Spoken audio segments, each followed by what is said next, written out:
Ababa.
This is a very long intro to a song. Hello, everybody. We're going to skip this one, but I'll see you in just a couple of minutes. Hang tight. Don't go anywhere. I'll see you in just a few.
Oh, baby, I am so close. I am so close. I'm just taking care of one other thing real quick, and then we're going to jump in. Hang tight. Don't go anywhere, and I'll be right with you. I swear to God. 1 second.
All right, Misfits. This is important. I got a question for you. It's very important. Are you here? Is anybody here? Is anybody listening to this broadcast? This illegal broadcast? Don't tell anyone where the station is. Hello, welcome to, what the hell day is it? Tuesday. Welcome to Tuesday, everybody. Welcome to the stream. Welcome to the show. Welcome to, I'm still in recovery and I'm a little tired. But I have a question for you. It's a very important question.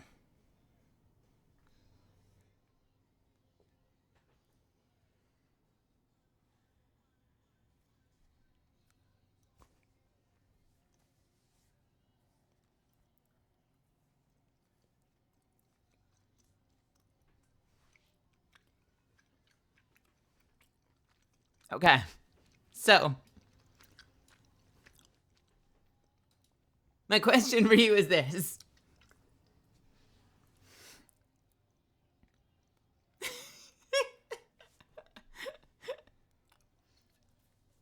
Hold on, let me. Hi. My question for you is this. Do you ever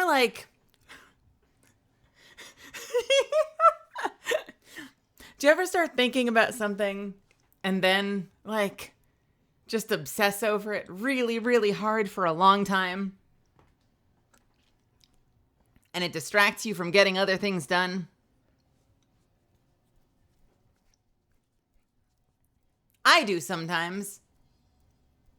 Usually if I've lost something that I care about.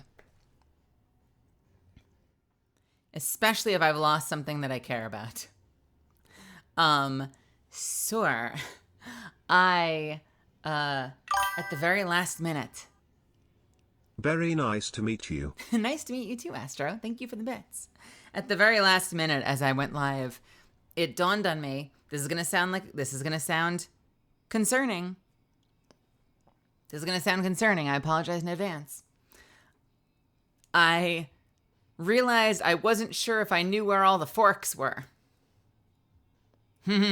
Yes, it was that kind of evening. And so I had everything ready to go for stream, and then I was racing around opening all the drawers in the kitchen, trying to make sure that I knew where the forks were. All of them. Because I'm going to pin a little bit of this on Zuffins. With love, Zuffins. I threw out our dinner from the other night because Zuffins was over here because he was up for the convention. And after dinner, he put the leftovers from our food in the fridge. But it wasn't great. It wasn't a great dinner. It was super late night. It was all that was open, and it was kind of blah. So I got into the fridge today, and I'm like, ugh. There's no way I'm eating this. And I chucked them, in the morning. And the day moved on. right? So don't worry, you did not throw a fork out, but you'd put, our containers with our food in the fridge on a plate. Like the container was on a plate and the plate was also in the fridge. And like we all use the same forks. Like my housemates might have just been using them, but I opened the drawer and there was like one fork there, and I looked in the sink and there was like no forks in the sink. So I was like, okay, so the plate was in the fridge. Were the forks in the boxes, and did I chuck the forks this morning? Because the container was wet. Okay. So I went digging around. I did look into the garbage. I found one of the containers. There was no fork in there. And I looked around everywhere else. And I did end up finding the forks. The small forks were mixed in with the large forks.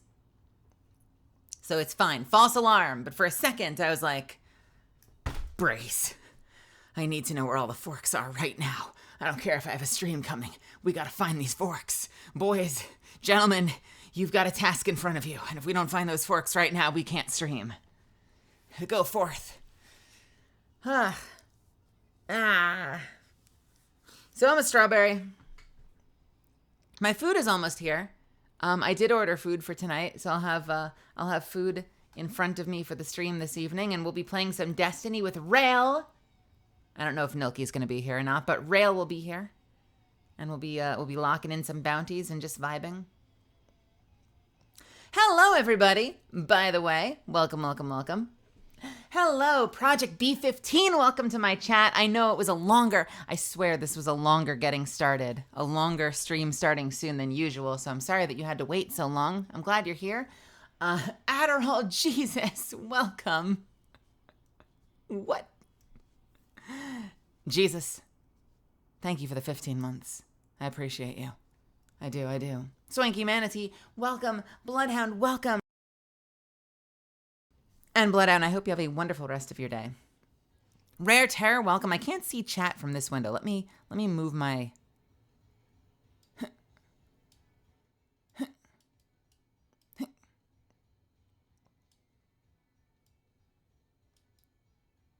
There, like, that sort of works. Bam.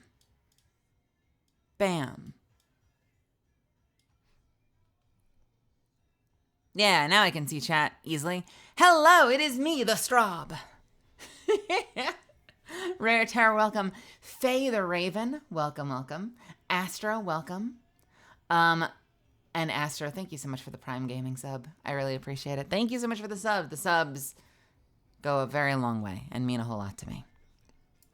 And I wonder... Oh, Everlong. Nice. Yeah, fucking love that song. I didn't have my mic on, but I was rocking out. I was rocking out to that while it was playing. Rare Terror, thank you so much for the 500 bits too. Welcome. Rookie Bubbles, welcome. Zuffins, thank you so much for gifting a sub to Mellow. Welcome.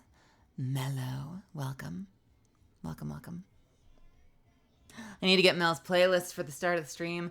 I just trust Spotify. I spend a lot of time just trusting Spotify. I'll pick a song and I'll let it just take me somewhere. My phone is ringing. This is probably the person delivering my food not knowing how to open the door. Hang on a second. Hello? Hi. Yes. Are you at the door? Okay, I'll be right there. Thanks. No Spanish.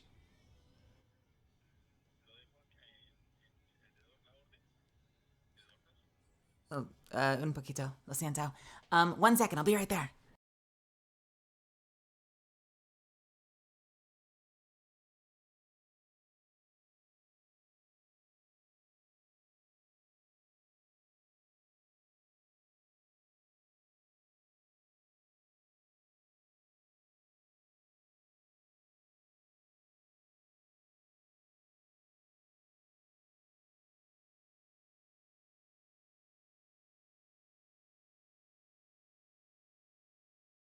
I have food. Let's go. Oh, man. Yeah, no, I suck at Spanish. I understand a little bit more than I can speak. But that isn't saying much. Spee, welcome. Welcome, welcome, welcome. Amelia, welcome as well.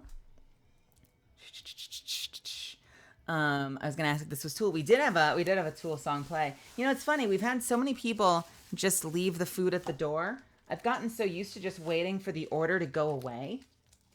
You know, like when it goes back to like, thanks for your order's delivered. And then I just go grab it because I'm here anyway. So it's at my doorstep for like, you know, all of 30 freaking seconds, which means that if it ends up missing, it is exclusively the bitch next door that took it. And I only call her that because she actually stole a package from me once, and we had to knock down her door with the super and get the package back from her. And it was cracked open, and she was like, I don't know what this is. And it's like, well, then why did you take it? It was opened. And then rather than like, I don't know, check the label, put it back, I don't know, knock on my door. It's crazy. My address was right there on it.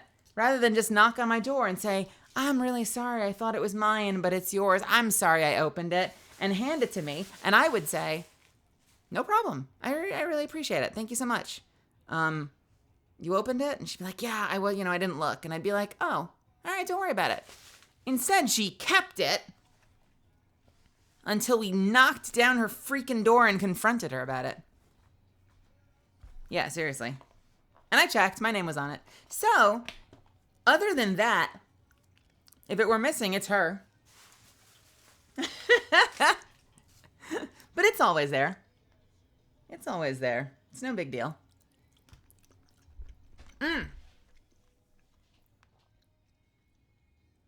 We got an emote.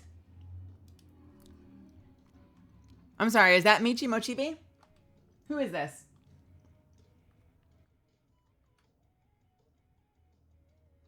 I'm just going to say canonically that that's Michi. Samus Blaster, welcome. Rail, hello. Butters, welcome. It is reset day. It's actually more than that. Actually, it's more than that. It is not only, why am I being tagged? I'm getting tagged with information.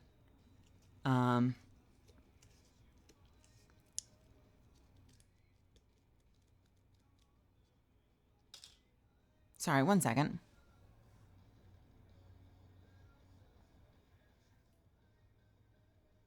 Okay. It's more than reset day. It is the new season in Apex Legends, which is exciting. That's extremely exciting to me. I haven't been in there yet today, other than to just look at a couple of goodies. I've checked out Alter's new outfits and poses and stuff. They're super freaking cool. I was in there cheering Zen on earlier because Zen was playing with Fruit, and yeah, it seems like the season's off to a good start. I got a Qatar. How does that work? Okay, real talk. You know they give me shit sometimes. So I got a Qatar with a bunch of customizations. What does it look like on your end? Do you have to buy it? Is it just included? Did you get it for free? Does each customization have its own price, or are they all included? What does this look like from your end?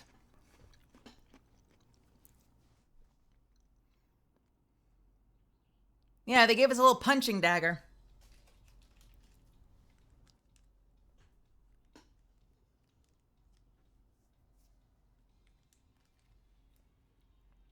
It's mythic shards and buy exotic shards to upgrade. So is each of the little like color changes and stuff like that exotic shards?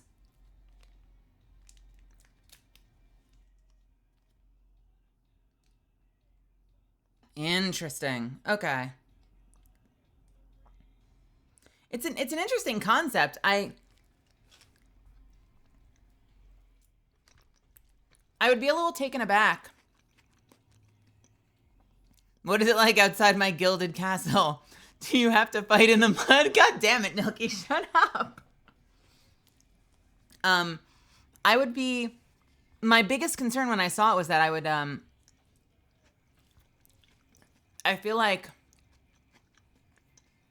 it would be hard to make up my mind about how I would want to customize it. And if each little change had a price, I would probably have immense amounts of decision paralysis about it. Year and a freaking that was like my takeaway. I was passing, like, huh? if this is not all included, this would break my brain.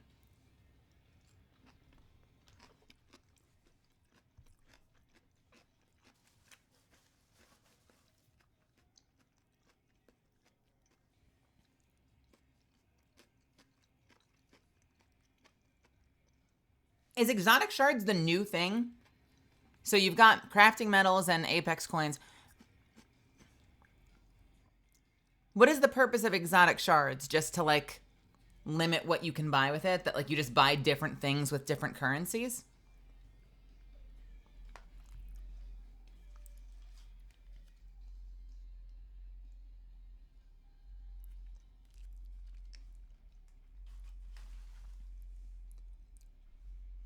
Uh-oh. The Jeep is coming home. The Jeep that shakes my entire apartment building with its subwoofer. Let's see if the car alarms outside go off.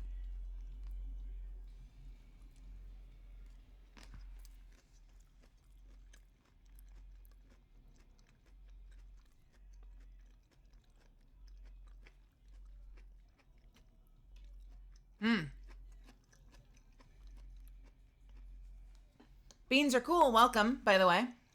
The Doom 196 and Conrad, welcome, welcome. Do you like my straw melly? My straw mel? My strawbazand? And Nilky, welcome, McZeal. Von Zeal, McZeal, welcome, welcome. Bacon, welcome. Mel told me 11 p.m. ET, and I should have factored in the 90 minutes of just chatting. True.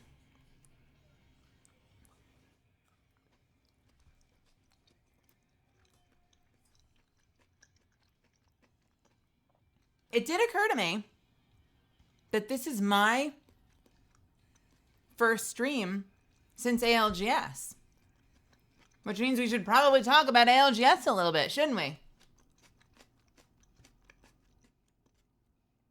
Tito, welcome. Lilith, welcome. Trooper Zero, welcome. Spee, thank you for gifting a sub to Rail. Thank you. Ben, welcome. And have a wonderful night. Philosopher, good to see you. Raven Scribe, welcome. Do I have everything? Ben, thank you so much for the tier 1. Thank you for 18 months. Astra, good to see you. Ooh, Strawberry. Insert that one meme from Monster House of a guy stuffing his face and running away. No, no, no, no, no!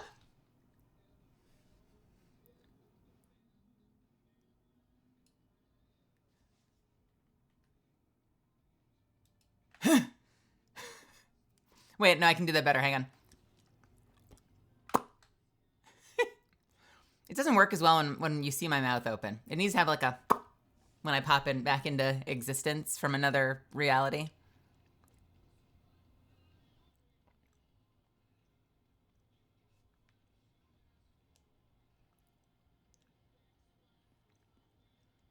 So as a recap, since I Googled it, you need to spend a full heirloom's worth of mythic shards on the base one. Then buy 50 shards worth of upgrades if you want the full set. So I wonder then if the goal is not, like I wonder if the philosophy is not gotta catch them all. And if the philosophy that they're going for is that you like customize your own special one and then check out. Which like, I realize could be flawed for some people. Cause like, I already know there are gonna be people who are like, I want the green one with this skin, and I use the purple one with this skin, and I use the fire with this skin. And especially the fact that you have multiple Qatar slots, I noticed. So you can have like multiple configurations. It definitely does breed that like you're gonna want more than just one singular configuration if you like that heirloom, right?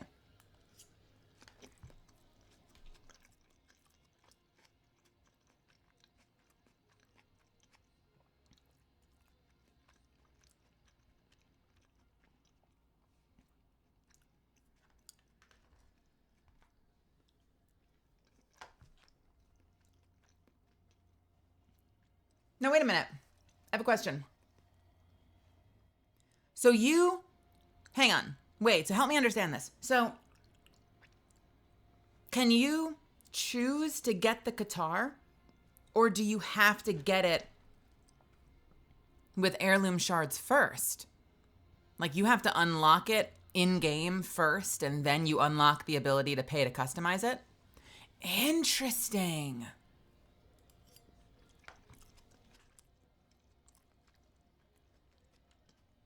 That's fascinating, because, like, this isn't necessarily a critique as much as an observation. Like, that means that there's someone out there who, like, has the money and is more than willing to customize it, but can't get it. Which is kind of interesting, isn't it? To think about. Like, someone out there is like, I will spend the money. Let me buy this. I don't have shards.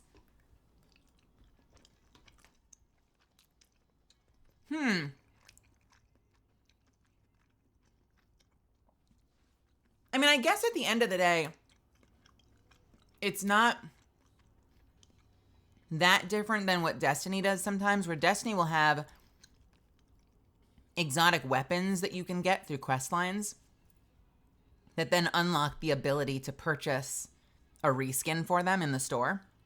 The price point's very different. The price point is much lower. But it is still the idea of, like, you can't buy that skin until you've unlocked the actual weapon and have it ready to go in your inventory, or at least until, like, the following season. Although why you would buy a skin for a weapon you don't have, I don't know.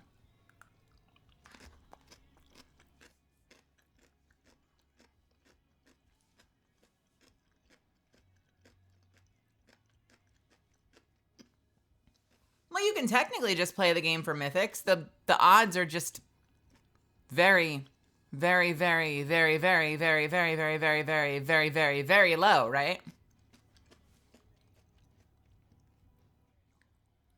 I have never pulled mythic shards from a box. You know who did today, though? Squeeze. For the very first time, Squeeze opened a box in game with the new season and got frickin' mythic shards.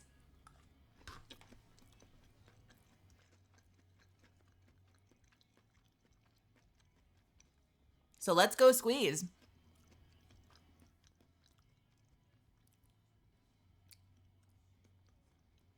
Oh, I can't blame you for that, Gogo. Also, hello. Welcome, Gogo. You know that I adore Valk. They gave me a token when they did the reskin. No disrespect to Johnny or Crypto, but when they did the reskin of the B1 blade, buy one blade, they gave me a token that I could get it with,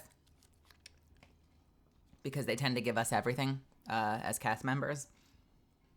And I totally spent it on Valk's spear instead. So I still don't have any heirloom. I have neither of the heirlooms for Crypto. I wanted my girl to have a spear. It was definitely given to us specifically for that sword. And I was like, I'm gonna get the spear, though.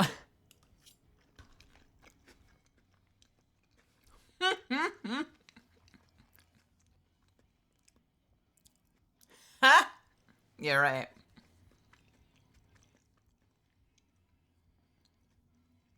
I know, all of my Crypto playtime. I'm falling behind on chat. Hang on a second. Music Lover, welcome. Solaris, welcome. I hope you're both doing wonderfully. Demanding Bean, welcome. I don't know if I'm going to spend $50 on a single skin, Astra.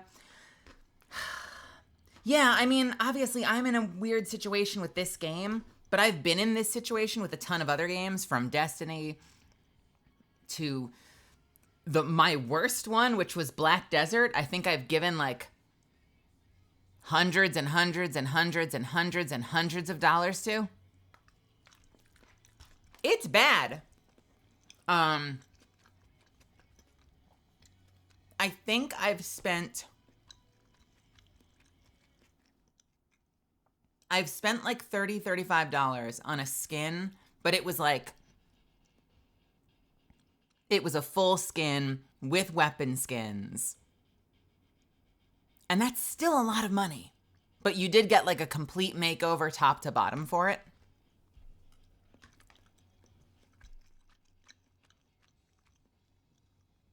Oh yeah, Black Desert is brutal. Because they'll also make you, I say make you, they don't actually make you, but you know what I mean when I say make you. They also make you spend money to increase your carry capacity. So like if you actually want to be able to hold shit, you can increase your bag size. Is it both bag slots? It is, isn't it? They have a dual system because they have item slots and item weight. And both of those things are different stats. And so if you fully want to min-max your carry capacity, you end up having to upgrade both your item slots and your weight capacity, like your carry weight capacity.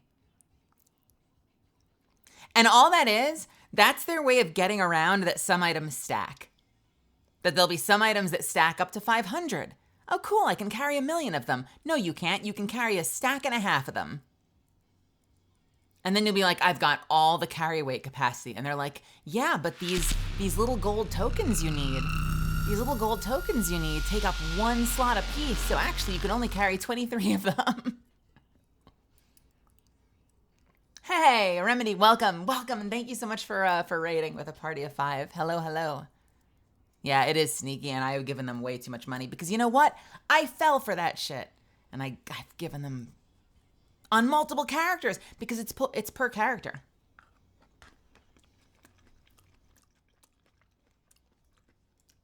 She's deflecting.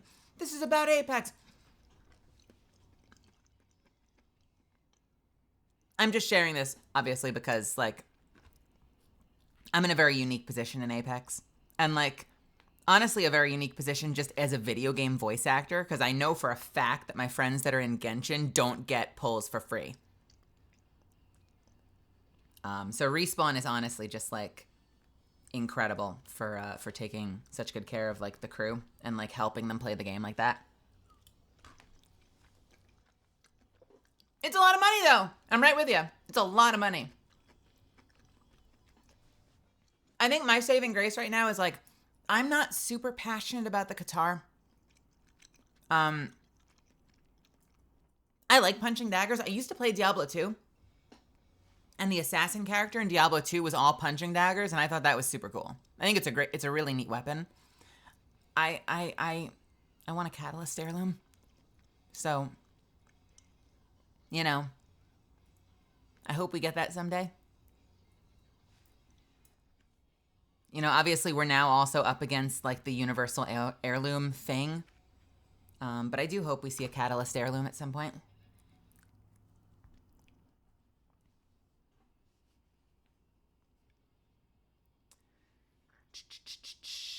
Let's see. Haiku, welcome. Welcome.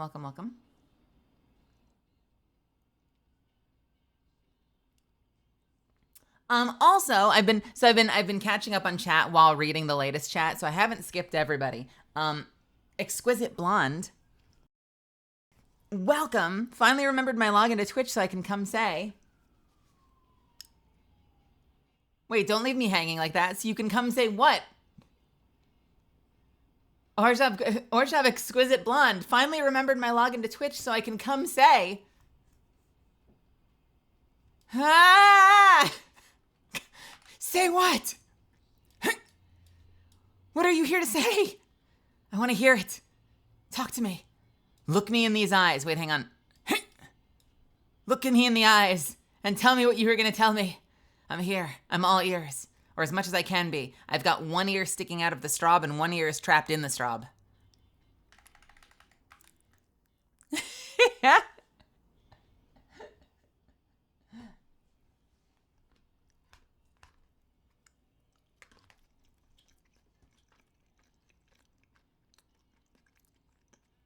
Oh no. Well, welcome all the same.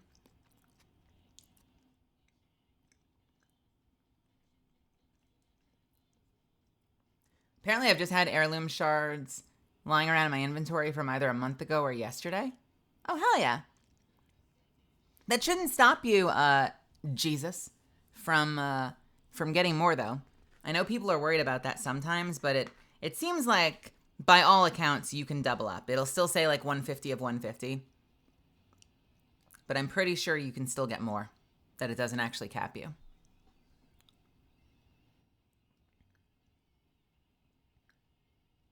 My day's been good, Fox Reaper. I've been taking care of business. It's been a busy weekend, and I had a lot going on, as some of you know. It's been a bit busy, so I'm finally getting back around to taking care of business, and I had a bunch of samples come in from my artists this weekend, which is really exciting. My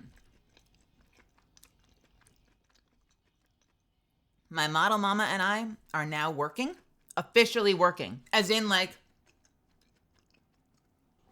I gave her notes on something earlier today, and right as I went live, I just got an update. So we're like actually full speed ahead on my model right now. So that is insane.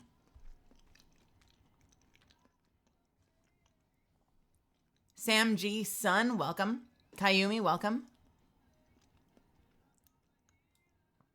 Big changes today in Diablo 2. Midtown is not an onslaught due to a bug. Won't come back until next week. You know, I saw that.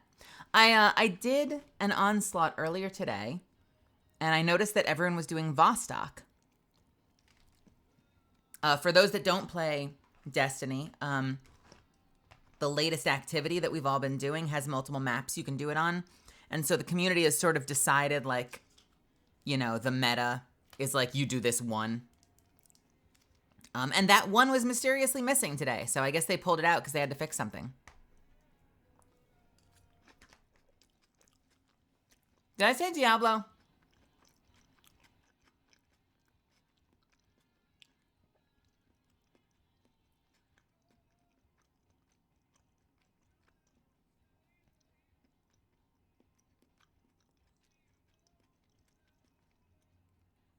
If I said Diablo, I meant Destiny. Oops.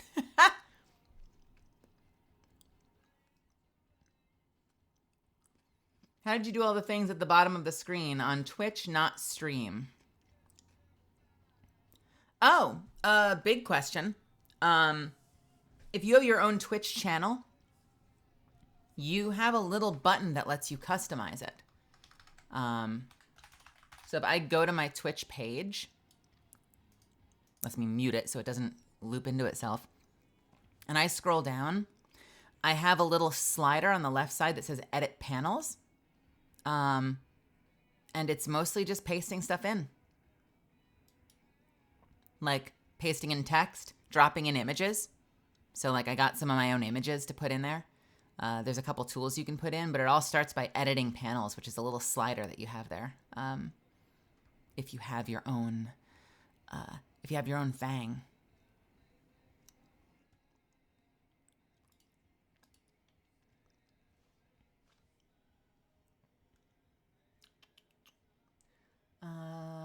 Anything else in my backlog before I'm current on chat?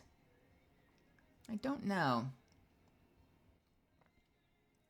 Unknown Link, welcome. And again, hello, Fox Reaper. Oh, that wasn't your first message. That was a highlighted message. Yeah, day's been very, very good, though. Who else is here? Yes, I think we are caught up. Hey, so do you see all this awesome art around me, by the way? Bam. I have a signing this Saturday. And at the moment, it's shaping up to be a little bit of a humble signing. I don't know if I did it at like a weird time, but I'm doing a signing Saturday, the 11th, and it is still happening. Basically, I'm gonna put my dumb face on camera, and we're gonna do an hour or so of hour or two of signings. All of these around me are prints that I've had commissioned, and they're all done by amazing artists of different characters that I've voiced. And if you want a personalized message, or if you want just my autograph, whatever you want on any of these awesome pieces of art, I will sign it for you live, and it'll get sent out to you, and you'll get it in person. Not from me, but you'll get it to your door, and it'll be just like you went to a con and you had something signed at the table. Especially for someone like me who is still working on getting convention invites. It is kind of a way for us to kind of do like a little bit of an impromptu sort of signing experience without a convention involved. Just a middleman in the form of Streamily. And they go all over the world, I know, although I know shipping can be a little brutal sometimes. But we've got some really cool stuff that's coming. We've got my latest piece, which I think right now is just named Totally Not Star Wars. Oh, come on, where is it? This is going to be a disaster. Is this one. And this was made by my model mama, Mayanne, my current, not future, model mama, Mayanne. And it was made for last week. It was made for May the 4th. And I don't have a character in Star Wars. So I messaged her and I said, hey, what if Catalyst but Sith standing over the bodies of all the other legends? And my God, did they deliver. So those just arrived and they look freaking awesome. Mayanne previously made this awesome piece for me. This is going to be so freaking scuffed. Called Pride, featuring, again, Mel-coated Catalyst, wearing a trans flag like she's Freddie fucking Mercury and surrounded by all the other legends.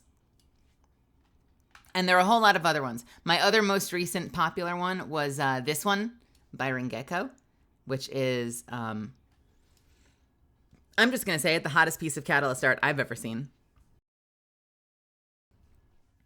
Made especially for those that like to kneel.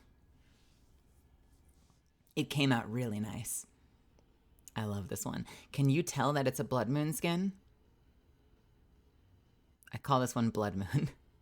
And her logo won't be on the bottom if you get the official one. This is Catalyst's Blood Moon skin. At least the hair piece. The rest of the Blood Moon outfit might be on the floor somewhere, but she at least has the hair piece from the Blood Moon outfit. I'm super happy with how that one came out. We've got this one by JM Bad that makes me look like a freaking Disney prince. And Margot's like a Disney princess. I love this one. Very, very cute. Laser Lazuli made this awesome one, which kind of looks almost like stained glass or a tarot card. I should just bring them out to the middle here. I feel like that's a smarter way to do this. We'll do that. The OG from Etheria, which looks like this, and it's very pretty. You know what I've wanted to do? I haven't done it yet, so I don't have it available yet, but I've wanted to. Does anyone still read like actual physical books? This might be a lost cause. I feel like most people are reading digital these days, if they're reading at all. But I thought this would look so beautiful as a bookmark. I don't remember the last time I gave a shit about bookmarks. But if someone likes bookmarks, I feel like that would be a beautiful bookmark. I know. I'm still thinking about it, though.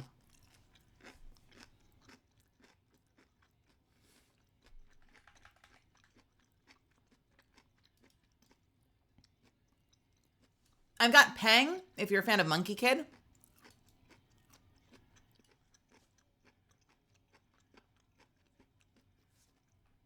And a whole bunch of others. So I'm not going to go through the rest of them, but just a reminder, again, that the signing is going to be my stream this Saturday. And depending on how it goes, we'll either spend the whole time signing or we'll branch off and we'll play some games. You know, like if we get to Saturday and like 5 people want prints, we'll have a fucking awesome time signing those 5 prints, and then we'll play some Baldur's Gate or something. And if a bunch of people end up wanting stuff, we'll spend the whole time signing. So we're just going to kind of play Saturday by ear. But that said, I encourage you to stop by regardless of whether you're getting something or not, because we're still going to be hanging out together and vibing. So I think it'll be a good time either way. So I hope that I can see you here on Saturday. I made a schedule. Look at me. Wait. Let me make myself big again. I can no longer make myself big. I'm stuck this way. Shit. Hang on. Look at me.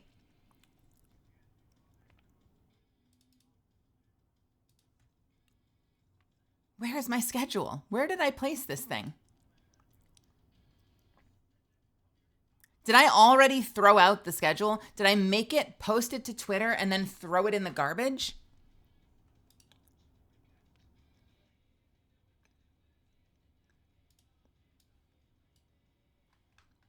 I might have.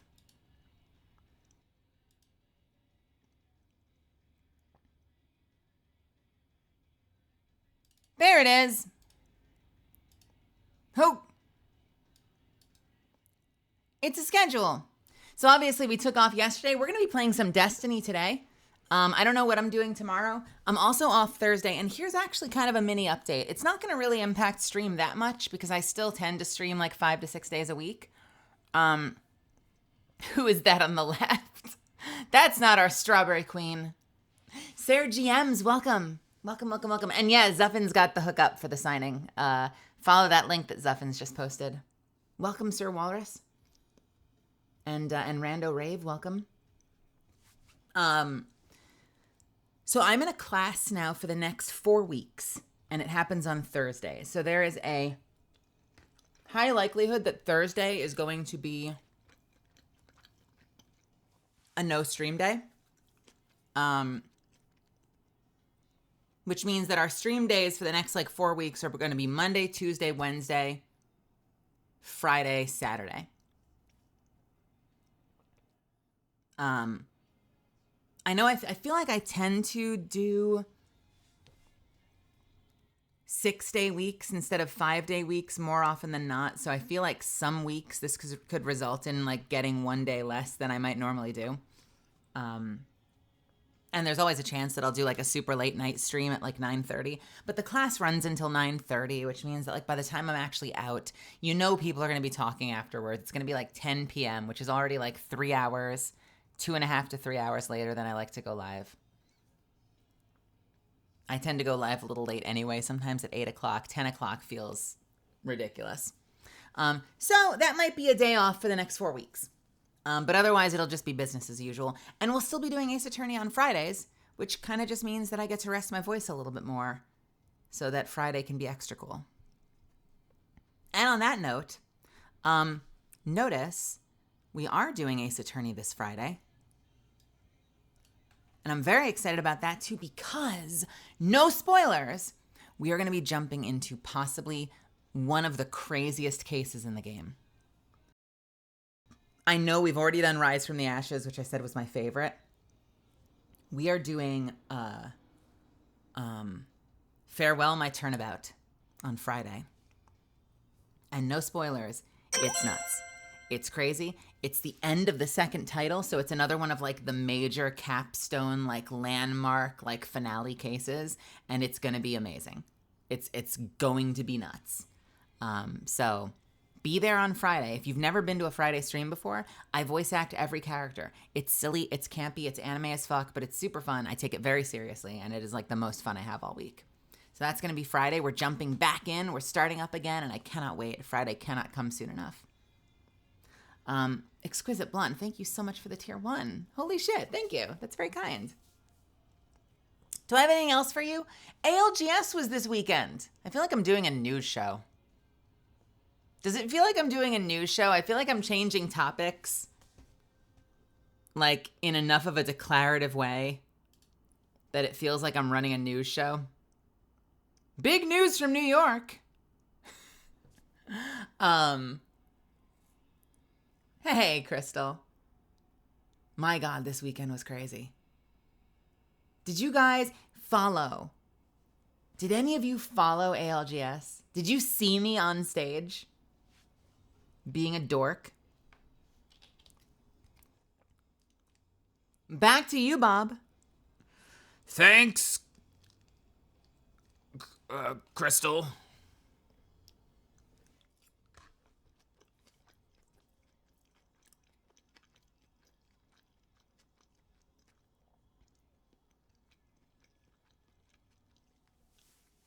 So ALGS was this past weekend, the big Apex Global Series tournament.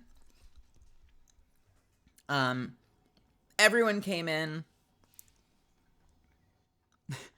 Everyone came in and immediately painted a target on TSM's back because they've apparently made a habit of winning. Not Moist and Dark Zero were predicted to perform very well, but it was Reject Winity that ended up taking home the win. And my God, let me tell you, I have never been more stressed in anything like video game related than I feel like I was this whole weekend. I was there from Thursday on. They told me I only had to work Sunday to be there, to be on stage for like a little hello and to do a little meet and greet, but I was there every day because they gave me a pass. And oh my God, some of these games were so stressful. Like so stressful. These players are so good. They're so good. They're so talented. And like, they're all up against other teams that are just as nuts as they are. So I felt like you're watching like the World Series and your team's behind by 3 games. I spent half of the series watching through my fingers, like sweating bullets. And there was something magical and like I don't know, kinetic about the crowd, because the crowd wasn't just married to one team either. Like at a certain point in time, it started to feel like the crowd was just cheering for great gameplay, not necessarily any one specific team. And so like from game after game, it didn't matter who freaking won. Like in the finals on Sunday, we got to like game 5 and Disguise took it and everyone lost their freaking minds. And then game 6, Elevate came back having been like dropped on by 07 for like 5 games in a row, and they still had 0 points on the board because they were getting like hard, like, what's the term? Griefed by another team for every single drop. And then they randomly came back in game 6 and not only got 30 points in one game, but won, and everyone lost their fucking mind. And then game 7, 07, who's been, doing just as poorly, because shortly after they fucking griefed Elevate, they would get knocked by someone. 07 came back for game 7 and won, and everyone lost their freaking minds. Like, every game was a nail biter, like was super, super, super stressful and so incredibly fun.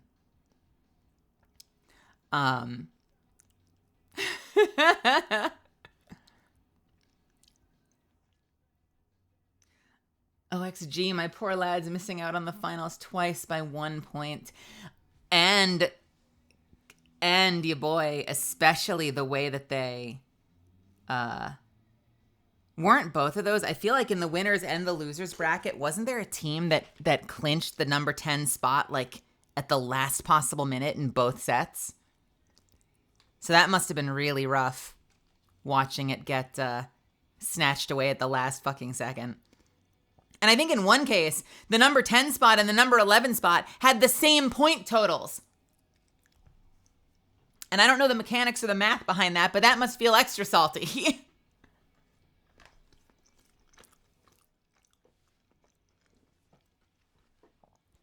Master Gear, welcome, welcome. Who was my team? I came in with not a whole lot of knowledge about the different teams. So I had a couple teams that I was watching. It goes point total, best placement, highest kill game. Point total, best placement. Highest kill game. Okay. Wow. So in lieu of point total, they won on, they got the number 10 on one of the other brackets, like one of those other qualifiers. Were you there? I'm not sure if you said the name, I missed it. But if I got to say hi to you, that's so cool. Yeah, if anyone in chat actually said hello to me, that's super freaking cool. I had so much fun there. I was just vibing and kind of just hanging out in the space. And because it wasn't one of those conventions where like all of the voice actors are like at a table there the whole time. Like we did a little bit of a table signing, but a lot of conventions these days, the voice actors are like at a table all day, every day. And since there wasn't like an activity like that, a lot of my meet and greet stuff was me just kind of vibing in the lobby and just talking to people. And like people would walk up or catch me on the stairs and be like, "Yo, it's good to see you. How are you liking the games? Like, can I get a picture? Can you sign something?" And it was chill enough that like it never really caused a problem. I don't know if that just means like I'm not, remotely famous enough to warrant a big crowd or something, but like it never really got out of hand. Like even when Elle and Chris Adgerley and Johnny were there, like people kind of were just pretty respectful. And I spent at least half the time there watching the games. Like any given day, I spent about half the day out there vibing and then the other half watching games and like screaming for my teams. I didn't know a lot about the different teams coming in. There were basically two teams I was watching. I was watching Disguised because I like Timmy. I think he's awesome. And I got to meet him and we took a picture together. And I feel so bad for his team because they were so close. They were like a breath away from having an opportunity to win. Because I think they fell to Reject Winity in the last game. They were like the 1, 2, 3. They were the fourth. I think they came in fourth. And they got taken out just because of a kind of a bad placement and they were already down one person. But I was watching Disguised and I was watching Not Moist just because of all the shit show that was going on with Charlie, like trying to get the team into the States and whatnot. And like, because of all that chaos, I was watching his team as well. I think in the end, like after I had a chance to meet Timmy and talk to him, this is probably just my bias taking over. And I was like, all right, that's it. I'm rooting for Disguised. So I spent most of the weekend rooting for Disguised and losing my mind whenever they pulled ahead. And in game 5 when they won, I just like melted.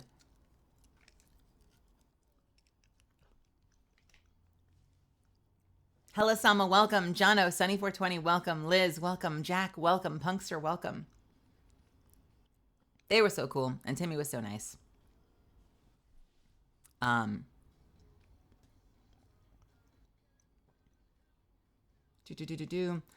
was the one with the curly hair and the white long sleeve shirt. Did I retweet your image? Because I think I remember someone who fits that description who I retweeted. Let me find you really quickly. I'm not going to put it on stream. Don't worry about it. There you are. Yeah, yo, I remember that. Oh, awesome. That's so cool. I hope you had a good time. Nice. Can I tell you something? So we also have a video, apparently. I didn't make a video. Zuffins made a video and said I should watch it blind. So if it ends up being like, Nudes in Bio, the documentary, and my stream gets shut down, I apologize.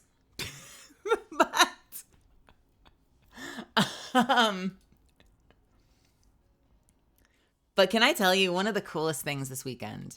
And like, I don't know if I'm letting my bias in like the kind of stuff I'm working on show a little bit, but I'm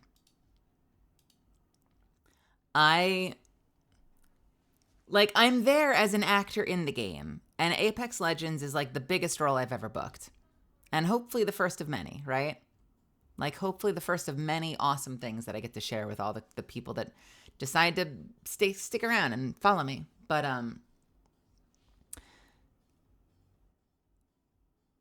the coolest thing all weekend was whenever someone would come up and tell me that they watched my stream. And it happened more than once. Like, not even the game. Like, yes, it's almost like me being Catalyst in Apex was a foregone conclusion. But I had a couple of people walk up and like start the conversation by saying, I watch your stream all the time. And I think that's so freaking cool.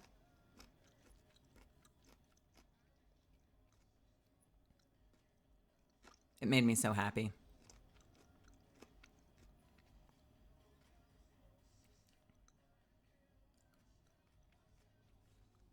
Jonna, were you there?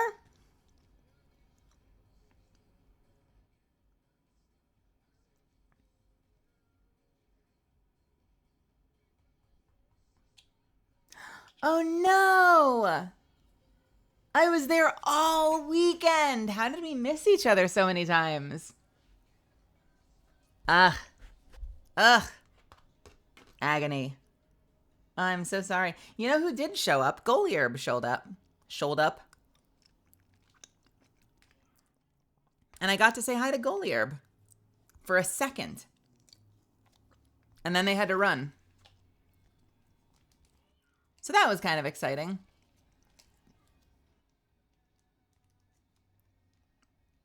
I am very sorry that I missed you.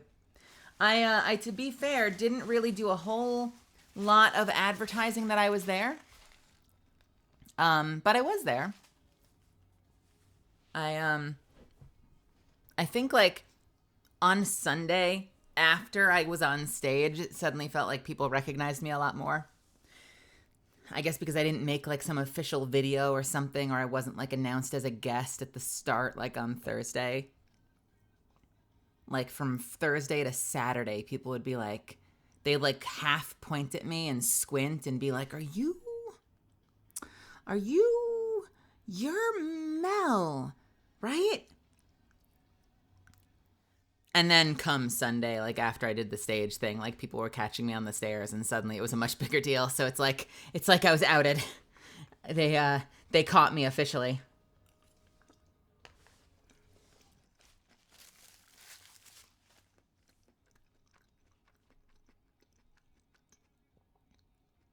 Oh, 100%. They had a VIP section that people in Respawn or the cast could sit in. But it was off to the side, like at the very, very side of the stadium. So for the finals, all my castmates, the people that stuck around, a number of people left, but I think Johnny stuck around. So Crypto stuck around. Ash stuck around. Anna Campbell. Frankie. Conduit stuck around. And Gabe said he was going to. Oh, and Elle and Horizon stuck around and watched. Gabe said he was going to, but I didn't see him afterwards. And they were all off to the side. And I was front and center because I had friends there who had seats like in the very center of the stadium. So I was there. Like I was like, fuck the VIP section. This angle is terrible. Like I want to be dead center.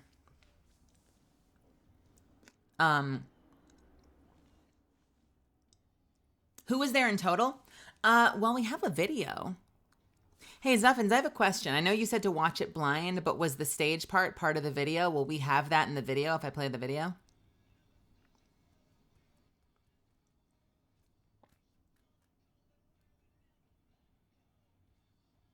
She gave me a sticker of Catalyst sweating. I got a couple of Catalyst stickers. There was one that was a tiny little, yeah. I remember the tiny little Catalyst that was like lying in a pool of sweat. It's not. Well, let's watch it then. We'll watch it. Tell you what. So Zuffins made a video. I'm sorry, we're getting to Destiny very late tonight. Zuffins made a video that I want to watch.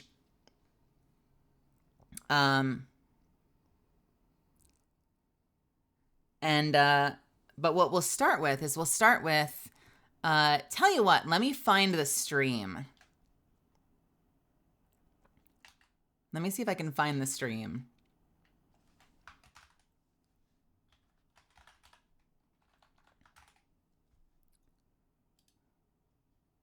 Sorry for any sudden sounds.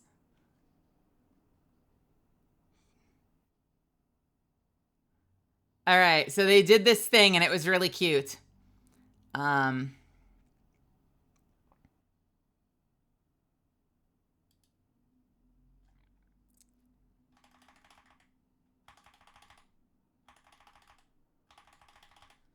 I have to bring this up on my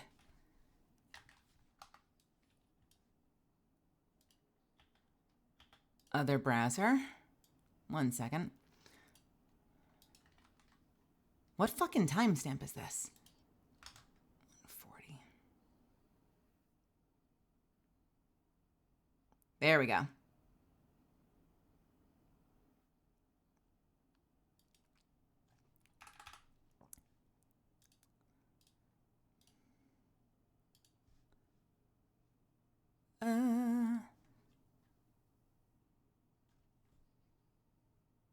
Okay. I have a video from the stream.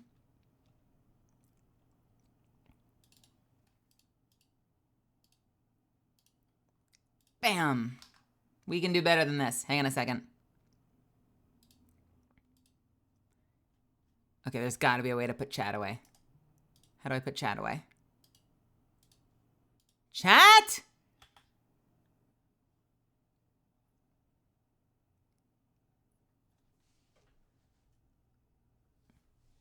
Can I not put chat away? Can I break it out into a...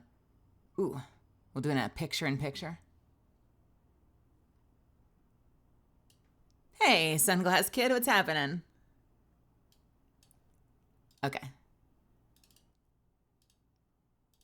Bam. Okay, now I hate that I have to say this, and it was beyond the shadow of a doubt, a tiny minority of people, but for everyone's safety here, if you happen to be part of the queer community, I do need to tell you that during this moment, my presence on video seemed to wake up a couple of assholes in chat. So, if you happen to watch the actual stream, just be aware of that. When the chat's on screen, there are some not nice people in there, but I will say there were also a lot of people defending and being cool. Because, yeah, I don't know. But it went really well. In person, everyone on site was awesome. Everyone was super cool. Everyone was super nice.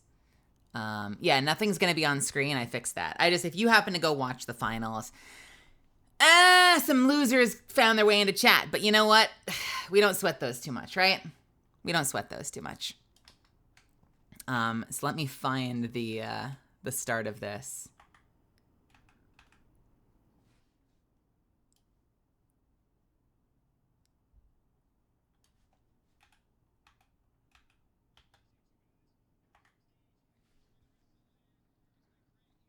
All right, check this out. And yeah, Stella was there with IGN, was one of the people hosting, which was kind of cool. She was one of the very first people to interview me when Catalyst came out.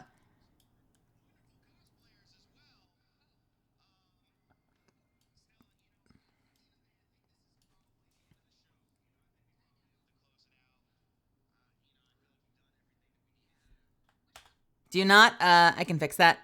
Oof. I fucked it up. Hang on. Our creative participation. It's been great. You guys stand up here with me anymore. You guys can exit that way. And thank you to our wonderful cosplayers as well. Stella, you know, at the end of the day, I think this is probably the end of the show. You know, I think we probably have to close it out. You know, I feel like we've done everything that we need to do. Which is unfortunate because I want to spend more time here talking to you, talking about Alter and our kit. I know. I mean, legends are amazing. You know, I love talking legends. I love talking to legends. I love hearing legends. But and I wish I could be a legend. This was all improv, by the way. So you're about to see some very, very silly improv over the next minute or two. We did our best, all right? We did our fucking best. You know, I wish I could know what that felt. don't we all? I mean, it's something that probably will never. And let me tell you this. We didn't know. Okay, so we got a text the night before, and they were like, we're going to do something fun tomorrow. And we're like, cool, what's your idea? And they're like, we'll tell you tomorrow. And then we get there, and we're like, what's the plan? And they're like, we'll tell you when we're downstairs. And we're like, uh-oh. And so it was when we were standing out, I think fun, not cringe, but you tell me if you think it's cringe. Oh yeah, no, I was fucking sweating bullets. It was when we were out on stage. So if you're in the stadium at this point, you can see us standing on the left side. Maybe not everyone knows it's us, but I'm sure some people do. And while we're standing out on the stage to their left, out of camera, they go, okay, so just like improv and be your character and like say some fun things. It'll be great. And we're like, what? And we did our best. And I think because they brought us out in 2 groups, the second group, I think, did a little better. And I'm not just saying that. Like, after we were done, Chris Edgerly, Pathfinder, Johnny, like, everyone that came out at the first one was like, wow, you guys nailed it. Like, did you watch us, like, you know, flail and do our absolute best? And you're, like, taking notes so you can do better? And we're like, yeah, pretty much. So, anyway. Be a legend, you know? I wish I could know what that felt. Don't we all? I mean, it's something that probably we'll never even get close enough to do, to even touch. I know. But that's all we have to say. Guys, I think that's good. Hello, darling. Hello? What about us? Excuse me? What's happening? Who's that? Hello there. Did you forget about us? What do I do with my... What's happening here? Hi. Wait a second. Oh my goodness. Los Angeles, is this Horizon right here? Hello, darlings. Hello. Thank you for joining us here. Wait, how did you get here? Newty brought me. And I also drove a Trident, but I drove it off the side of Olympus, so... Oh, it's all right. So you're like okay. us then, yeah. My bad.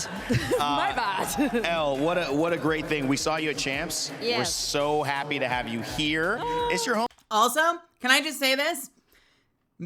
Major shout out to the people running graphics, because this was all last minute. They didn't have a predefined order for us. So they fucking rocked that shit. Getting that up on screen live during the broadcast based on whoever the fuck walked out is nuts. What a great thing. We saw you at Champs. Yes. We're so happy to have you here. They literally said that at an after party. They're like, we did our best. We got the names on screen.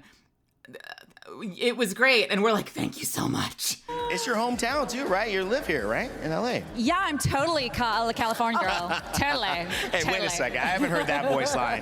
But are you alone here? No, I have some Wait of my a friends second. here. Hold so- on.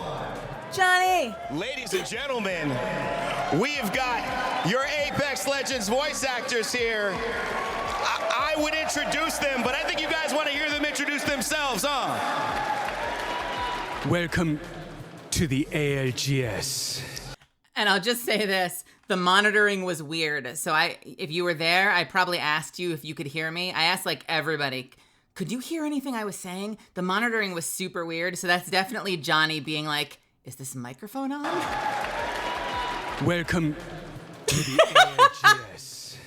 Let's- It seems we are in a room full of champions. What's up? You all look like a bunch of cucarachas from here. I love you guys. Not Chris Edgerly probably being nervous out of his mind with his arm crossed just I now. love you guys. It'll be fine. It'll be fine. Just say something. I just polished my grapple. And I did it in public. High five. Who's ready to fly on a zip line with me in Los Angeles at ALGS Split 1? I am. Hey, what's up, Blancas? It's Rampart time. I love Anjali. Let's show these fools why their parents never loved them, huh? And if you don't like what you see, put a bag over your head. Anjali going right for the spicy take. Of all the lines she could have picked, she goes for that line. Let's show these fools why their parents never loved them, huh? And if you don't like what you see, put a bag over your head. I love that you get all of the spicy lines. It's so great. I mean, it's Rampart. It's spicy. Indian is spicy, so why shouldn't Rampart be? Absolutely. you know, this is a rare opportunity to have all of you here. I know everyone is excited to experience this event, but, you know, Elle, we've talked to you a little bit. Johnny, I was talking to you earlier. Talk to me a little bit about what it's like to be in the Apex Legends community as a character, as a voice actor here with such a passionate fan base. Oh, yes, thank you. Oh my God. Man, it's so exciting as an actor to be a part of something so special and to see all you guys here. It's incredible. To see all you guys' passion, to see the pros do their thing. It's truly, truly incredible. Thank you guys. Absolutely, absolutely. Yes, please. Yeah, I mean, he nailed it. It's like getting the golden ticket in a Wonka bar being a part of this cast, you know? So you guys have made our lives pretty incredible. A lot of us get to travel all over the place nowadays because of Apex, in and out of the country, and the love we receive from everybody in this community is just, it's unlike any other project I've ever worked on, so thank you guys. Wait, we get to travel out of the country with Apex? Who do I call for this? Who do I call for that opportunity? Now, I have to ask you all, do you main your characters? Yes, but not well. I mean, I suck at the game. yeah, you can't be worse than me. Yeah. I can't get past the training module. I'm not afraid to admit it.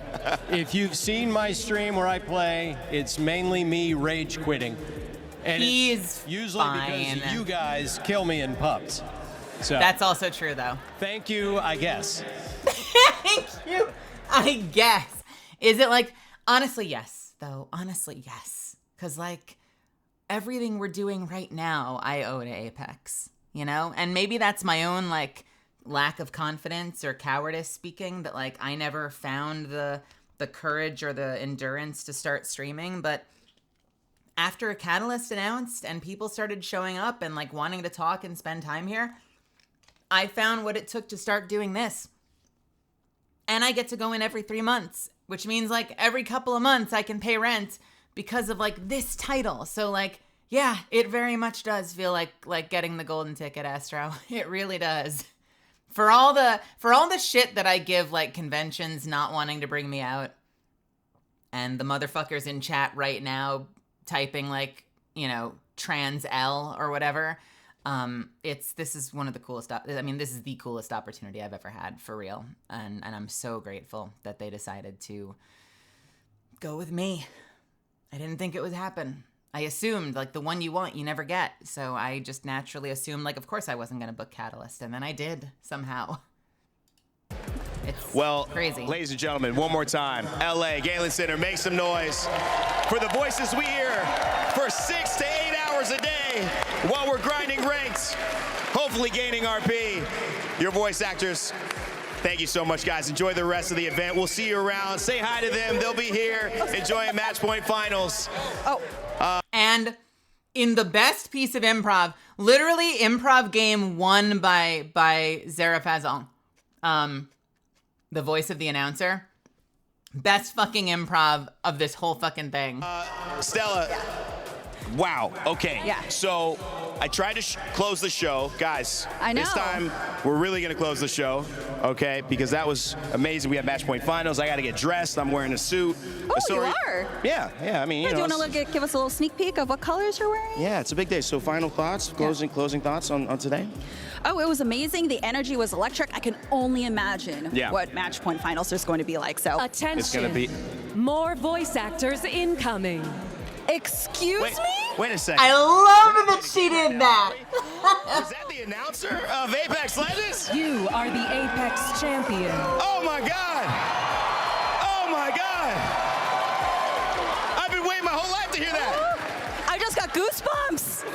The announcer of Apex. Again, I cannot do it justice, so please introduce yourselves. Hi, I'm Sarah Fuzzle. I'm the announcer of Apex Legends, and I want you all to know that you all are the Apex champions.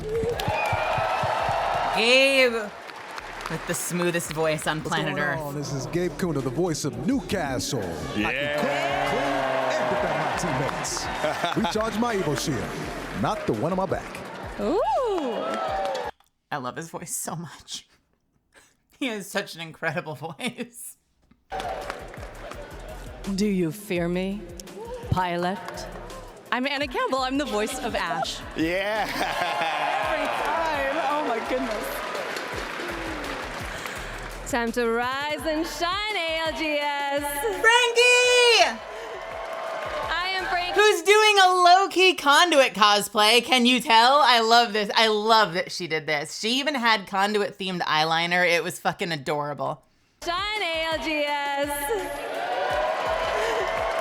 I am Frankie Kevich. I am the voice of Conduit. This is being televised, right? And then does streamer energy happen? Yes or no? What do you think's about to happen? Are we gonna get streamer energy? You can call me Catalyst. And you can call us Shooting Stars! Woo! And remember, there's a win in your future. Don't let anyone tell you otherwise. Love it. We love it. Yeah, so And then I immediately called out the meta on stage. how does it feel to see your characters being used at the highest level of competitive play? We can go with Catalyst first because everyone loves I don't know, Cat. there's been so many damn Bangalores, Bloodhounds, and Caustics this weekend.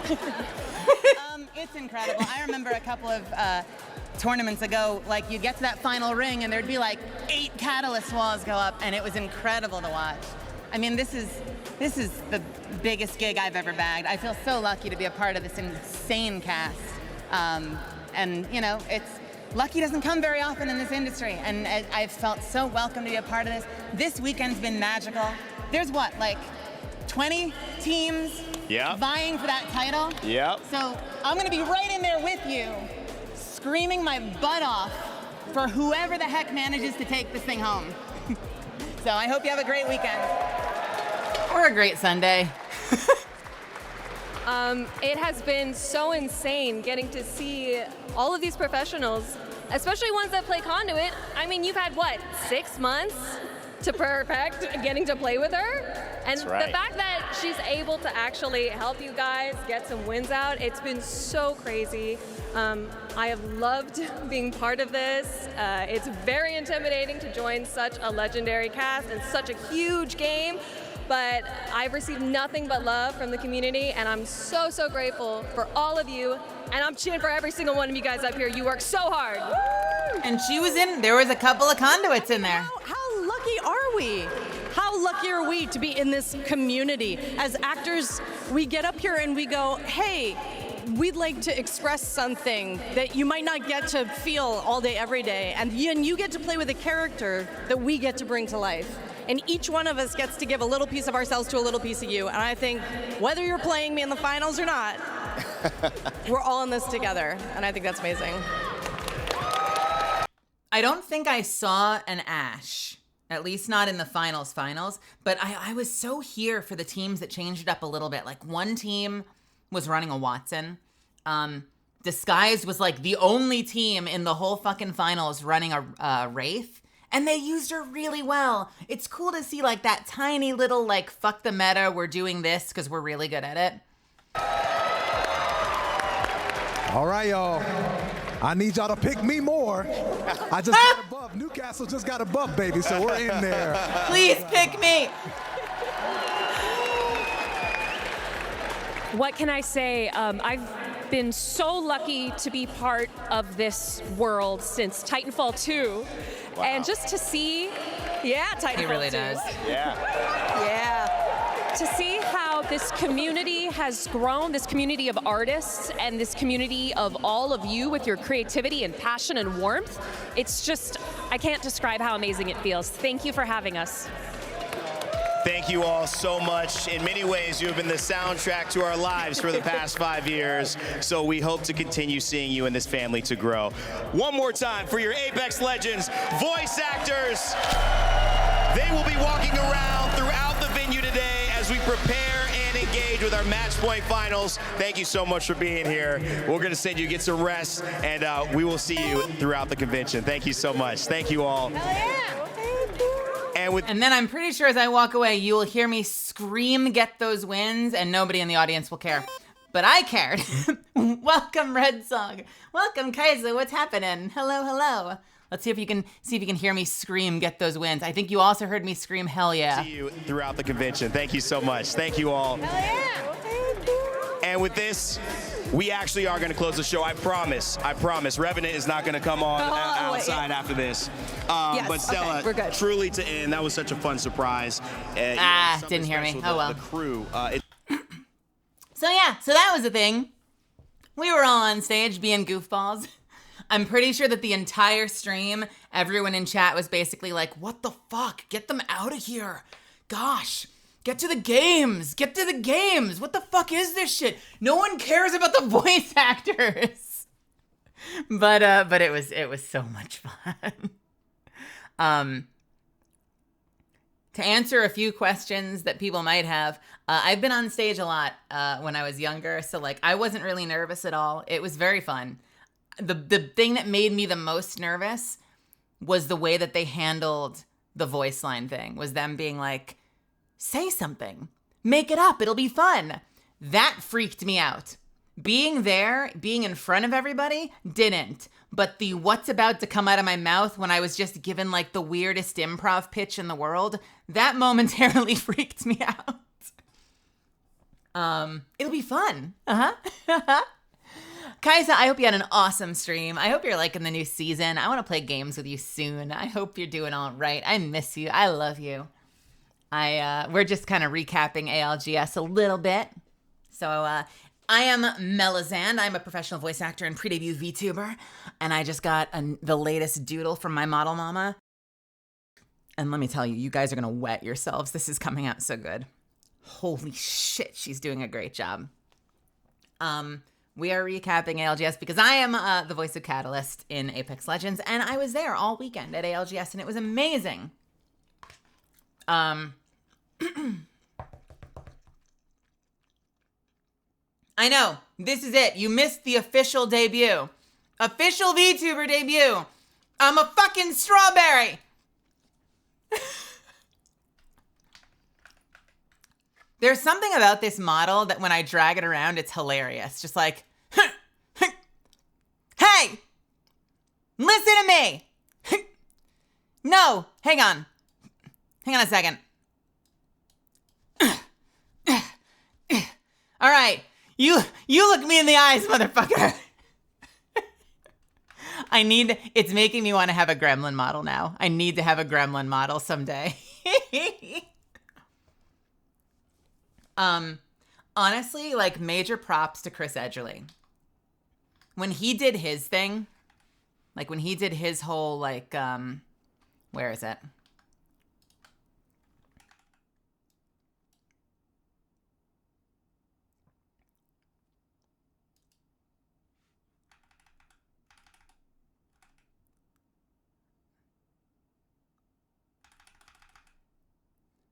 I know I could probably just say it, but when he did this whole thing,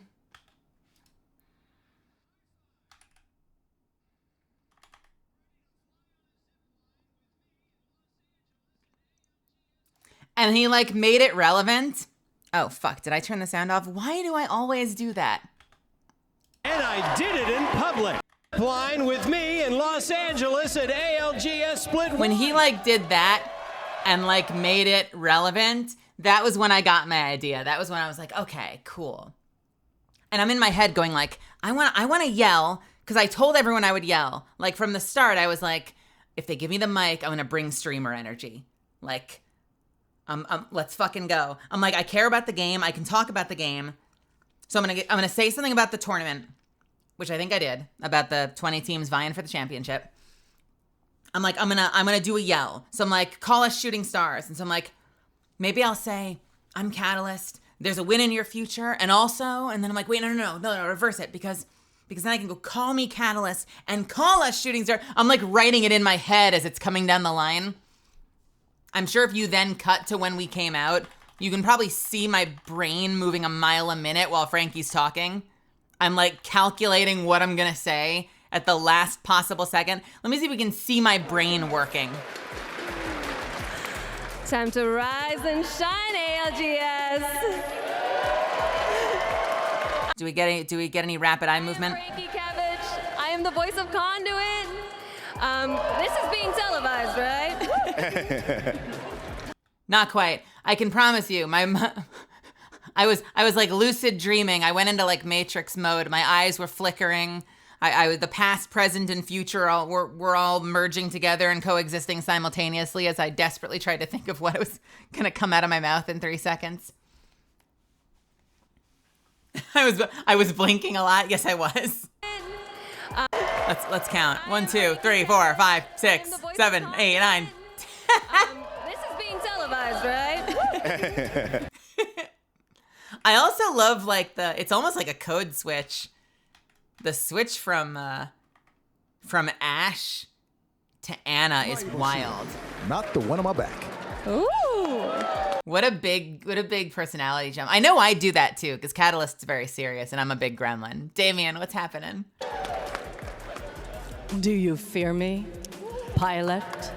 I'm Anna Campbell. I'm the I love that jump. voice of Ash. Yeah. Anyway, so that was us on stage. And we have another video that Zuffins made. Let me see if I can bring that up. Anna's voice is cool. You know what? That was the first time that I got to talk to her. Out of everybody there, I had not talked to Elle, but I'd swapped DMs with Elle. If you followed my channel long enough, you know that Gabe and Frankie and I have played Apex more than once. Johnny and I have played Apex more than once. And I also got to see Johnny and Nick at a signing. We did like a little signing at a Los Angeles comic book store. So I met Nicholas Roy at that comic book store signing. But this was my first time meeting Frankie in person and getting to give her a hug in person. Not my first time seeing Gabe, but Anna, literally the first time we've ever spoken. We haven't swapped DMs. There have been no text messages. We haven't played Apex, nothing. So I got to talk to her for the first time at ALGS this weekend, and she's super cool and super nice. And also, like, can we just appreciate, like, can I back up a little bit? Super freaking stylish. Look at that. She's putting us all to shame here. Her and Zara with the pink suit are putting us all to shame out on that stage. Holy shit. Right? You know, anyone watch Umbrella Academy, or is it just me?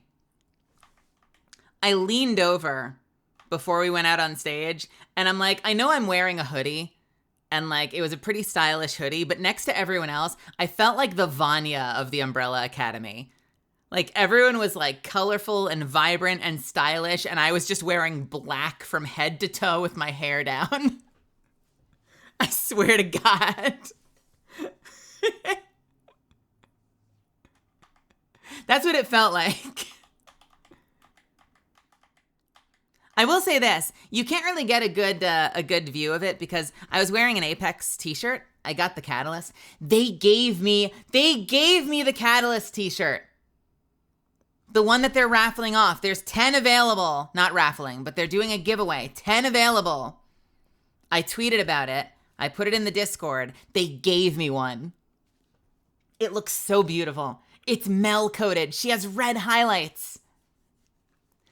But I was usually wearing a tank top underneath that hoodie, and I feel like because the tank top had like a lower neckline, it created a better contrast. But with the t-shirt, it kind of just looks like I'm in a jumpsuit.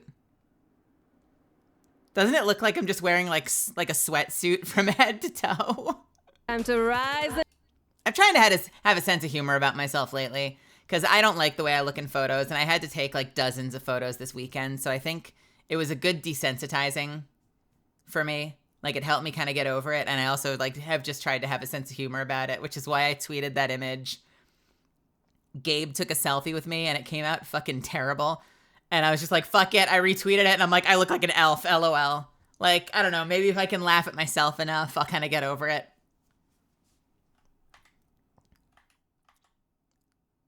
And then I spoke. And I made that awful face. And I did my best. But it was so much fun. It was so much fun. All right, let's look at the other video, though. By the way, I don't know if you noticed, Yura seems to have been replaced by evil Yura in the background. I don't know when this happened. I didn't consent to this, but it looks like the doppelganger has set in.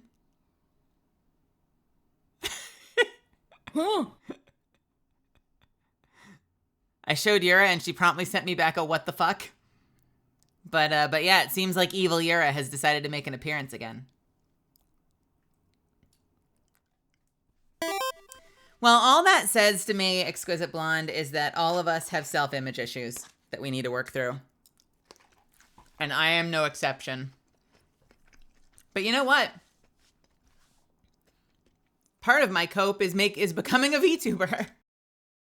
Because I can be an anime girl that's hot as fuck. And I'm going to do it. And believe me, she's going to be so fucking hot. So that was the official video. And then, where is it? Uh-oh. Oh no. Hey Zuffins, we have a problem.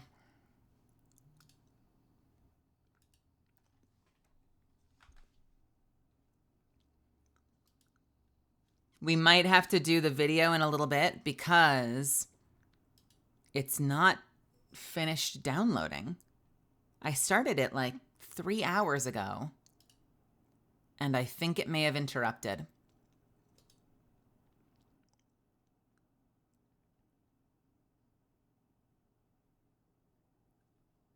Well, that's unfortunate.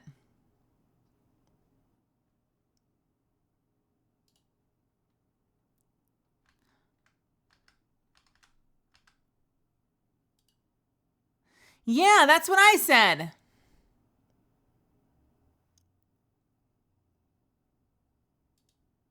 All right, it's downloading again.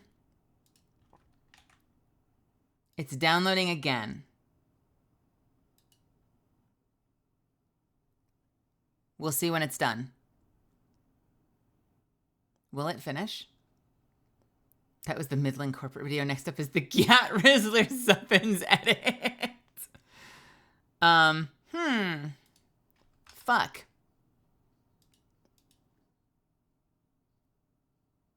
Hold on. Wait a minute. What is this? Nope. Wrong video. Where's the video?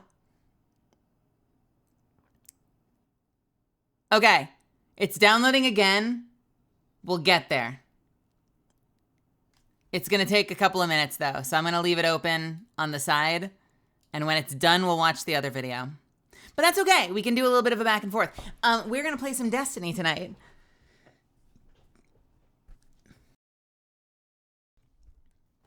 I told Rail and Nilki I was going to play at 8 o'clock, and I completely forgot about ALGS recap, so I apologize if I completely fucked up scheduling for tonight. This is going reasonably quickly, though. Yeah, I thought I'd do some bounty prepping. Just a lot of dumb, busy work that we could do. But it also gives us, the nice thing about it is it also gives us the ability to just vibe. You know, like I can be like running around doing public missions or whatever on like Cosmodrome, and we can just be chatting.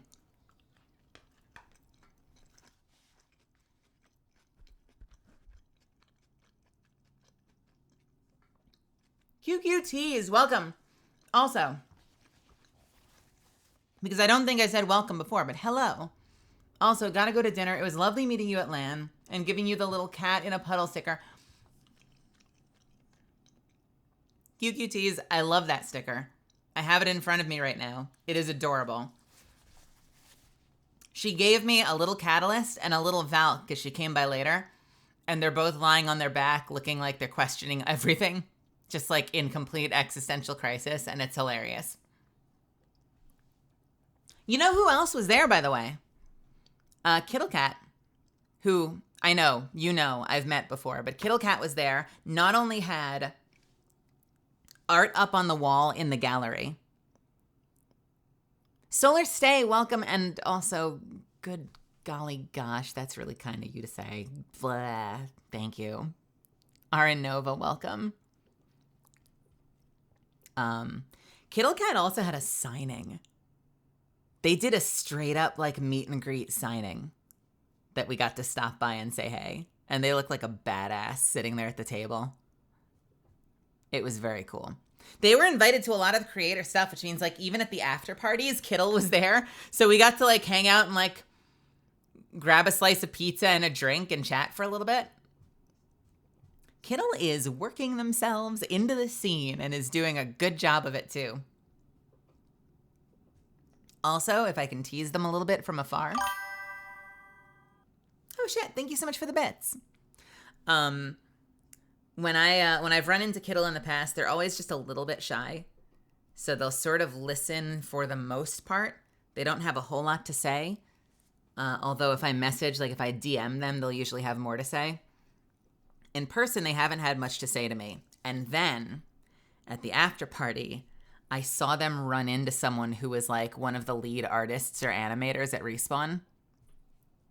And I was not part of this conversation, but I got to see a completely different Kittle Cat appear. If anyone doesn't know, Kittle Cat's like one of the most prolific artists of Catalyst fan art and does a lot of really, really awesome stuff for Apex characters. And I got to see a completely different Kittle Cat come out, like talking a mile a minute, had a million things they wanted to say to this Apex artist, and it was just a delight to watch. Like, this was watching someone who like had their shot and they took it. Whether or not it was about networking or just about like picking the brain of someone who's further ahead in like their journey than you are, like it was such a delight to see Kittle's eyes like light up and have like a million questions to ask somebody or to share or to talk about. And yeah, absolutely.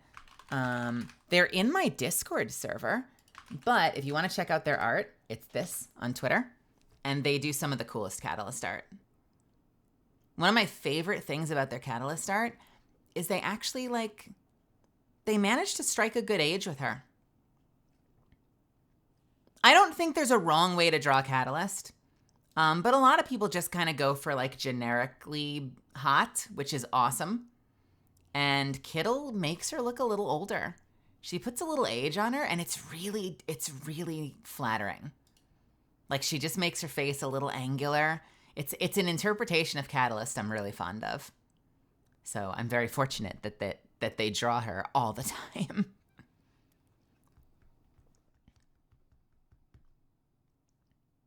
Cat is 30 or 31, yeah. You don't know how surprised I was for your special entrance at ALGS. That's awesome. I was there all weekend. Were you watching from home or were you at the event, Sprin? And also welcome. And Maya, welcome. Welcome, welcome. I am a Straub. I am in fact a Straub today.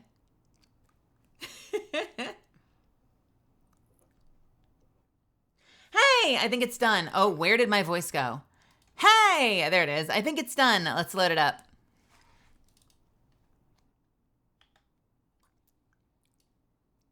All right. So, you lot have Zuffins to thank for this. And Zuffins told me to watch this blind.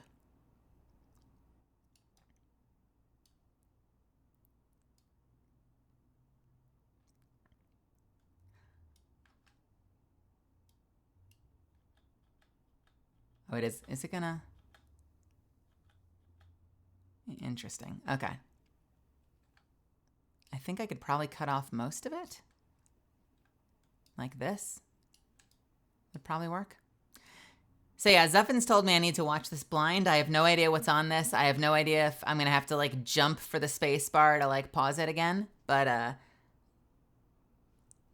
think I have to pause that. But he did tell me that I'm able to pause it as I go. So as something inspires me, I can pause it and we can talk about it. But he made a little 10-minute video. Zuffin says, I wanted to share the whole experience of ALGS with everyone who couldn't make it themselves, so I made a video. That is so freaking sweet. All right, let's Let's give it a look, shall we? Tell me if you can't hear anything.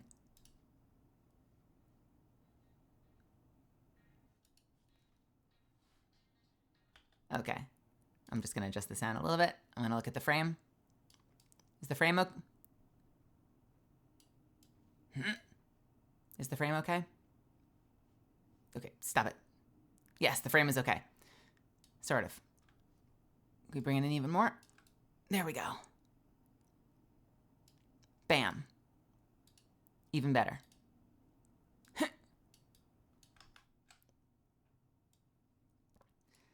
Yay!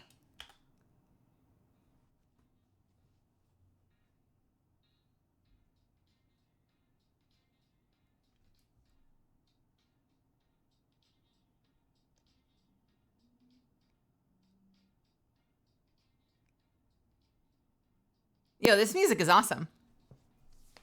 That's me! What the fuck?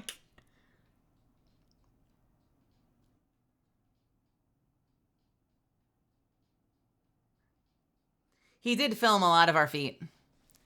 There's so much free feet in this video, I imagine. Yeah.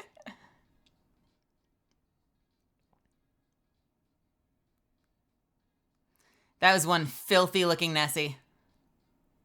I didn't get sunglasses. Where the fuck were those? I did get a hoodie though.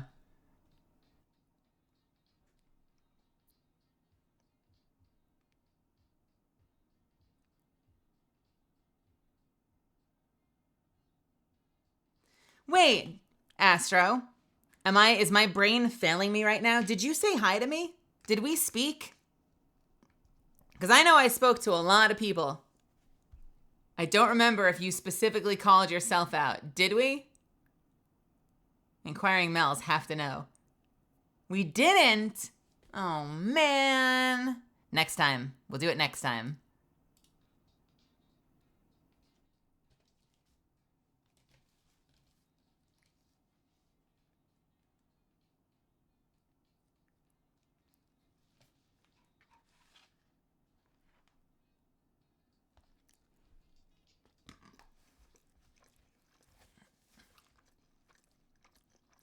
Also, I commissioned that piece of art by Art Noosh right there in the center. And I mentioned it casually to the Respawn team. And they panicked. They were like, we are so sorry. We didn't know it was a commissioned piece. They didn't say it was a commissioned piece. And I'm like, it's fine. They're like, no. We specifically checked. We didn't want it because, like, if you funded this, then, like, you know, like, you should have had the ability to give the sign off. And I'm like, well, I can give the sign off now. They're like, we want you to know that Noosh didn't receive any compensation for this gallery. It was entirely donated. They're like, you can take the printed piece home with you if you want it. I'm like, it's fine. But I will say, it was a little strange. No disrespect to Noosh at all. I adore her. She is such an amazing artist. But it's the first time I've had something that, like, I commissioned ended up somewhere else than, like, where I put it. So it just kind of caught me off guard a little bit. And I don't know I don't know, visual artists in chat. I don't know what's normal. You know? What's normal? It caught me off guard, so I felt like I had to say something. I would have given permission, and I didn't mind that it was there, but I just didn't even know how to process it, because I was like, I paid for this. Is this her? Should they have contacted me or her? I don't know. It looked beautiful in the gallery, and clearly it was enough of a question that when I brought it up, the Respawn people freaked out. But it was totally fine, and it looked beautiful. It was great. No, they did ask the artist. Don't get me wrong. They asked the artist. I don't think it just never came up that it was a commissioned piece. You know what I mean? Like the fact that, like, it was essentially something I purchased with commercial license. And apparently that was something they were sensitive to, and it just didn't, for some reason, it didn't come up with that piece. So I was never kind of brought into the conversation. It looked very pretty though. And I did not mind. It just surprised me.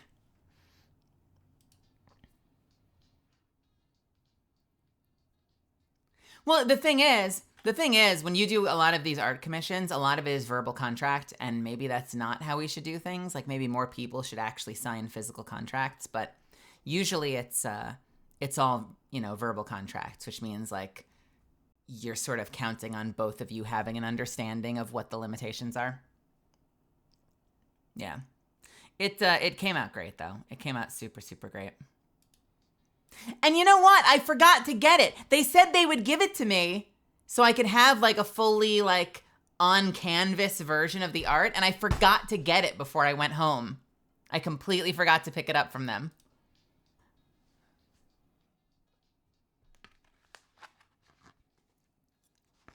Look at her! I took a bite. Hang on.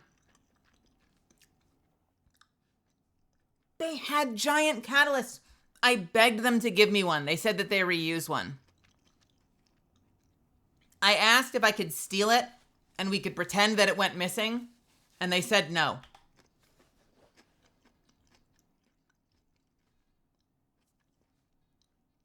I wanted that in my trunk.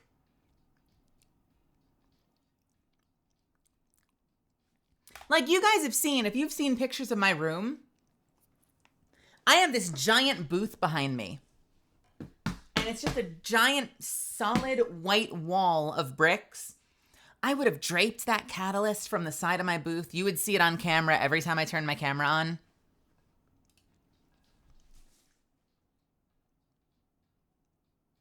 They had stores for all of the different teams, so you could buy team merch if you wanted. It was a little pricey, but I realized, you gotta pay your bills somehow. Deku, welcome. Wait, Deku. Is that the Deku that I went to dinner with, or is this a different Deku?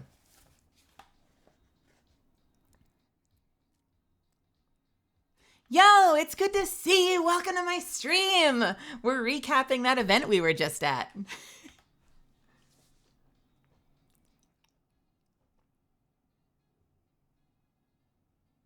Me too. This is from our signing. I've been a puddle. I got into an argument with my agent yesterday because he had something he wanted me to turn in and I didn't want to do it. And we had to hash that out because I was just too fucking tired to give a shit. I was literally on my ass all day yesterday, just like, that's why we didn't stream yesterday. I was in recovery. I was like on my ass or on my back on my bed all day recovering from this weekend.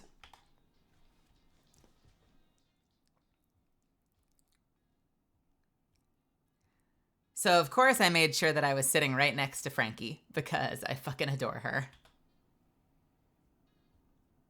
Sitting next to Elle. And by the way, for those of you that watch our streams, you'll know that Frankie and I have a lot in common. We think about things similarly. Like, when we've had her on stream, we think about auditions the same way. Like, we're both playing Apex and, like, doing bad, like, anime boy voices the whole time, the entire time we're playing. We went to the after party, and I sat down next to her, and I had gotten, like, a Moscow Mule, which was an alcoholic drink that features a lot of citrus and ginger. And I sat down next to her, and she's like, "Is that a mule?" And I'm like, "Yeah, why?" And she's like, "That's what I got. Why are we the same? Get out of my head."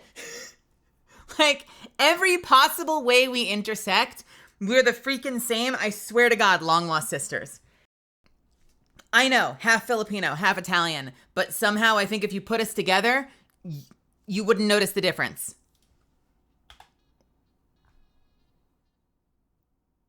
The one that closed, yes. There was the after party we went to where they screamed at us at the end to get the fuck out. But I found out later, it's because they let us stay over an hour past close. I hadn't looked at the times, but Zuffins did.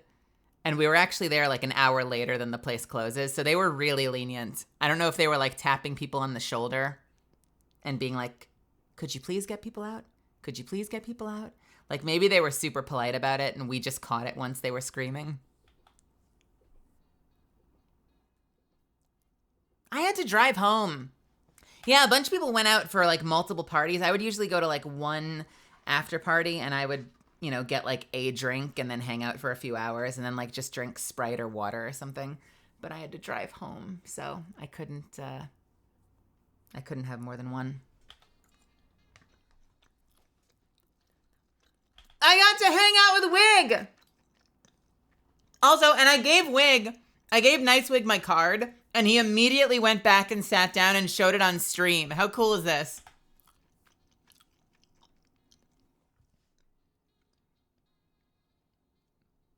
And Niyamoka. I was hanging out with Niyamoka all weekend.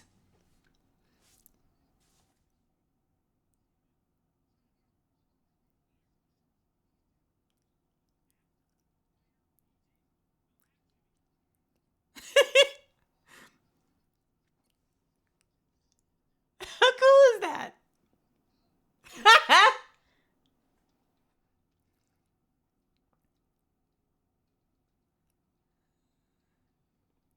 I love that he showed it on stream. And by the way, right after that, he plugged Nia. I don't know if I mentioned this, but Niyamoka was there, and she and I were hanging out all weekend. Like, she was like, aside from Zuffins, Nia was like my buddy for the whole weekend, and I had so much fun with her. She's so nice. She's so kind. She's so patient and like, just like, I don't know, just an amazingly generous person. And I've never mentioned this before, but even though we don't collab a lot, Nia has been there for me a number of times. Like when I've been having a bad day, she'll be very quick to like call me up, actually call me up and like put on video chat and like show me her Shiba and just kind of talk me through whatever I'm going through. She's been a really, really good friend. And so it was really cool to spend the whole weekend kind of just like walking around with her and hanging out and having a good time. Yeah, she's a big sweetheart. She was she's very careful with her identity. So she didn't take any pictures. She was wearing a mask the whole time other than like when we were out eating. And I respect that because that's, you know, that's VTuber culture. That's just one of those weird places that like I don't intersect when it comes to VTubing because like everyone knows what I look like already. But she was super cool. We went out to eat basically every night. We got to hang out with Deku and a bunch of other people. We got dinner with Skara, if anyone knows the streamer Skara. We got to do so many fucking cool things this weekend, and I basically spent the whole weekend with Nia.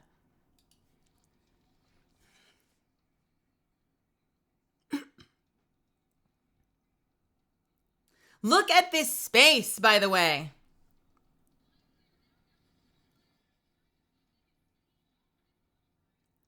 I don't know what I expected. I kind of thought that, like, maybe because I've seen pictures from, like, Overwatch championships or League championships or something where, like, they have rows of computers that are just facing each other. So you're, like, looking down hallways of computers with the teams on either side. I kind of expected that's what it was going to look like. This setup was super cool. So you could see every team facing you, but they also, and I don't know if it'll be in the video, but they had graphics, like all of those big black bars with the Apex logos underneath the teams. I'm sure you saw it if you watched the stream. Like those were all screens and they had crazy graphics and like ring closings and eliminations and stuff. It was very cool to watch. Did your housemate manage to guess before I opened my mouth?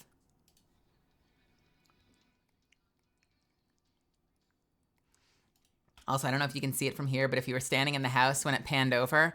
So they had their main on the left side, like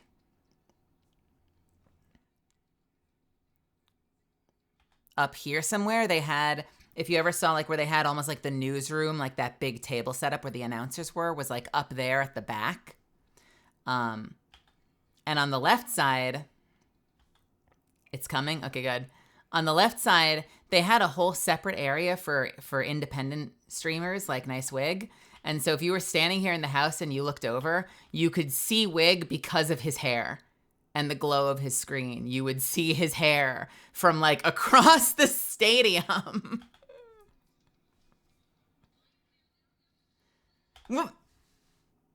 You see someone? Who do you see? Who do you see? Don't say. Don't say, don't say, don't say. I don't see anyone. Wait, why is the video not loading anymore? Oh, fuck, I broke it. Oh, fuck. Oh, fuck. Hang on. Wait. Fuck. 2 minutes and 47 seconds.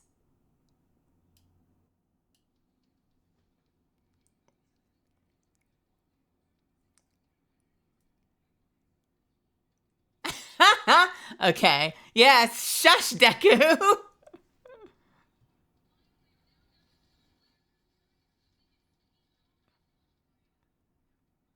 Can we see Wig? I don't know if you can see from this video, but when he was over there, like right over there, you would see his hair like perfectly silhouetted in like the halo of his monitor. It was very funny. He was, by the way, he is so nice. Everyone there was so fucking nice.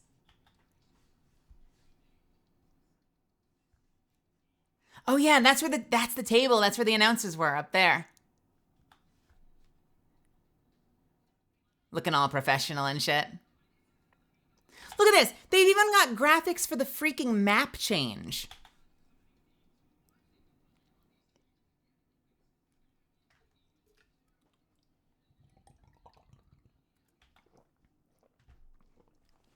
They even had graphics for the legend selection. So like as they were like popping in their legends, you'd be able to see who they were picking.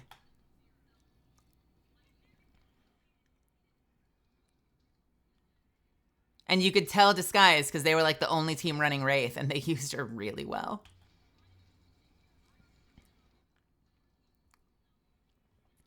Yo, I gotta get hair care. I gotta get hair care tips from Wig. Seriously, feel free to pass those on. Oh, son of a bitch.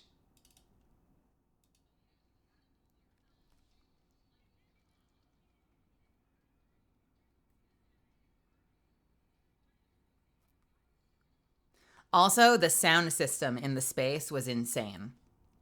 Like specifically, anytime a Bangalore alt popped, you felt it in your stomach. Like the subwoofers in that place. I swear to God, you felt like you were out there on the battlefield. Especially if you were in the center.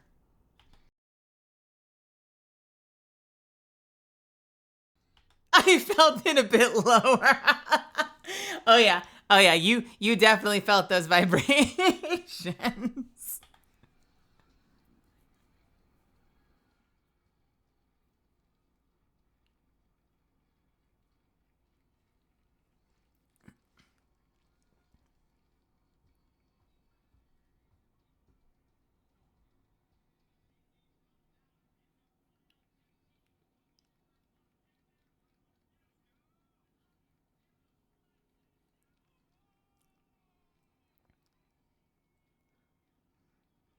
We had like, yeah, we had people's parents. Like Timmy was there with his family, and like his family were wearing jerseys that said was it like it's dad and it's mom? And yeah, Papa Jen was there. A lot of proud parents, which was really sweet.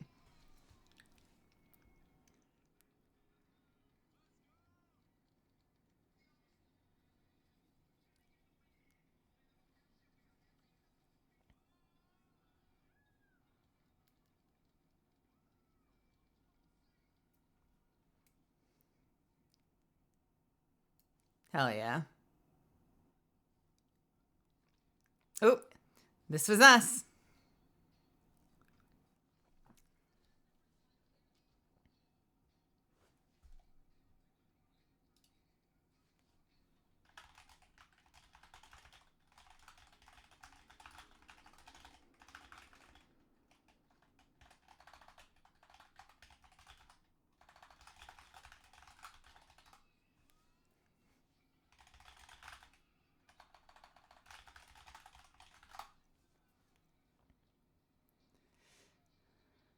Oh, is this the win? Wait, is this the win? Oh my God, if this is what I think it is, this win was insane. I lost my mind when they won this game. This was game 5.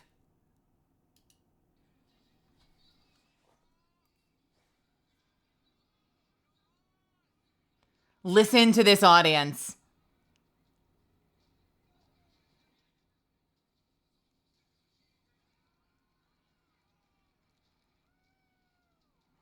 They lost their fucking minds.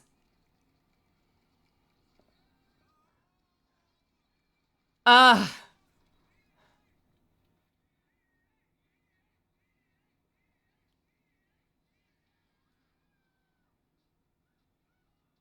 Let's go! Who is that? I have to hear that voice again. That was amazing.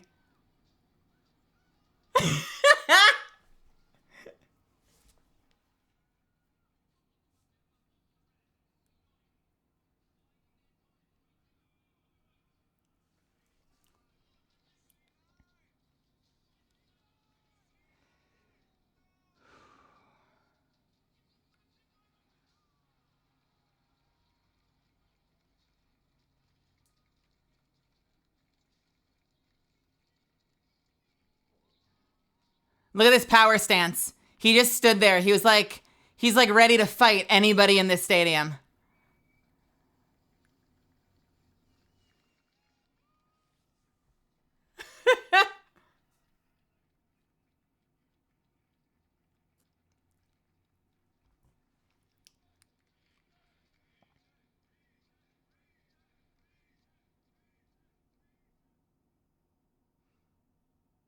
They seriously played super well. I was not familiar with their team because I'm not like in the scene before this weekend.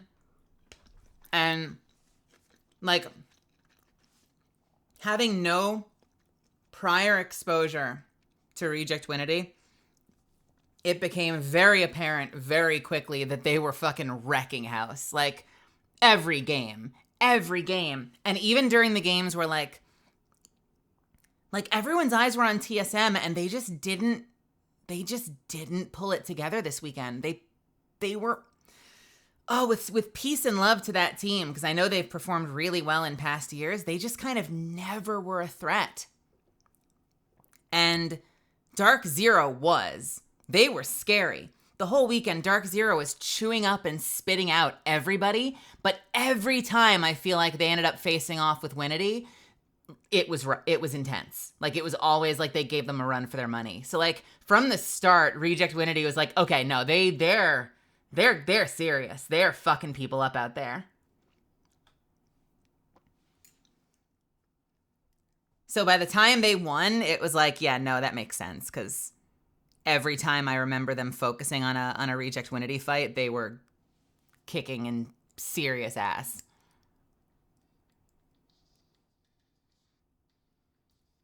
So yeah, very, very well earned. Even if it wasn't like the team I was crossing my fingers for. I didn't know you got pictures of the tech.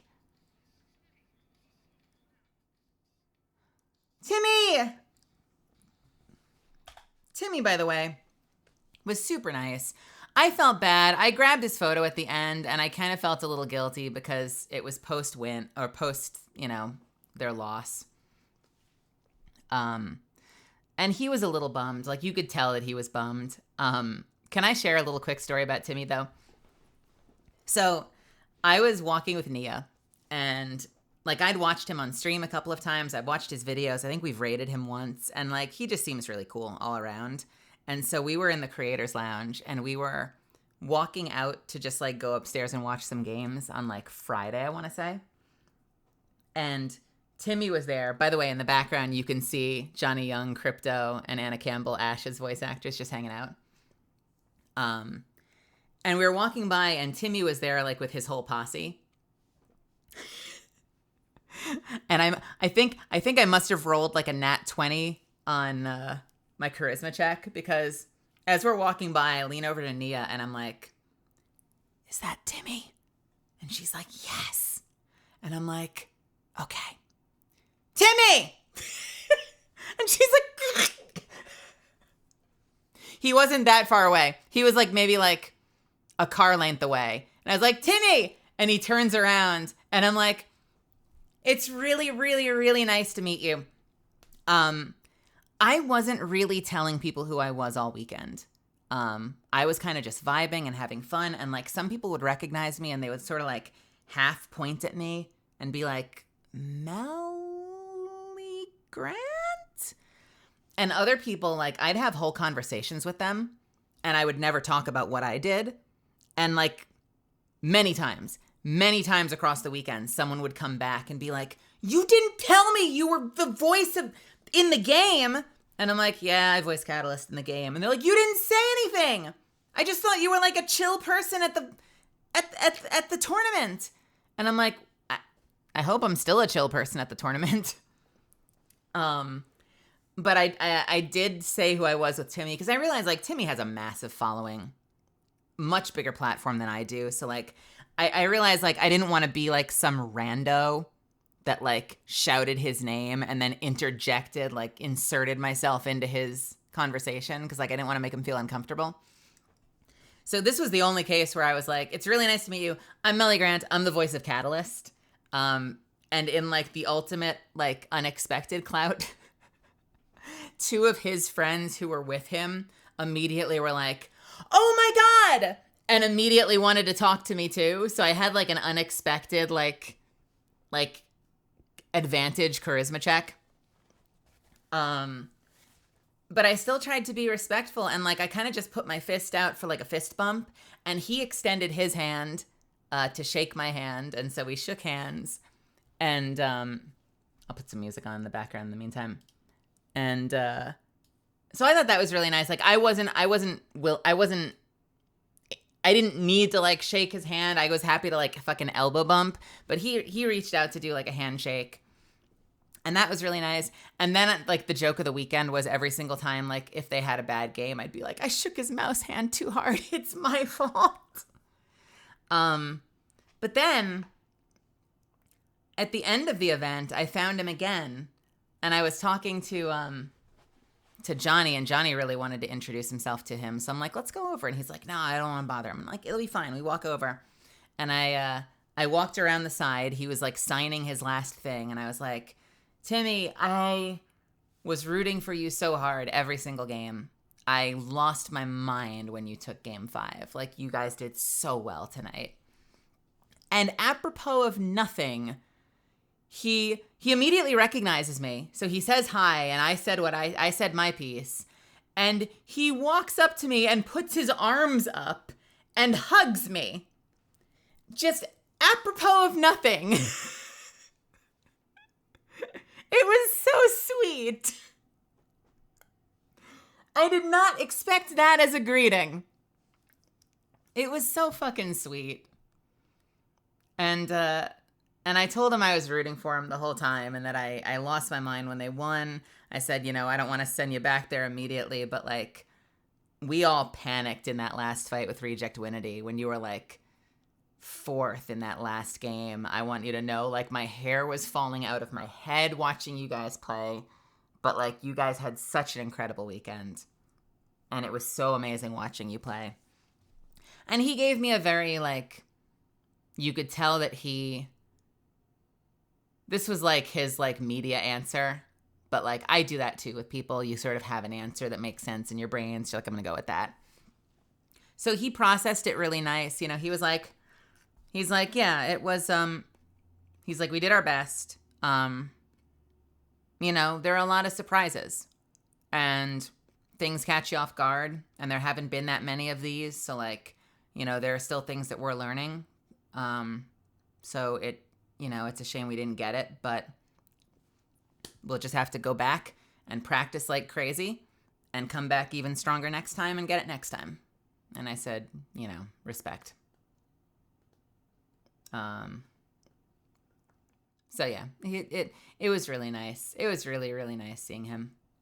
And yeah, I'm going to be cheering them on. I think, like, my whole row, the people that I was hanging out with, just about all of us were what am I trying to say?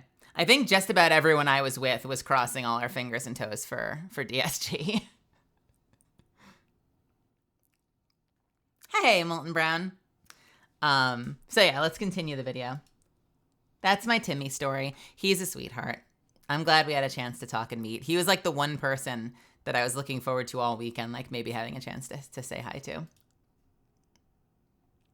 That's Vicky, by the way. Vicky was one of the announcers. They had maybe like 6 announcers. They swapped back and forth. So if you were watching, there was the one woman that had kind of like a lower, huskier voice. That's Vicky. She's super fucking cool, super stylish. And we actually connected on that. I told her that I loved her voice. I could listen to her voice for hours.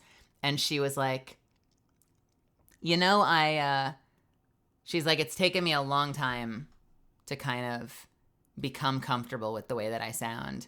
And I don't want to share too much of what she told me, but I was like, exactly the same. I was like, exactly the same. Like, I've had the same experience of like having a lower voice and having to like learn how to own it and become proud of it and like learn what you can do with it and fucking kill it, you know, and like go do awesome fucking work with your voice and not be ashamed of it. And so it was inspiring to me that she's also had that. I hope I said Vicky and not Nikki. Vicky. If I said Nikki, I meant Vicky. My brain is now playing tricks on me. Vicky Kitty on Twitter. And yeah, if you happen to watch the stream, she was really cool. She was super energetic. She was awesome. Hot sick. Let me remind myself. Did I meet Hodzik? What does he look like? I don't know if I spoke to that person. I did say Vicky. Okay, good. Thank God. Oh, thank you. Oh my God. Yeah, we got Korean.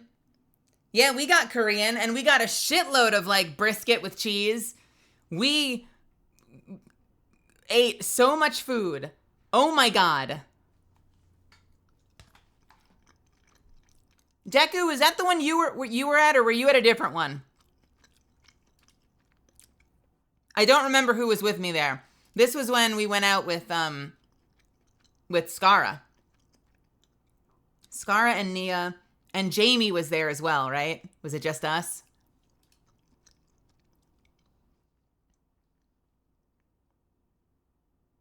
It was so much food.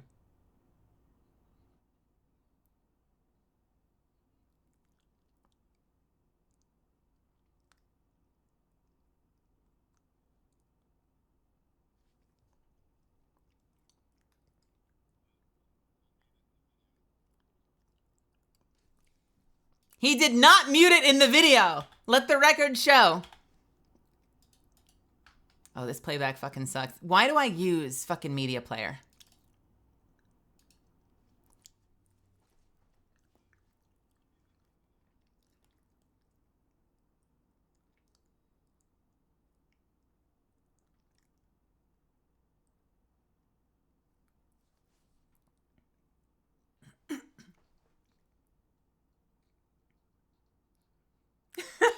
Hey, Maddie. Yeah, LA's fun. It's a fun town. I lost money for sure driving. They gave us an Uber voucher, but I wanted to have my car with me.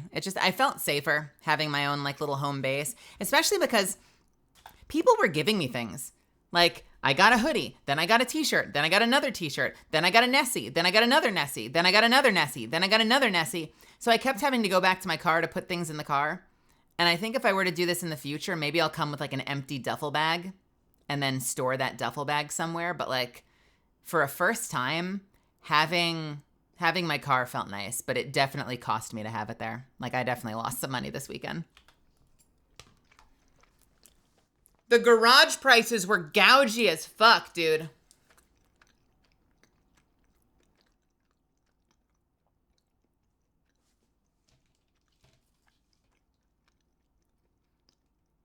I got a green Nessie, I got a purple Nessie, I got a gold Nessie. Not the shiny one though. I got the one with the wreath around the head from like Vegas or something.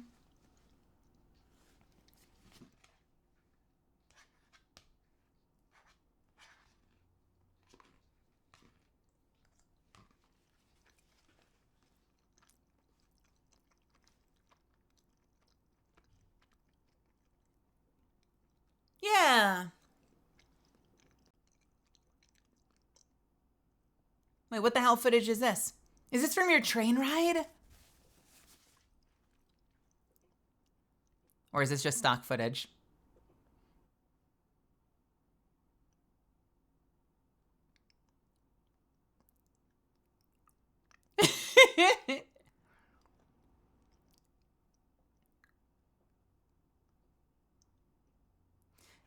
Zuffins, thank you so much for making that video. That was so cool.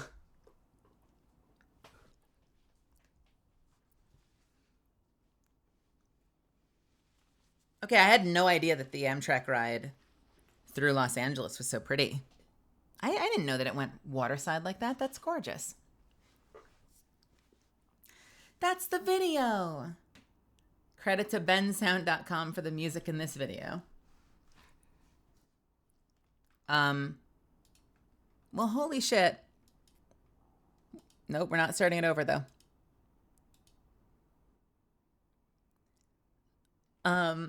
Yeah, and that was the weekend. Thursday, Friday, Saturday, Sunday. And it was long days too. I probably got in later than some people. Like the event started at 10. I usually got in at like 2 or 3, but I was still there until like midnight every day. The games ran until like 10:30 or so. And then there would usually be some kind of after party or something. Zephyros, thank you so much for the 5 months. Yeah, it was a really great time. It was a really magical experience. I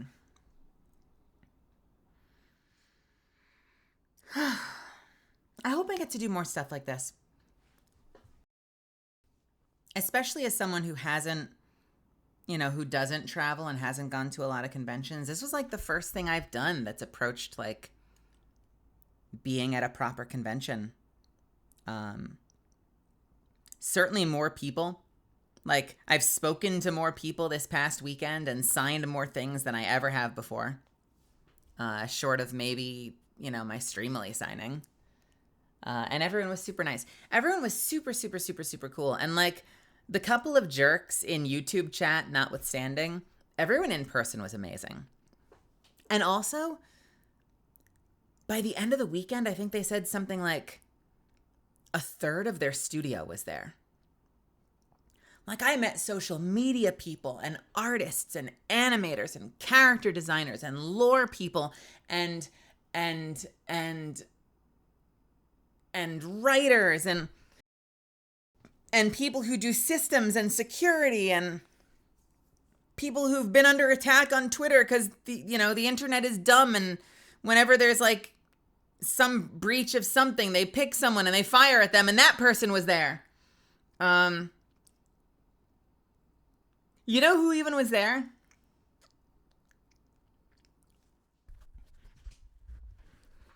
And yeah, and Ashley Reed, the lead writer, was there. I met so many amazing, amazing people that work on every aspect of the game. And they were all super appreciative too. Like they were super nice and outgoing and like wanted to come up and talk to us and like geek out because they've been hearing our voices when they're like designing animations and stuff.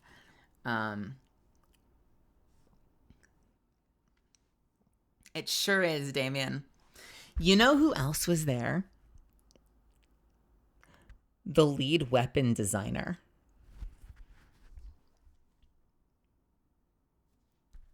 Just think about that for a second.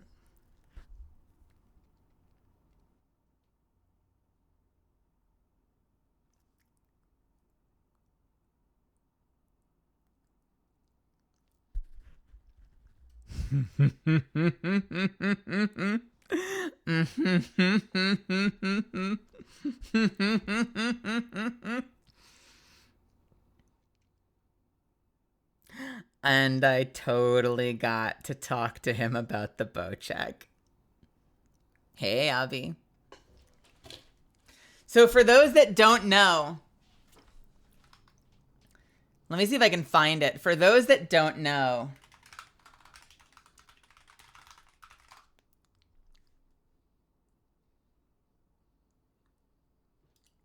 I'm Eric. Work on ADVgg. this is a previous, this was from a previous event.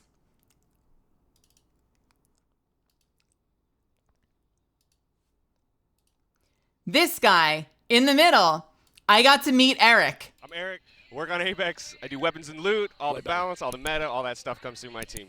Oh, hell yeah, dude. No, Okay. that's way better. So, And that's who I got to speak to. First off, Eric is a total bro. Like in a good, I mean like the positive, in a positive. Like he's super fucking cool. He's super nice. He's super engaging. He's super fun to talk to. No. The actual person I should speak to. Like whenever you're like, man, they need to fucking balance the boat check and put it back out on the floor. He's the person. Like I want to sit someone from Respawn down and tell them all the ways to fix the boat check. He's the person. And I caught him in the fucking content creator lounge. And I sat down with him and we introduced each other. And I was like, so you're the person that I need to talk to about boat check balance. And he's like, that would be me. And he grins. And he's like, I know. So first off, I actually got to have a full conversation with him about it. And it was fucking amazing. Is anything going to come of it? I don't know. Lobster Messiah, welcome. Welcome to my chat for the first time, by the way. Welcome.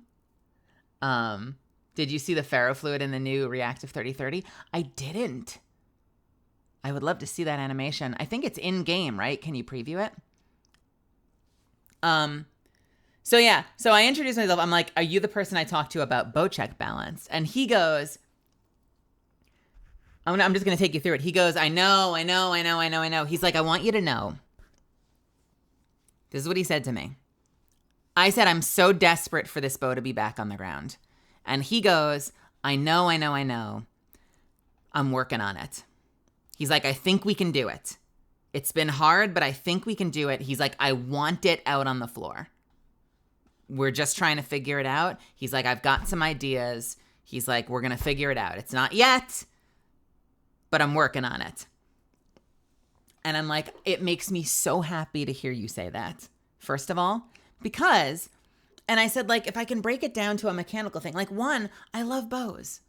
I just fucking love bows.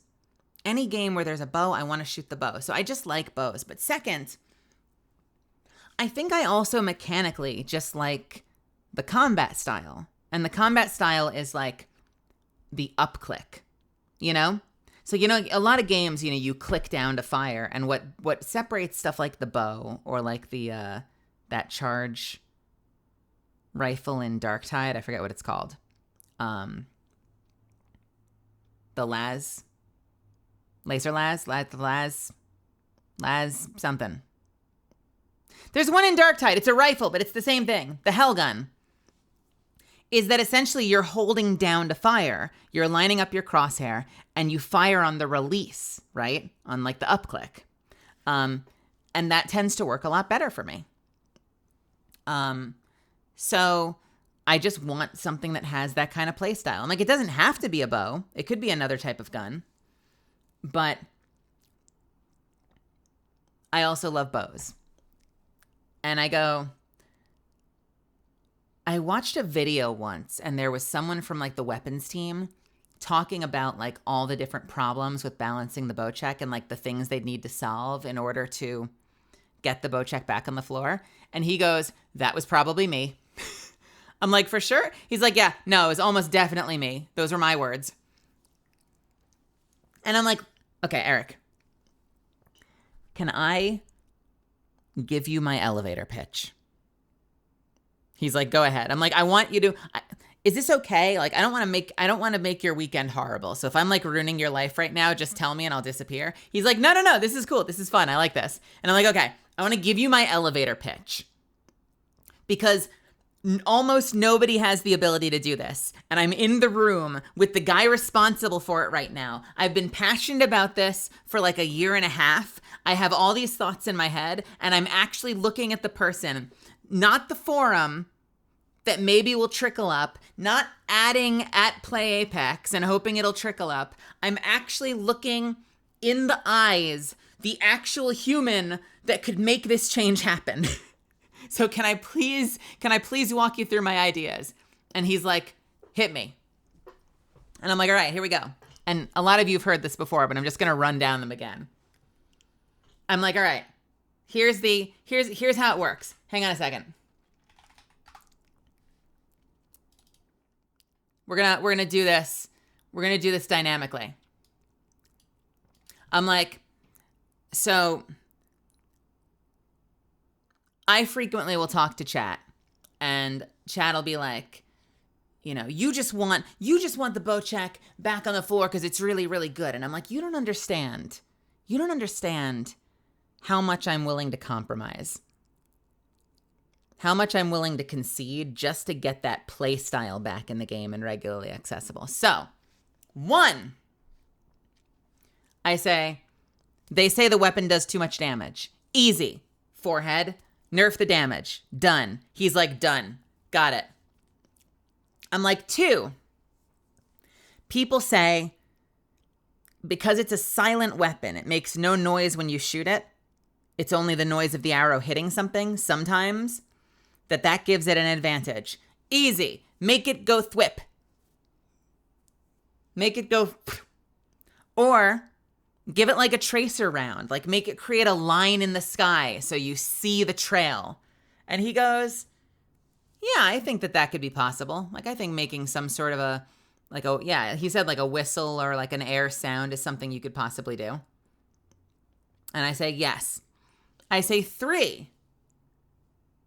Oh God, what was the third one? I said damage, sound, ammunition. I'm like, that's the easiest one of all. You just have to switch it. Make it heavy. Make it sniper. And he's like, I know. Yeah, I know. And I'm like, listen, Eric, I know. The box has a bullet on it, but surely there's a compromise, right? Like you just make it a different ammo type. And like maybe that means that you lose the ability to like pick up arrows again later. Wasn't that a thing? Like couldn't you recover arrows for a minute? Get that out of there. It won't have its own ammo type. Just make it sniper or heavy or whatever the heck you want, but combine it with another ammo type. 1, 2, 3. And he's like, yeah, he's like, that would probably, he didn't give me a yes on that. He was like, that would probably be the easiest way is kind of what he said to me. And I'm like, now, I was watching a video, again, where someone was talking about the other problems. He's like, this is probably still me, just so you know. And I'm like, okay, so you were saying the other big problem is that the attachment game is not strong for the Bocek. There's almost no way, like there's almost no attachments for it. There's just the optics. And he's like, I did say that. And I'm like, okay. So I was thinking about this, and here's my thoughts. I think in general, the least amount of attachments you have on a weapon is like 3 with the flatline. I think the wingman might be down to 2, right? I forget if the wingman is down to 2, but most of them have been 3. Agent Monkey, welcome. And TDA Entertainment, welcome. Welcome, Rose. Welcome, Goalie Did I meet you at ALGS? Oh, hell yeah. I'm so glad we had a chance to talk then, Agent Monkey. Wingman's down to 2. So a lot of weapons have 3, right? Like the wing, the flatline has 3. And I'm like, so this is what I think we do. 1 optic. So you already have optics.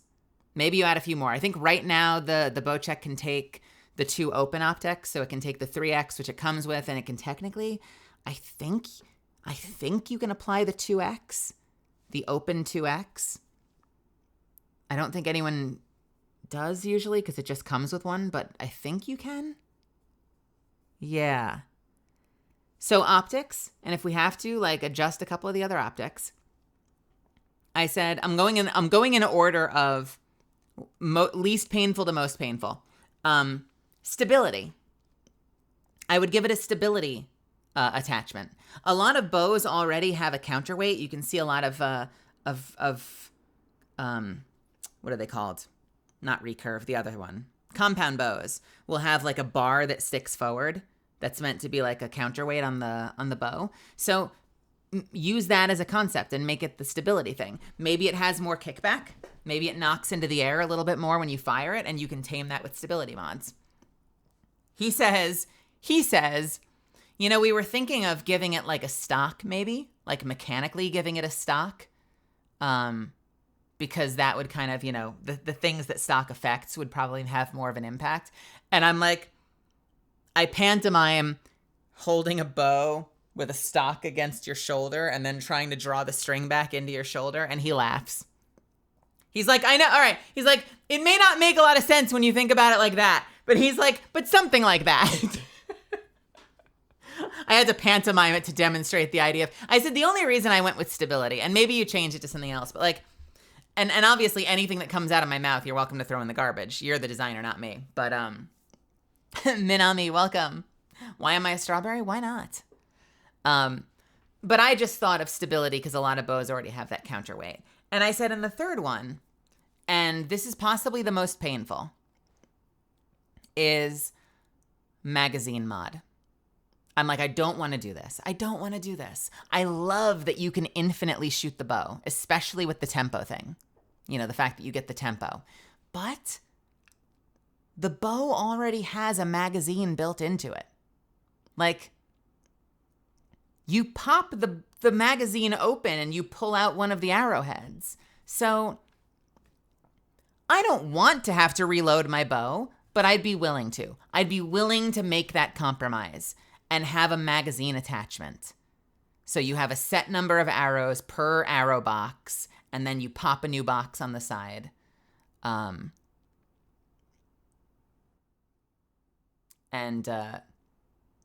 He heavily implied that had been something they'd considered.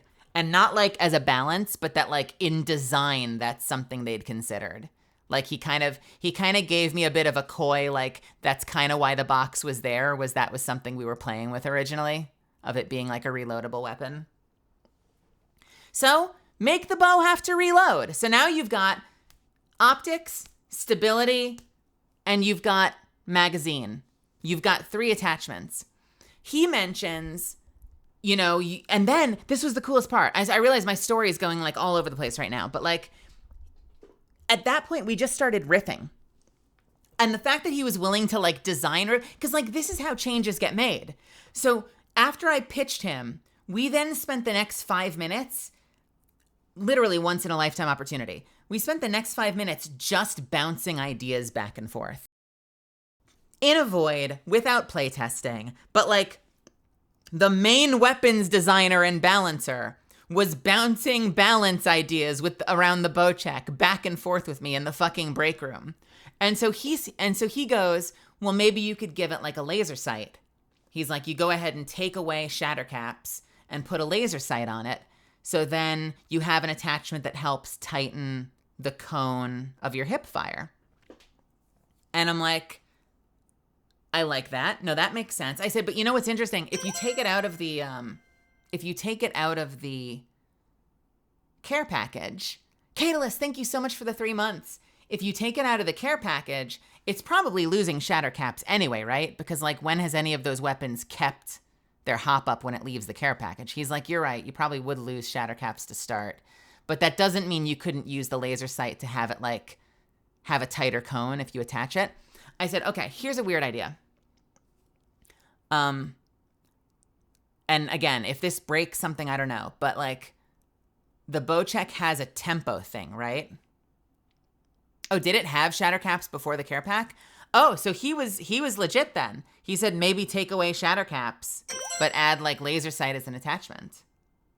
Hello Straw Mealy Cat Ivory Melisand Love Melisand. It app is my birthday, but it's also our 9 months of chaos. Wow, time flies. I hope you had a blast at ALGS. Oh, Melisand Bat, I love. did. I did, Bat. Bat, thank you so much for the 9 months. And happy birthday. Happy birthday to you. Happy birthday to you. Happy birthday, dear Bat in the Attics. Happy birthday to you. I had a wonderful weekend. Okay, so he was, I mean, I should trust him. He's the weapons designer. Yeah, he said you could take shatter caps out. You could add laser sight. And then I mentioned, so I don't know if this would break something, but like, here's another idea. Marksman's tempo, I think right now exists just on the bow check and on the Sentinel. And he goes, well, it's mostly on the bow. He's like, it doesn't really, I'm trying to be careful with what I share because I don't want to share anything that's like, respawn secrets. But he basically kind of drops like, he says it's mostly for the bow because you don't really use it that much on the Sentinel, do you? And I'm like, I mean, sometimes you spam fire, but I guess there is something like diametrically opposed about the idea of spam fire plus sniper rifle. So like, if I had to tell you from my own experience, I very rarely am shooting the Sentinel as quickly as it can fire. I very rarely take advantage of marksman's tempo on a Sentinel. And I'm like, so here's a thought. Is there a world in which you could remove marksman's tempo? Now I realize like this would be getting into like more intense, like not just repurposing things, but designing new things. But could you remove marksman's tempo from the bow and put it into an attachment, some kind of attachment, so that like, that's also an attachment idea. Maybe when you get one off the ground, it doesn't have marksman's tempo and you can attach something that can stage up, you know, more and more responsive. For those that don't know, marksman tempo is so that as you fire arrows, each consecutive arrow fires a little faster until you get to like stage 3. Maybe make that a multi-stage attachment and it drops without it or something. And we didn't have that much after that. He kind of said like, that's an interesting idea to think about. But the sort of recap of the story is that I bumped into the guy responsible for weapon balance and design. I got to give him my elevator pitch, my thought out over the course of like a 1.5 year elevator pitch on all the changes I think would help put the Bocek back on the floor. And then we got to riff for like another 5 minutes on potential balance ideas. Not just on the forums, not just on Twitter, but with the actual guy responsible for making those decisions. It was magical. Like, I told him at the end, I'm like, listen, I know you're going to make whatever decision you make. I'm not a weapons designer. I don't know how to balance shit. So, like, you can take everything I give you and throw it out. But, like, just the fact that I got to share this with you so I could go back to my community. I'm like, I'm going to go back to my community and be like, I went into Respawn. I sat those motherfuckers down in a chair and I locked the door and I made them listen to every Bocek idea I had. Captive audience, motherfucker. He laughed. The fact that I got to actually share that shit with him, I said, was so meaningful to me. Like, being able to go back to my community and be like, everything I've ever talked about the Bocek, I got to talk to the actual guy about it. And on top of that, he was super freaking cool. Like, he was super nice. He was super chill. He was interested in the ideas. He was happy to toss around ideas. It was great.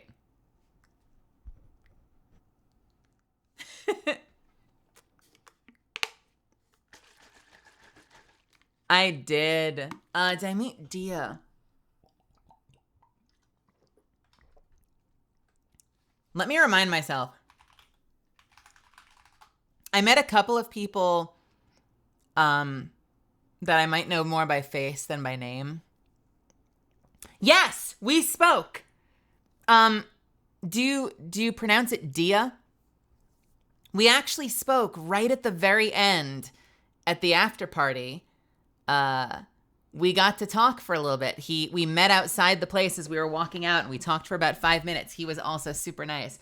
You know what? When I was talking to him at the after party, I didn't realize that he was one of the casters because they're up there at the table and they're not down there. So like I was familiar with the people that were running like the stage and I didn't see what was happening up on the, up at the table. So like I had this whole conversation with him and I went home and it was at night later on Twitter that I was like, oh, wait, that was who I was talking to. He was one of the people at the table. They were one of the people at the table. I didn't realize that was one of the casters. That's so cool.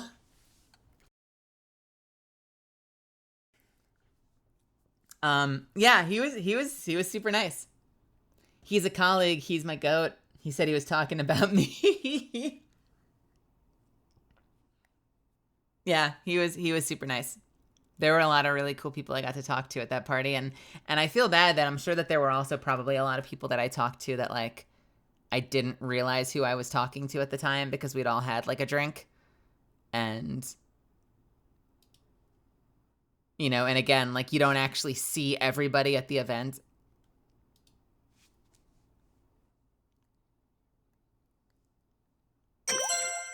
Oh, hell yeah.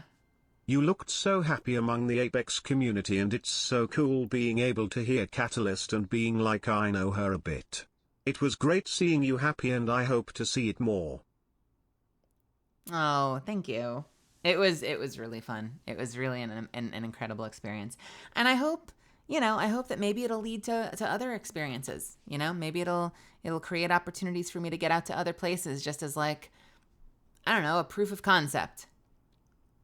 You know, maybe other places will see us out there and like hear me talk on that video and be like, oh shit, we should get her out to our convention. Because that would be really cool. Am I playing tonight, or is it just talking about ALGS?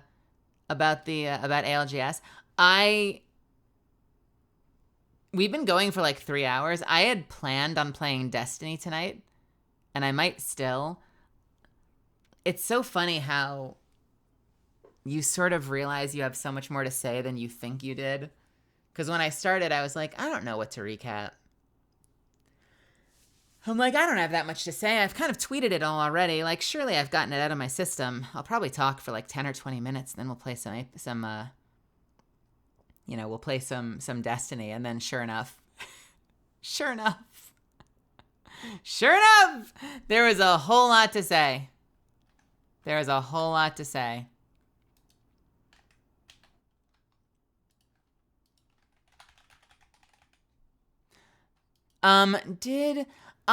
Full disclosure, I don't remember if Dia brought you up or not. But we did speak. Are you who I think you are? It's okay if this isn't you, by the way. There was a trans caster that was tweeting recently about the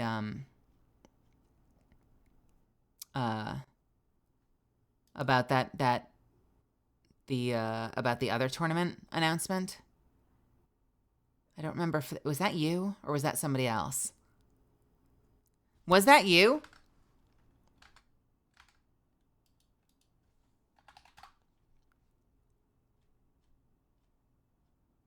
Do you go by a different handle on Twitter?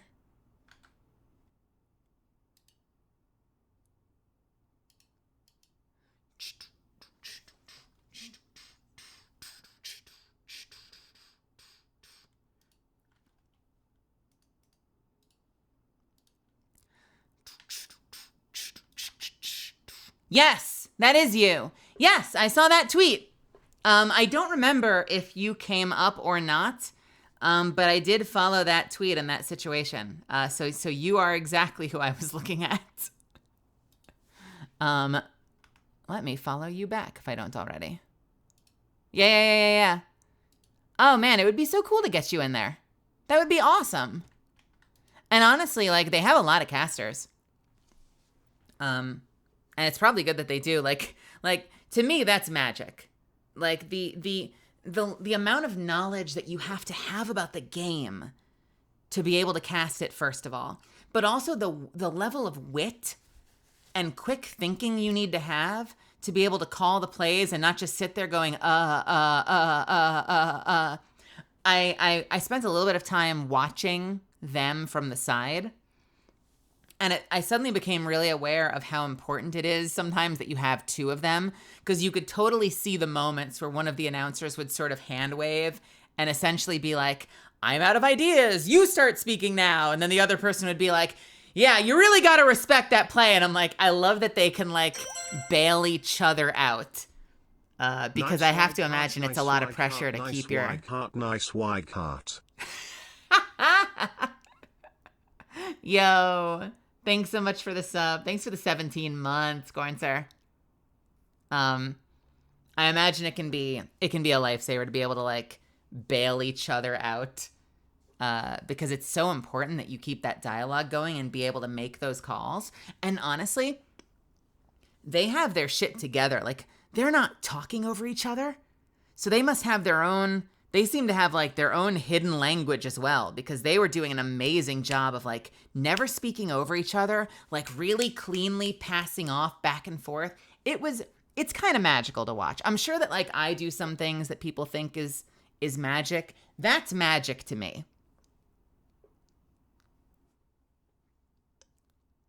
If anything, I've gotten better at keeping conversation going as a result of streaming, because this sort of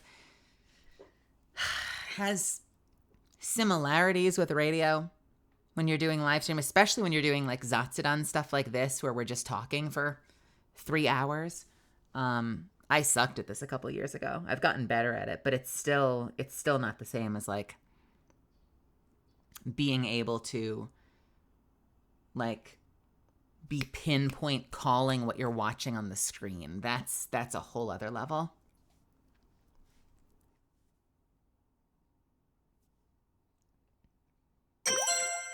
Shit. Seeing you be successful always puts a smile on my face and keeps me working and moving towards one day being able to do the same. Thank you, Sunny420. I'm doing my best. I mean, that's why I like streaming, you know? That's why I like doing this. It gives me something that I can take control over. You know, Apex is huge, and I get to do cool stuff once in a while. I've got a really cool gig tomorrow. I get to go in and record for a video game. But a lot of the time, I'm sitting on my butt. And so being able to come here and take control of some part of my career doing this is really important.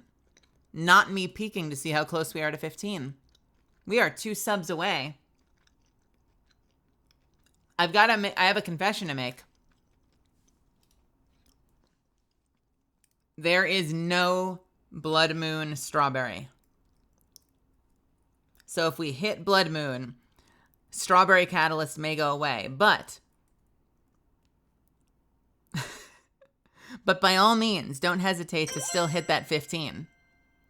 Let's still get that Blood Moon call. If we can hit that 15, I will Blood Moon it up, and we will put our strawberry days behind us. Or I could make a really quick and dirty Blood Moon strawberry. It will be really, really jank, though. Cornser, thank you for gifting a sub. Thanks for gifting a sub to J-Man Ray. I feel it. By the way, that's the other thing. What's it like on your voice announcing for long stretches of time? Because I feel it in my voice when I've been talking non-stop for hours. It's rough, dude. That's one of the nice things about when you play games, is I feel like when you play games, you can kind of settle out and you sort of mellow out and you don't have to shout as much most of the time, depending on who you are. Like if we start playing Destiny, I'm definitely going to be talking less. But when we do just chatting sections and I'm talking for 3 hours straight, right now, the muscles in my neck hate me. They must have Giga Chad vocal cords.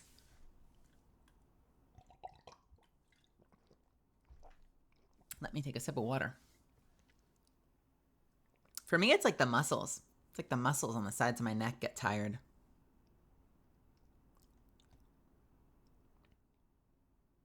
Yeah, what did Vicky say? Vicky literally tweeted something about this.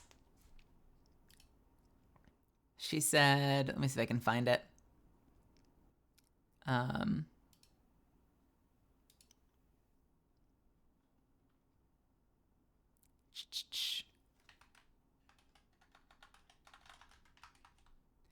It's time for vocal hibernation until next time.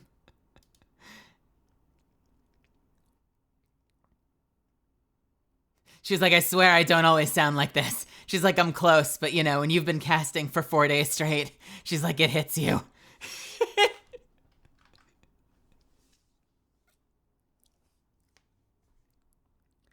Daz and I said Dia and I go way back. He's the reason I started Apex. I just did the Challengers circuit, which is people qualifying for ALGS.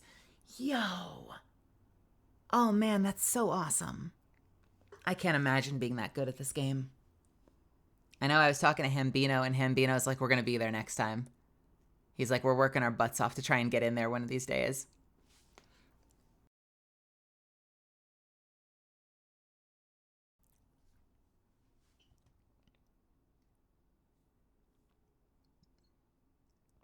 Greek was adding honey to everything. Yeah, speaking of which, I think I have a little bit of throat syrup that I've been wanting to have, but my bottle that I usually fill up is glued shut.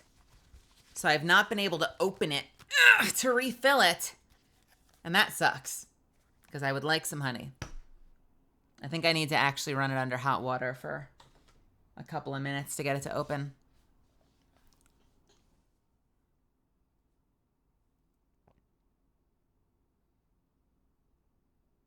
Got to smash the top off and chug it. You know what? I might take 3 minutes and do that hot water trick. The ad starts soon anyway, so I could do it. This could be when I fix it. Greek adds honey to everything. Yeah, I believe it. I do believe it. And I don't know if you saw my video on Twitter, but I did record a little thank you video to everybody. And I got to hang out with a lot of people. Do you know who I got to see? I got to hang out with Hambino in person. I got to hang out with Alexandria in person and Saku. I got to hang out with Niyamoka. I got to hang out with Wraith Crew. I got to hang out with Blur. I got to see Amelie, but we already knew each other. So that's it is always exciting to see Amelie, but it was not my first time seeing her.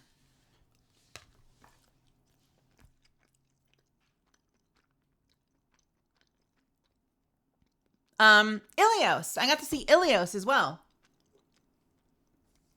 If any of you know Ilios. It was so neat. Oh, and Alley-Oop. Alley-Oop was there. And can I just say, and you can tell her I said this, Alley-Oop is classy as fuck. Easily the most dapper person there.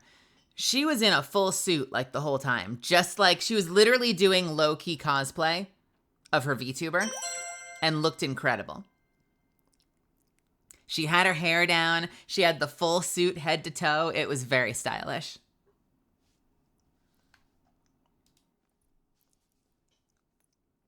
TK, thank you so much for the tier 1. And thank you for the 22 months. Holy shit. Well, it's Blood Moon time. What do we do? Do I go regular Blood Moon? Let's do a poll real quick.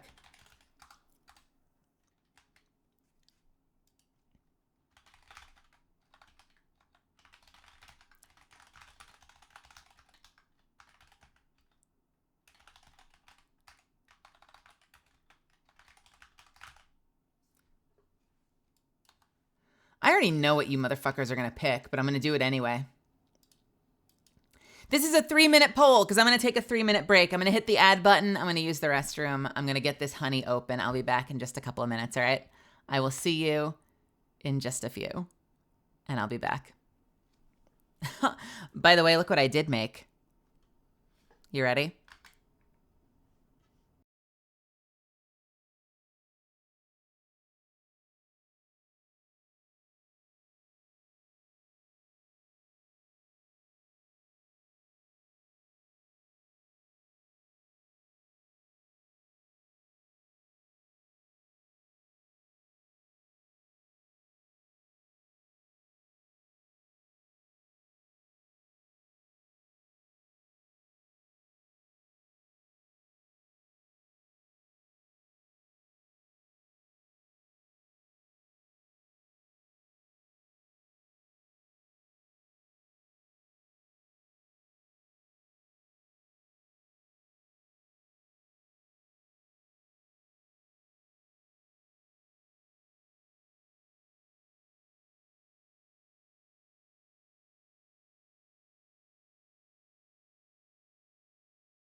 Can we appreciate...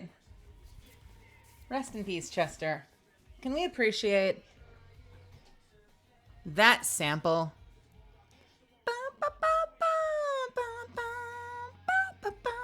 That thing in the background is such a fucking good sample.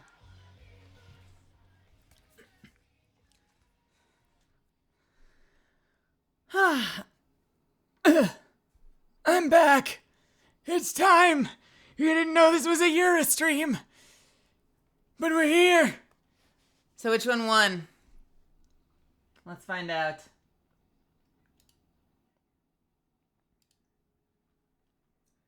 Blood Straub art stream. Of course it fucking did. All right, hang on a second. God damn it. Uh-huh. Am I surprised? No. All right, hang on a second.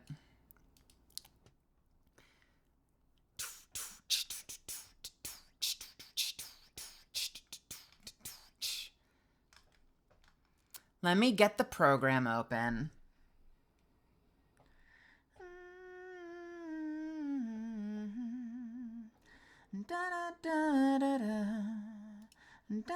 Oh man, there's so many pieces of art I want to show you.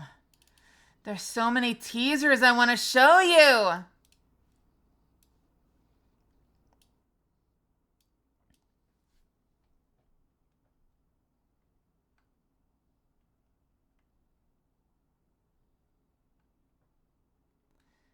Can I slice something? Can I slice something? I shouldn't. I shouldn't.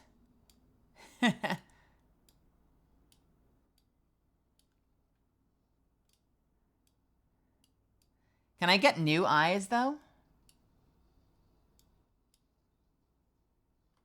What does our current one look like? Where did they go, anyway? That's what it looked like? Interesting. You know, I think you might notice some differences. Not much. Not much, just a little bit. Maybe a little bit of an expression difference.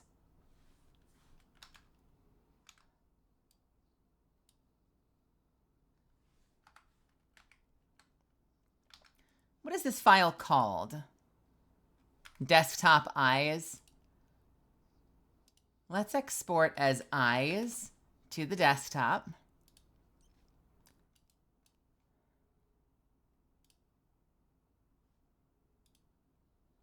Let's see how it changes. Ooh. You know, it's not that different, but there's a little bit different going on there. There's a little bit of an expression change. Interesting.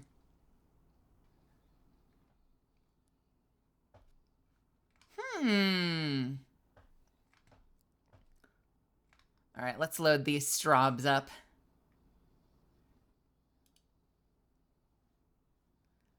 Loading up some straubs.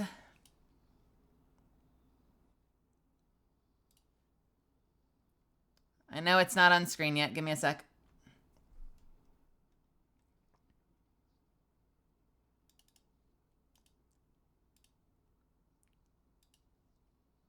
Bam.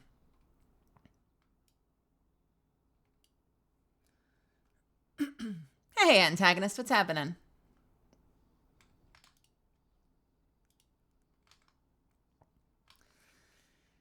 All right, let's get the other layers in there. We need this one.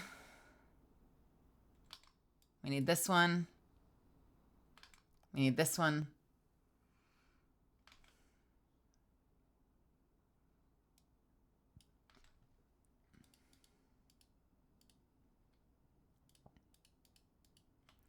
And we need a reference image.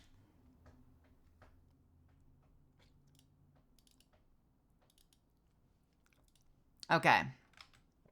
So we'll load up this as a reference image. How about?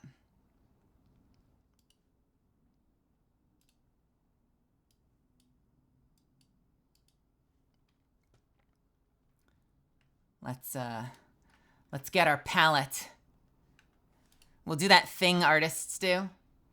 We'll get our palette set up. That's the wrong color. Got a little bit of leg armor. Got a little white for the clothing. Need a little red for the outfit. And some white for the hair.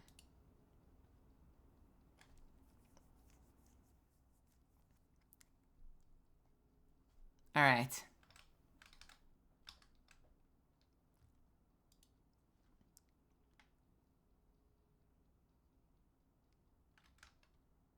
I can just tease the eyes and not show them? What do you mean?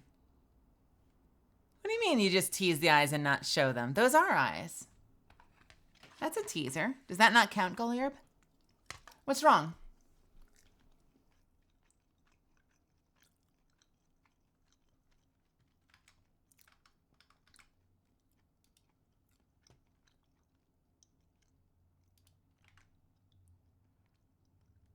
How do we do this? I need to change the eye color somehow.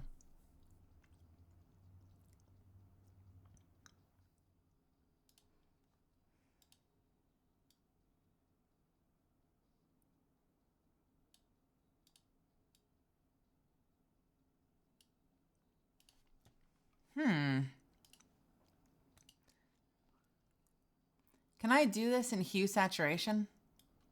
Ooh. Nope, we don't like that. What about this color? Nope. What if we do them both? Interesting.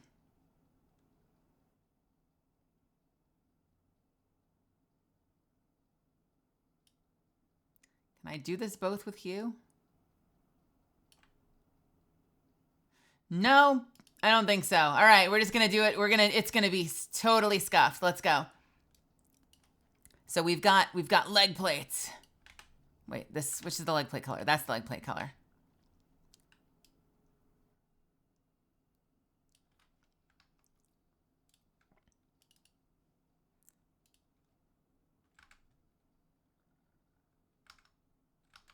And we've got a little bit of that. What color is this?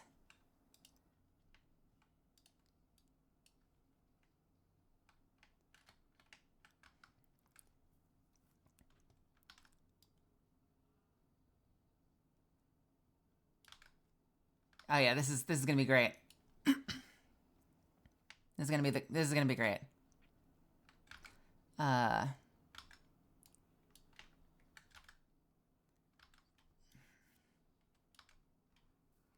This is Smashing Pumpkins, 1979.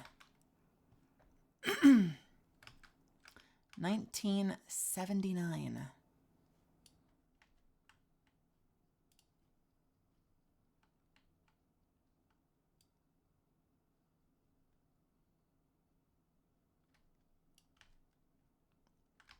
It's gonna look like a Mega Man character.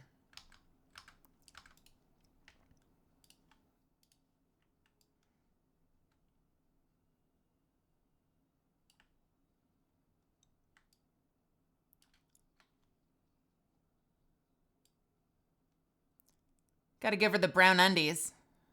That sounds terrible.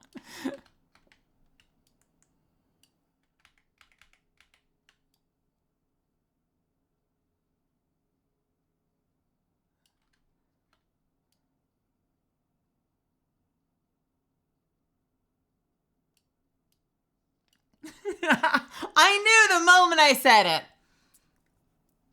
Did you like the note? I did like the note. I still have it next to me. Wait, do I have it next to me? Or do I have it in the car? It is in the car. I have it in the car next to me. I did read it. It was very sweet. It was very, very sweet of you to write. Golier wrote me a very sweet message and also gave me a whole bunch of Has-Been Hotel stickers.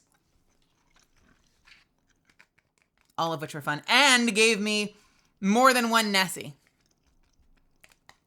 It was very cool. I felt bad that you didn't get a chance to see Zuffins because I think you missed Zuffins by like 10 seconds.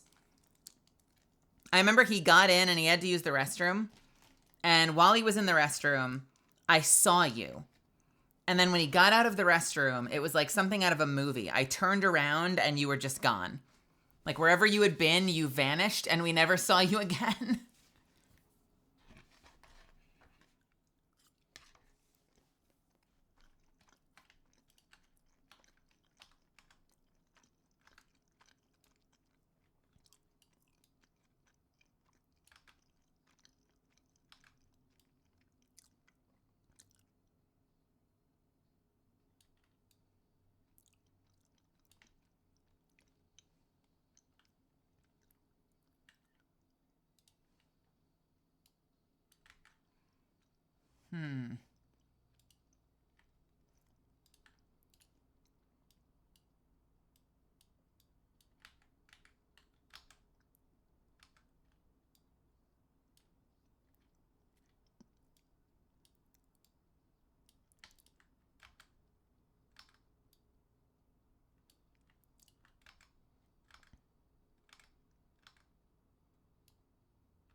This is sort of, kind of.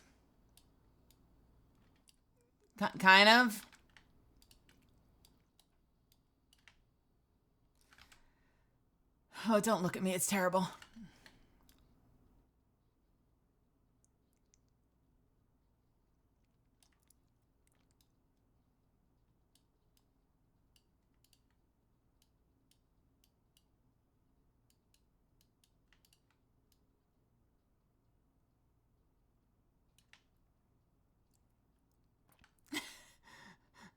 I think that works.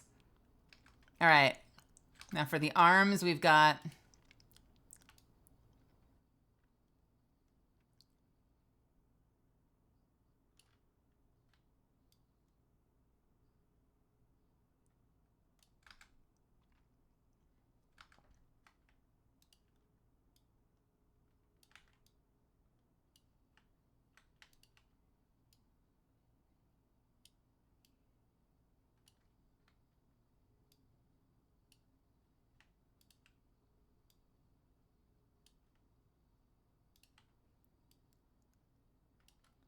There we go.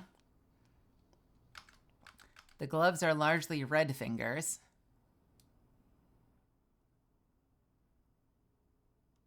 That's a hand. That's totally a hand.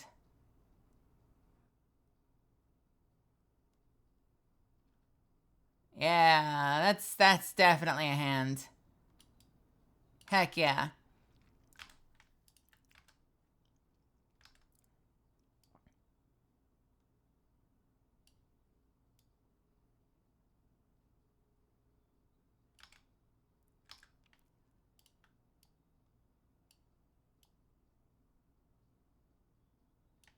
Yeah, we like it. All right, next. White hair. Let's do a fun little brush. Too big. I don't know about that. I don't know about that either.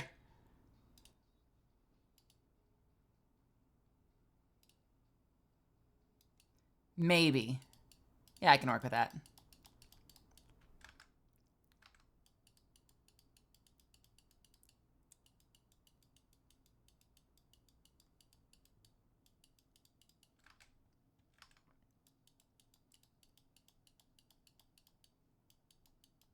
See, I deliver that quality shit.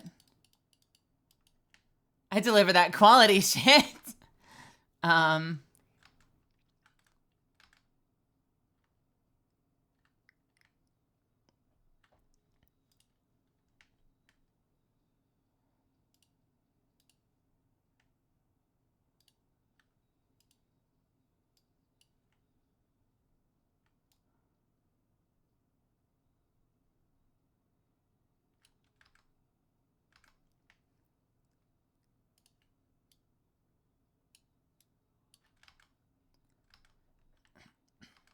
I don't remember what the piercings are like.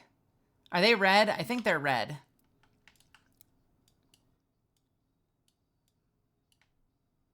Something like that.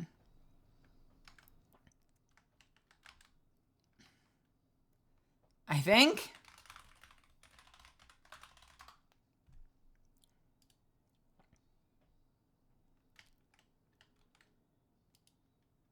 And we need, instead of this, we have the red, right? Something like this.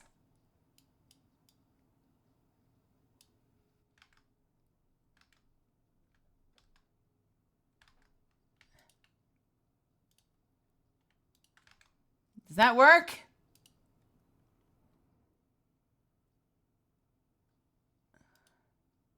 I don't remember if she has markings on the other side of her face. I don't think she does.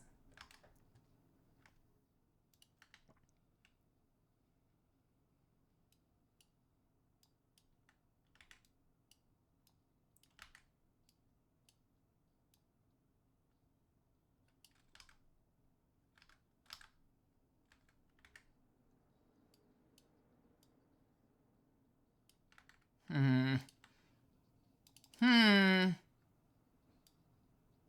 I don't know about this.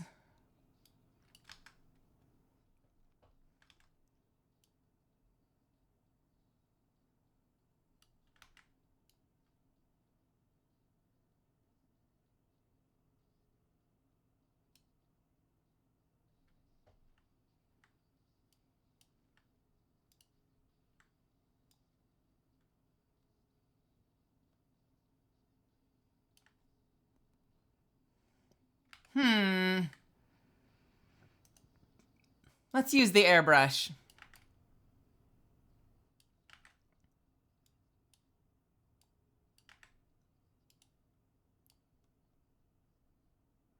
This is where the magic happens. You ready? A little 80% opacity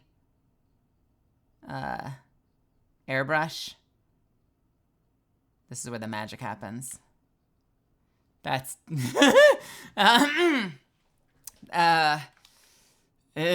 fuck. No, this is where the magic happens. Maybe a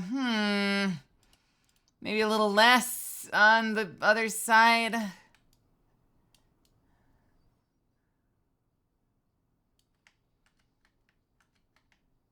Yeah, that's sure.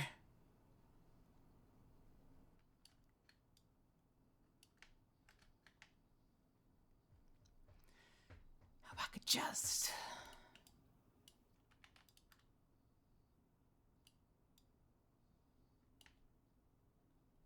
Just a little bit of depth. Just a little bit of depth. Well, look at you. You suck. You know what? Your face. This is a masterpiece. Are you kidding me?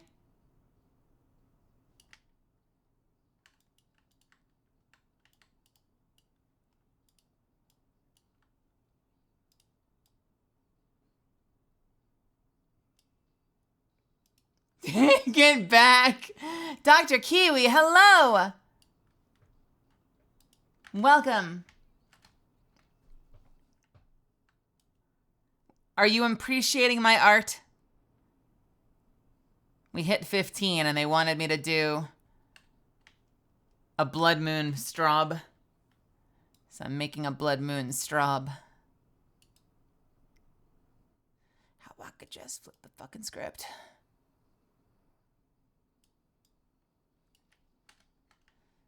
There we go. There we go.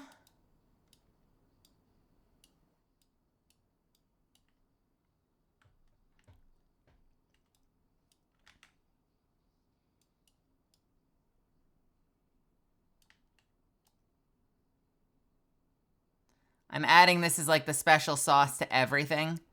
It's just a little bit of dimension with the airbrush.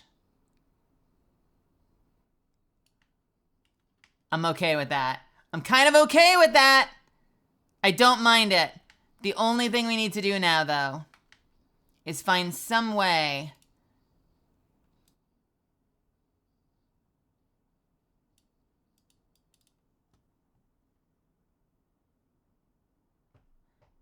Want to see something crazy? You know what I've been doing?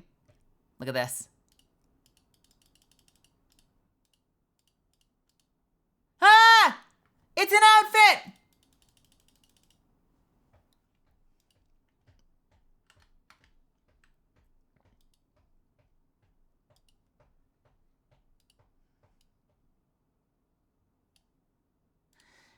What spurred it? Random.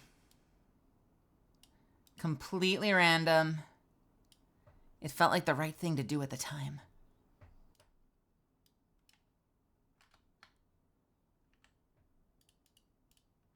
I can't get it to change.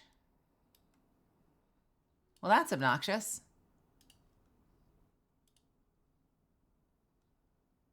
Excuse me?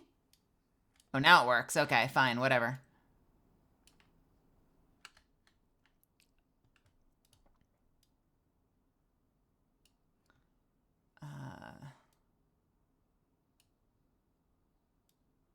Saturation? Maybe? Yeah, that sort of works, right? I think that works.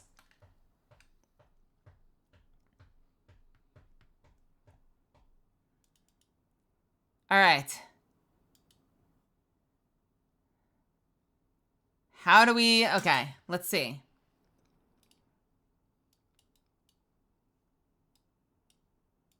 Let's get rid of this. Okay.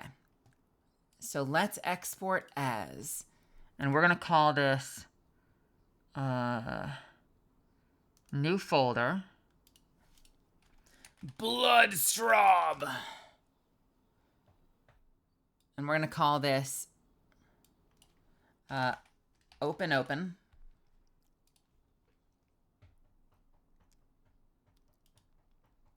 Okay, now for this one. Oh shit, did I do some of it on that model? I did. That's okay. You know what? That's okay. We're just gonna bake it down.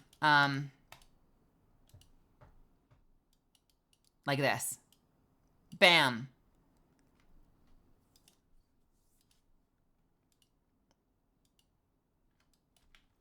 Closed open.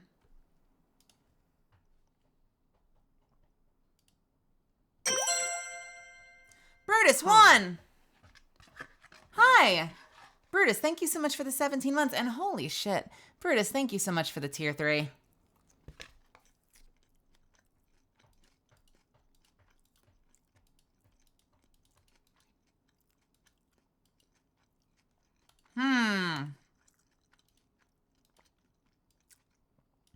Bam!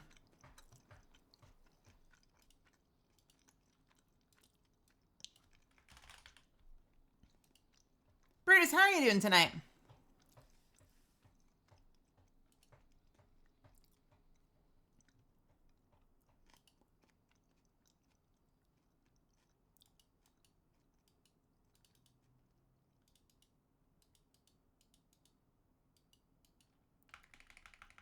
Wait.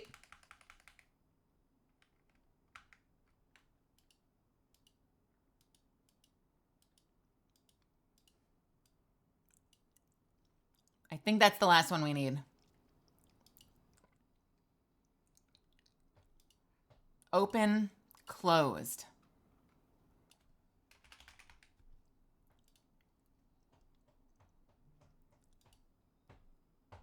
All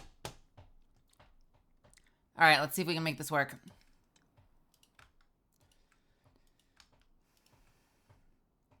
Wow. Oh, shit. Hang on. And I need one more thing.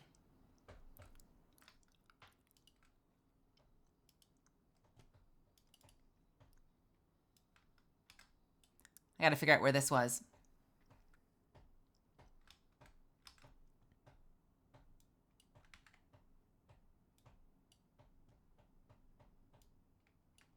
Can I make this work?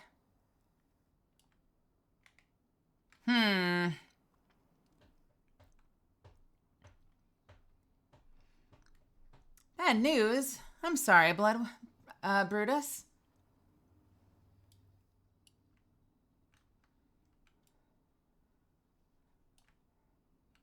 Are you here to escape? We can be a pretty good safe harbor. I'm sorry that things aren't going so well for you.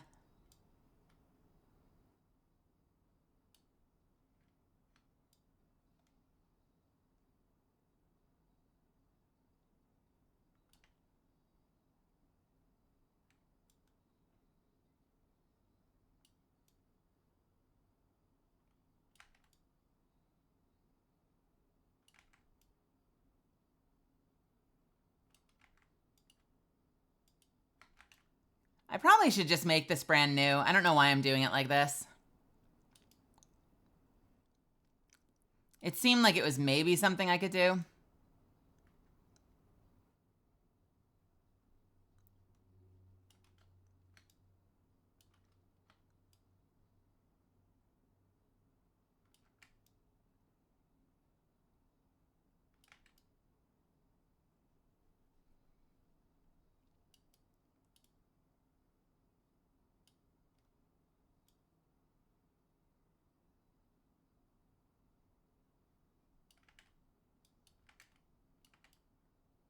This is probably the least efficient way to do this.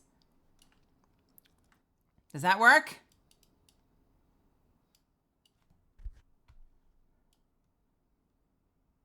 It's like magic.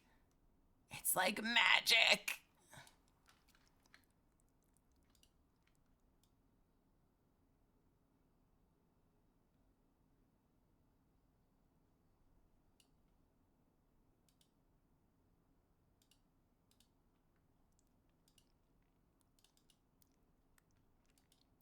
All right.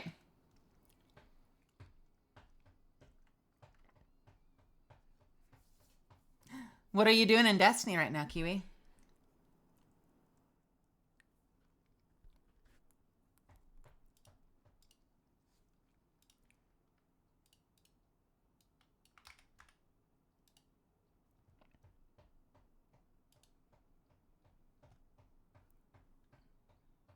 All right. I think we're good. Let's see. Closed mouth image. So open, closed. Beep. Open, open. Bah. Closed, closed. Closed, open. Be. And for this one,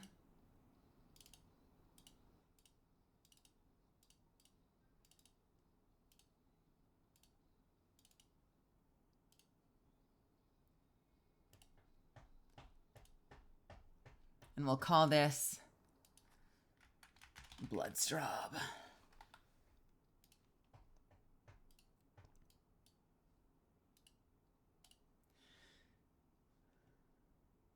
We did it! Look at me! Look at me, Hector! Look at me!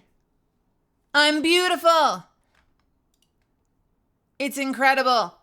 It's the greatest thing you've ever seen! It's Bloodstraub! Bah! Oh yeah! Look at me! Look at me!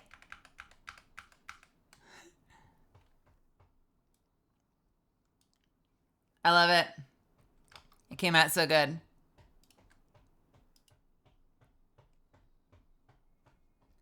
Ba-ba-ba. It's a strawberry.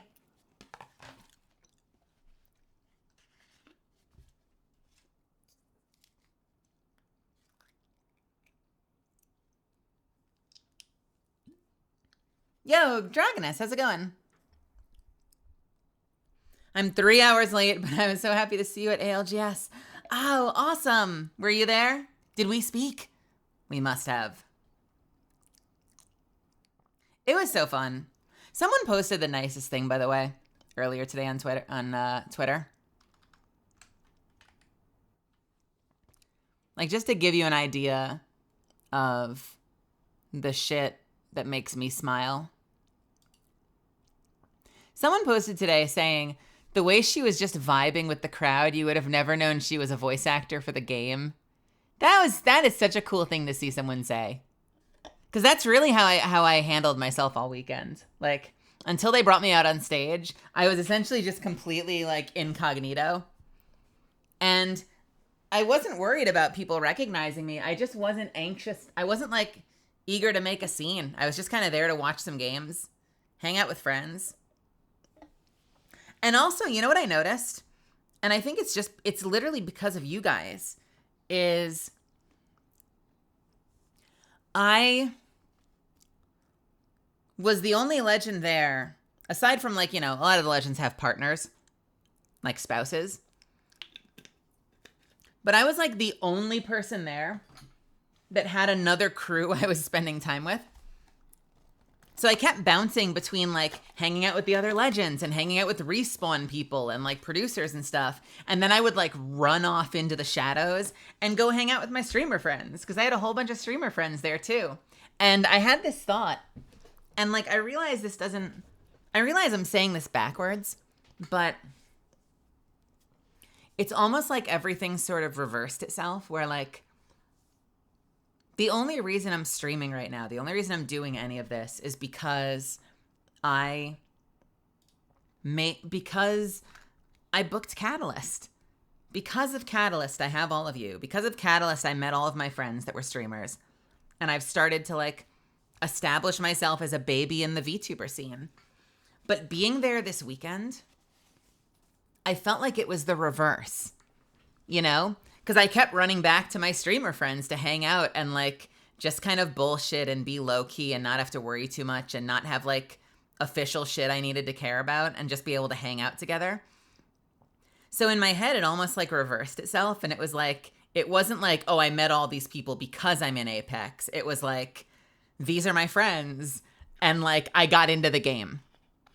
Which is the exact opposite of what's the actual truth.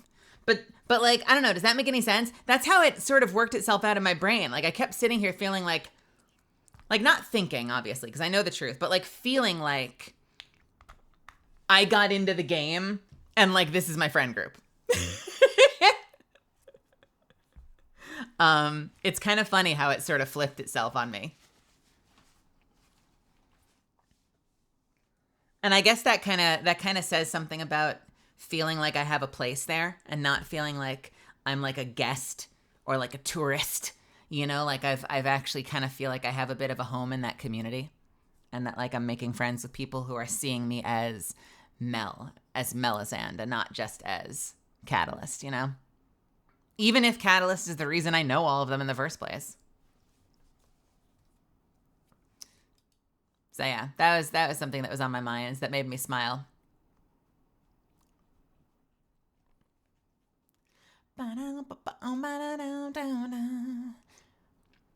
Do we could play a little Destiny though.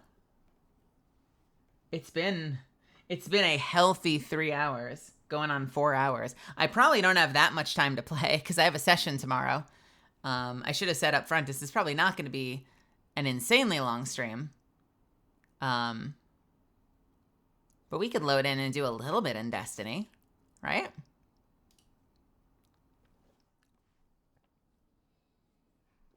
I was really hoping I'd have nothing this week. I looked at my schedule and I crossed all my fingers that I had nothing so I could just be on vacation the rest of the week. But I have a session tomorrow. I've got a class on Thursday. I've got the signing on Saturday.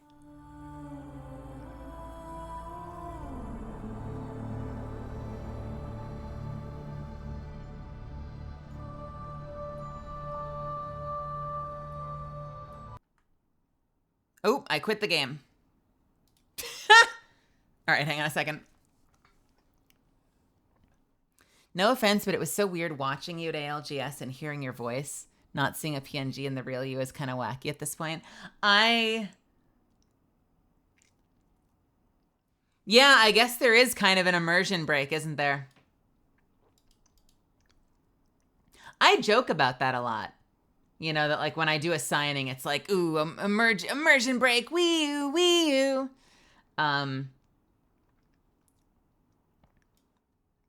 But I guess like there are gonna be people who find my channel first and foremost for me. And don't necessarily know what I look like because they don't go looking for it. And I mean, it's not that different from like if you go to see Amelie or if you go see Sayu, you're going to meet their real life flesh form.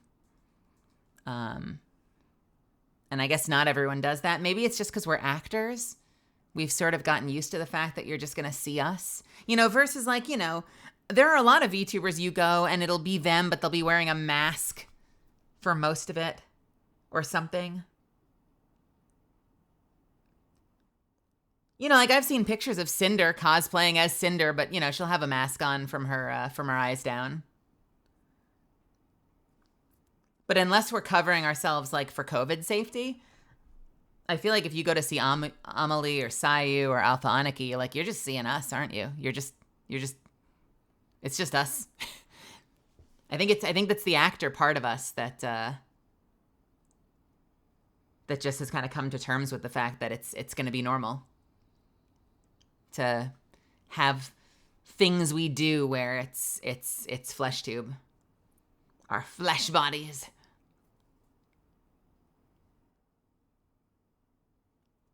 Zen still going strong. I don't know. I did pretty well today. I feel like Zen's usually a little better than this. Today, 3 hours is a lot.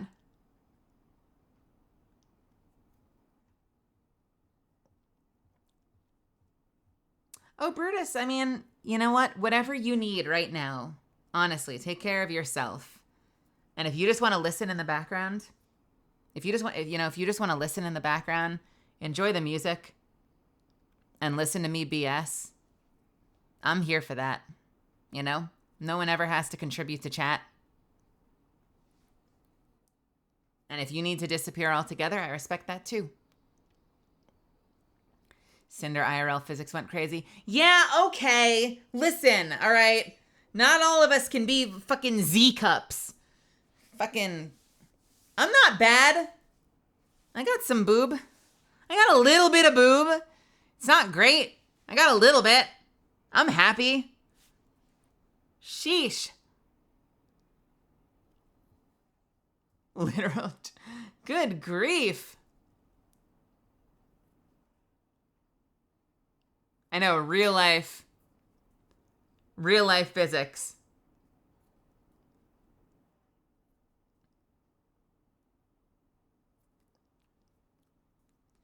Progesterone made me super depressed. I was only on it for like a month or two. I'm sure there are like different brands and maybe they might affect you differently, but progesterone made me super fucking depressed the one time I tried it.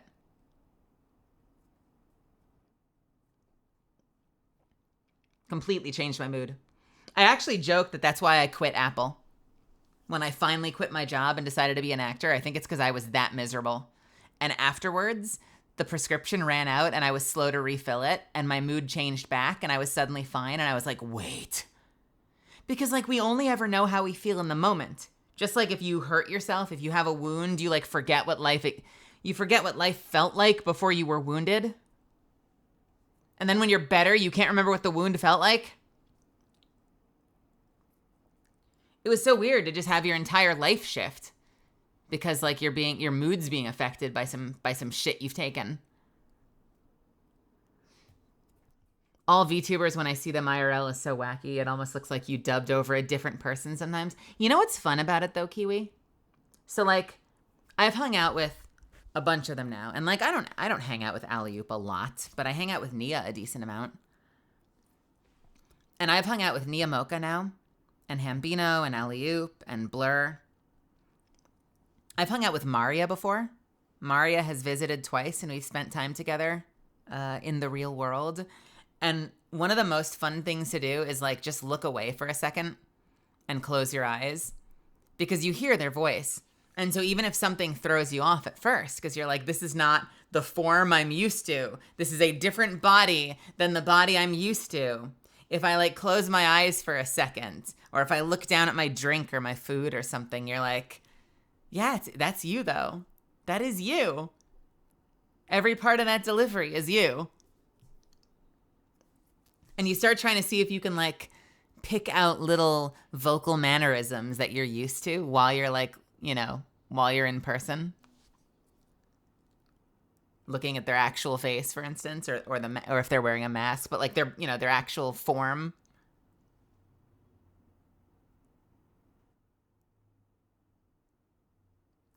The flesh mech that they pilot. I was just gonna say, Gornser.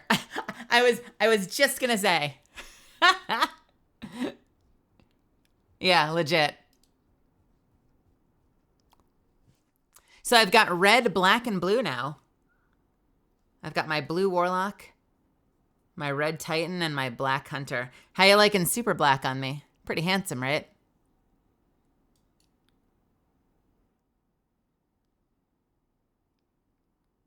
My stealth vessel.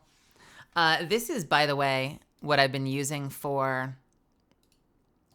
This is the look I've been using for Onslaught, but my actual normal look is a little bit different. It looks like this, and I really like the way it came out. I'd get rid of the backpack if I could, but it's very, like, stealth suit, isn't it? I tried to go for low profile, slim fit.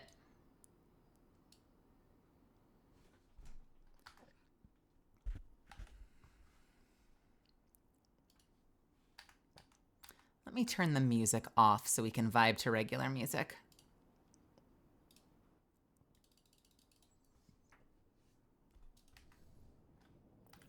And let's start with the easy shit. Let's pick up the ones from the tower, but then let's head over to the Cosmodrome. We'll knock out some bounties there. What does Matra call it? Does Matra call it her, like, flesh mech? Her organic chassis that she pilots?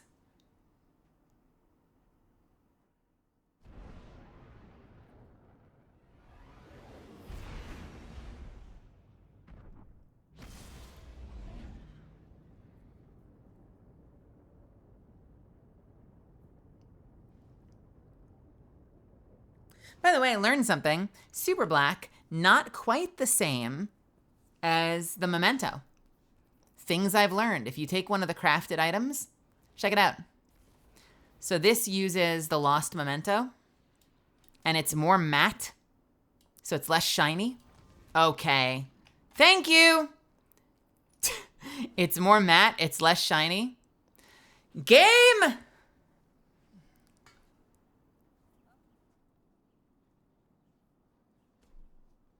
I swear to fucking God. He wasn't the same after they... How about now? Thank you. It's more matte, it's less it's less shiny, but it also has this texture. Almost like this sort of snakeskin texture that goes over part of it. And with super black, it's a little more scuffed and shiny, so it looks like this. Oh, wait. I'm sorry. That's Amethyst Veil. Hang on a second. Where's the other one?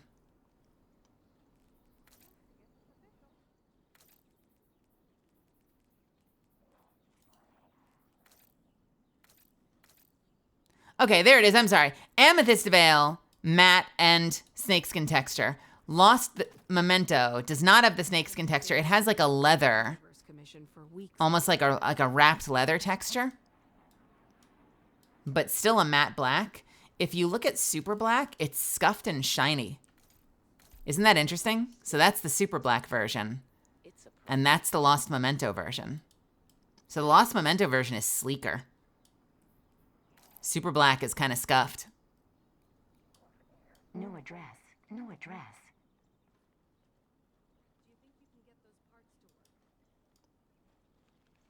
Registered. Which is kind of funny if you think about it, because if you see it in game, the way you acquire the shader is it almost acts like a symbiote, like it covers you and sinks into you. So if it's such a smooth, like viscous liquid that you absorb into your body, it's confusing as to why it would be so scuffed and like worn out looking. Diagnostic complete. This unit I'll give you an example on something else. 8.3% optimum performance. Forbearance. This is what it looks like with the Twilight keepsake. She wanted to express herself, so I gave her a thumbs up. And this is what it looks like with Super Black. Not that different, right? Different things kind of get highlighted, but there's more scuff on it. Steadily decaying orbit. Maybe another 20 years.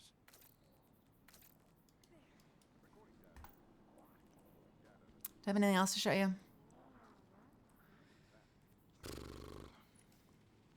Hello. Yes. Lost Memento, you can really see the leather wrapping on it. And super fucking scuffed with Super Black. Modded so much you'd never recognize it.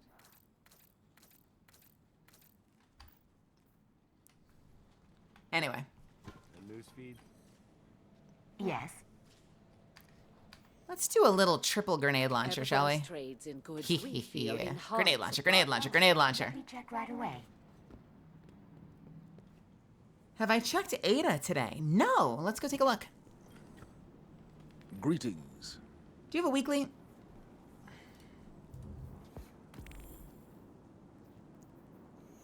Just dailies.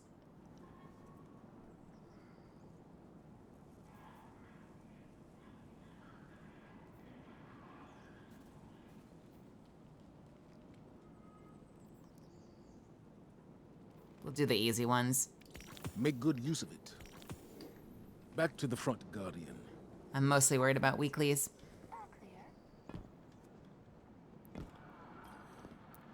Well fought. This is yours now. Okay. Huh?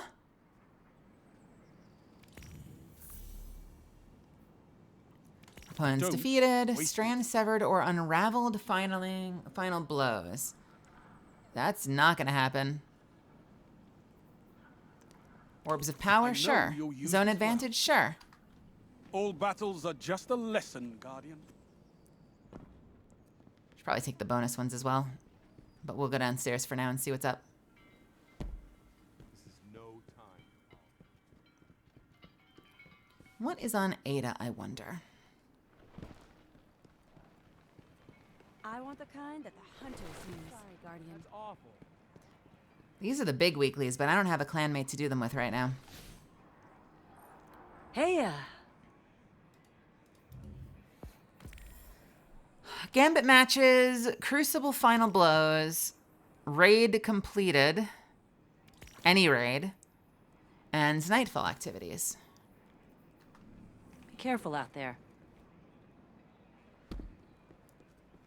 I do have a clan. Rail is in it, and Nilki is in it. It is not my clan, though. I am a part of it. But the... It's actually how I met both of them. Well, I should say I met Rail before I was in the clan, but Nilki is... Nilki, who is one of my mods and who hangs out with me a lot, is the leader of my clan. Welcome back. What do you have, Ada? Ooh. Is that 2 shaders I don't have?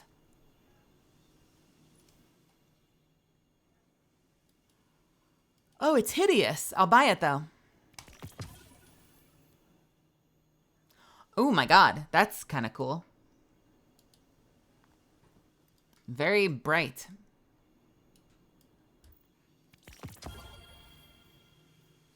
Any super high stat items? No.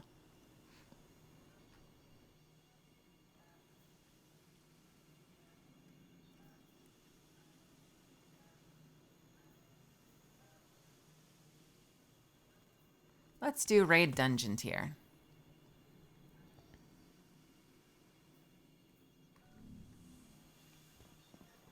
It is kind of traffic cone.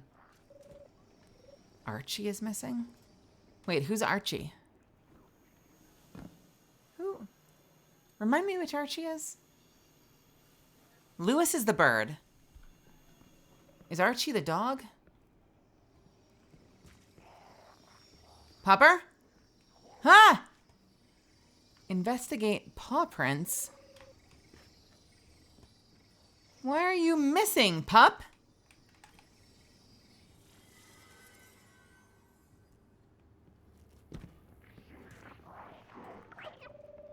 Baby. Greetings. Yeah, Archie ran off again. He insisted it was tea time. Sounds like he went to go see Devrim. Where the fuck is the dog? I guess we gotta go visit Devrim.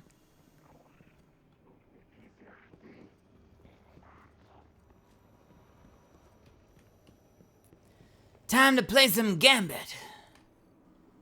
Kill anything big? Loki said the only thing that they wouldn't do is do Gambit with me. Yeah, that was made for you. All right, let's worry about the things we're actually going to be doing. I'm not worried about those ones yet. You know what? Let's start. We have to go to ADVgg anyway, so let's start with the ADVgg. We'll do the weeklies there, if there is a weekly there.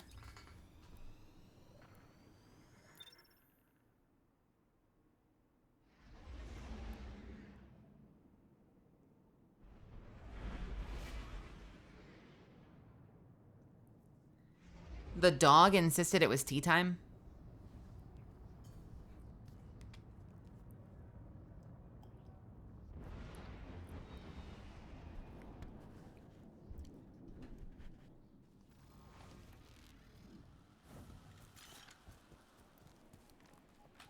How is my mouse battery doing?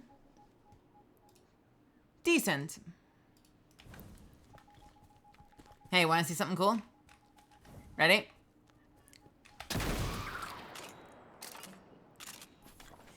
Hey, Devrim.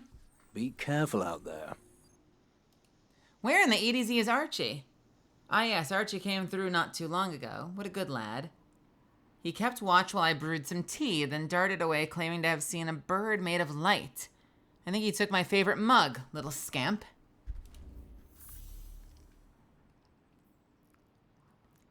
Archie heard about some feathers behind a fireplace. He's hoping to find a glowing bird. Oh, I know where we're going. And we only have daily bounties. Void kills can do. Be careful with that. 2 cash codes, easy. Defeat Fallen, easy. Super multi-kills, a little harder. That's all right. We'll switch over to knives for a second, and we'll get them.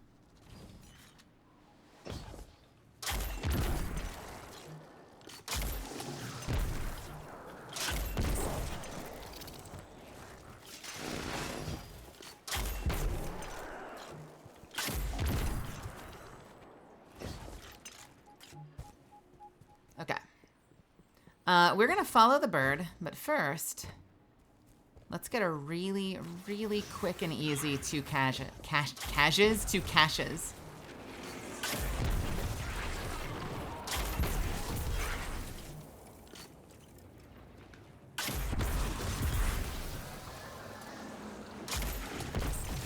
By the way, I love fucking trajectories. When you nail the trajectories and can hit people.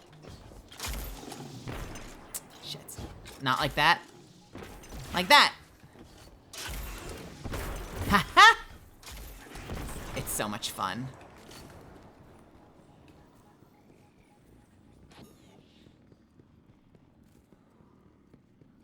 Wait a minute. Is there? No, I guess not. I thought I heard a public event.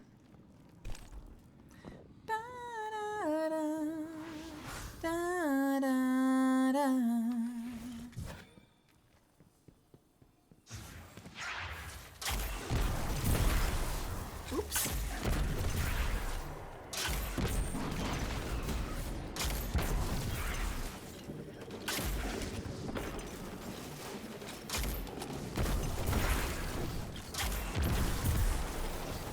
Any other Fighting Lion enjoyers in chat? I love this thing.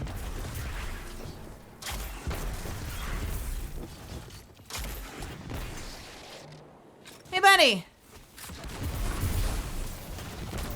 Oh no! That was my power weapon. Ha! Whoops. Let's try that again without the power weapon. Didn't realize what grenade launcher I was pulling out.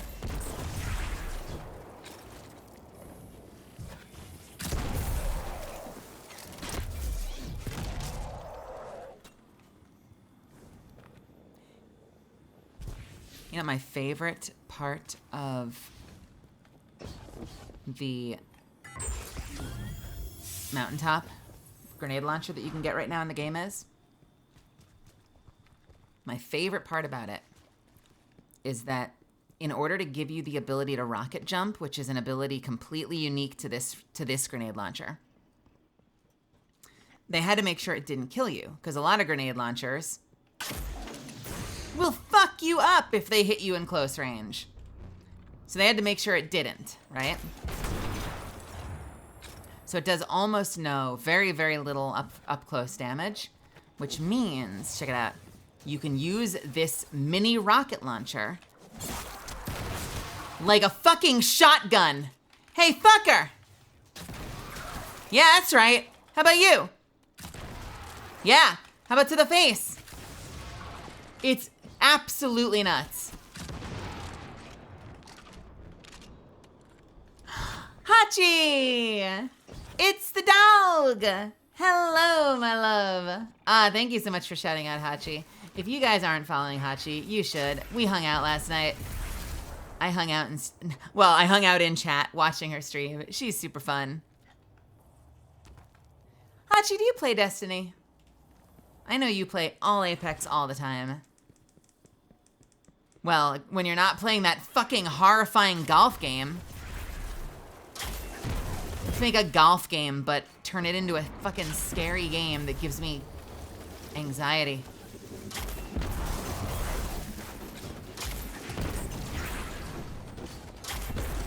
It was, yeah, shout out to Frank and Jeffrey. I was, fun story. I was in voice with Cav while we were watching, and I love so much that we sort of low-key named your antagonists in that game.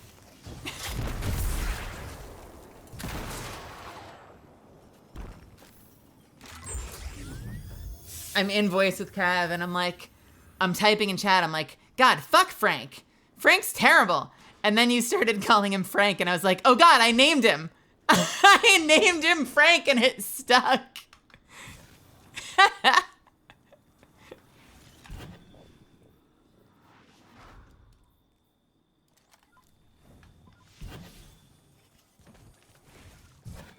Frank is the bane of my existence. Did you end up finishing? No, I was there when you raided. Did you end up streaming it again? Or are we like, fuck that game? Thane, welcome, by the way. Welcome, welcome, welcome. How's it going? Can I kill? I don't know what I have to kill with a rocket launcher. Can I kill anything with a rocket launcher? Because that would be freaking tight. Have a rocket. Did it work? I don't know if it worked. Did it work? Sort of.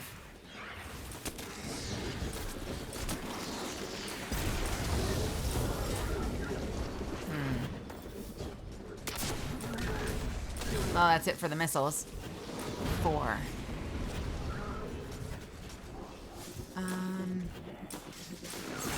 right.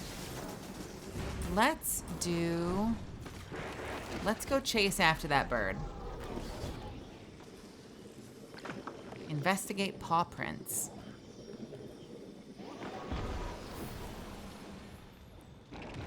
Archie heard Guardians haven't picked up a chill new hobby called fishing. Oh, Archie heard Guardians have picked up a chill new hobby called fishing, and it went away. And went to check it out.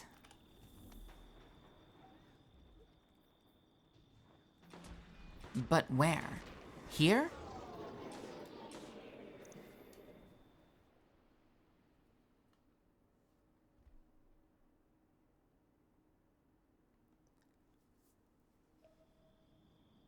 Seriously, I would have been running for the car immediately. I love the notion, though, that you can take something as innocuous as a golf game and turn it into a scary game. And it reminded me of, like, I didn't see the movie, but do you remember the trailers for that Smile movie? Where that, like, I think it's like some demon gets inside you and makes you grin in, like, the most disconcerting smile ever. That's what it reminded me of, because, like, there weren't monsters in this golfing game that Hachi was playing the other day. There weren't monsters. It was like regular people that would just had these like unnerving grins on their faces. It's kind of fucked up.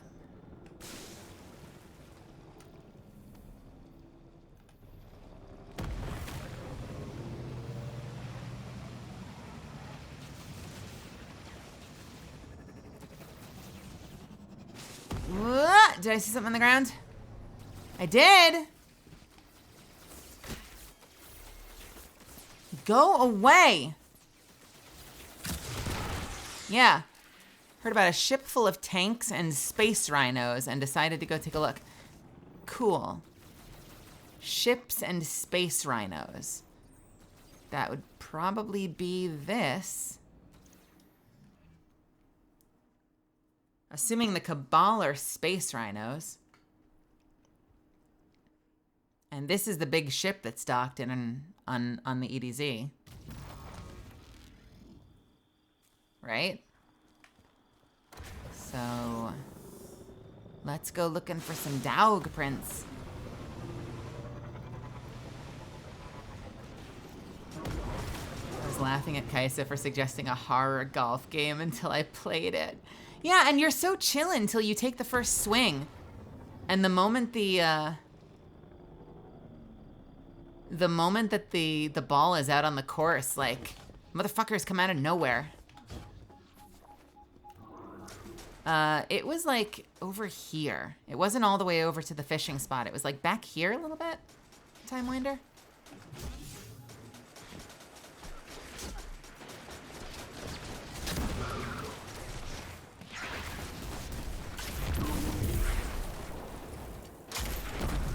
Can I get a grenade launcher in Apex? Can I have something that lets me do trajectories? Because I fucking love doing trajectory style weapons in shooter games.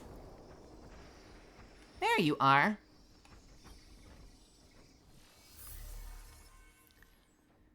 Archie's last stop. We heard some Guardians were talking about the place where we reclaimed the light and some cool floating rocks there.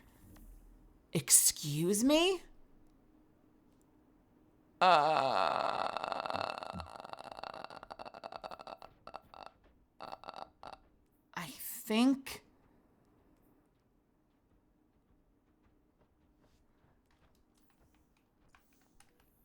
think that was back here by the sludge.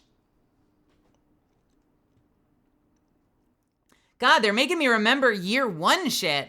Euphoria, what's happening?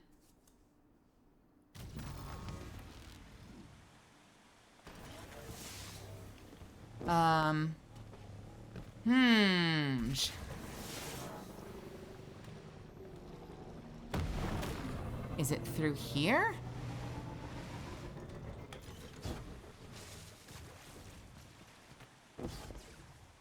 I feel like I want to say, this is year one shit. I have not had to go back here in a long time.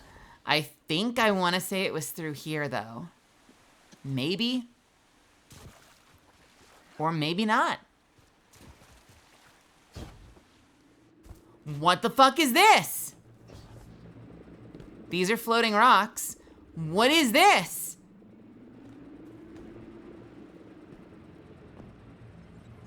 A jammer. The fuck? Disable jammer.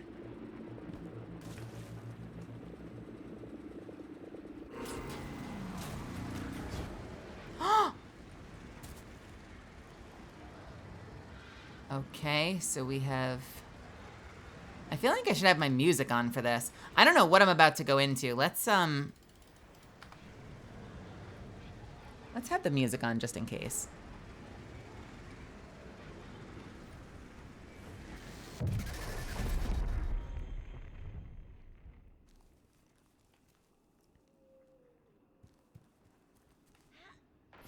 Hey, Hachi. You still there? You want to see something cool?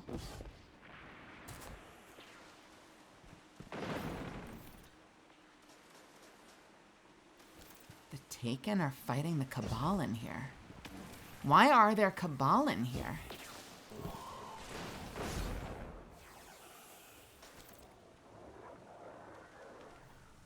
Let's switch weapons to something I can be a little more precise with.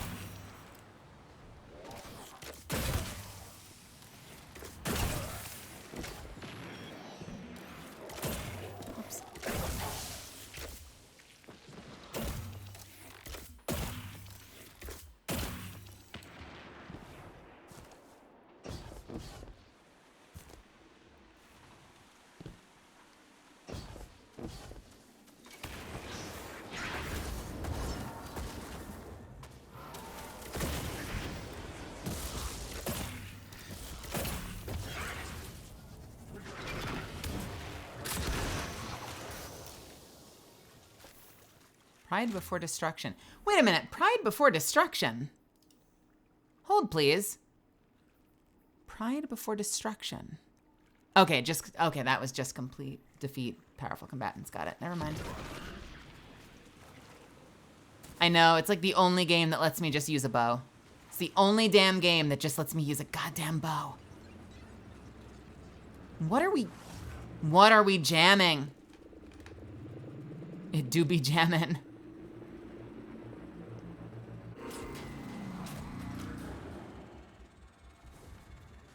And why is Archie here? I'm gonna find out Archie is like some witness plant. Do we have a boss fight to kill Archie?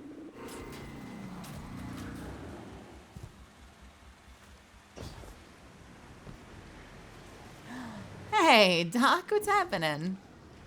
Oh my God, all my friends are coming to say hello. How are you doing, Doc? How was your weekend? Did you see me on TV?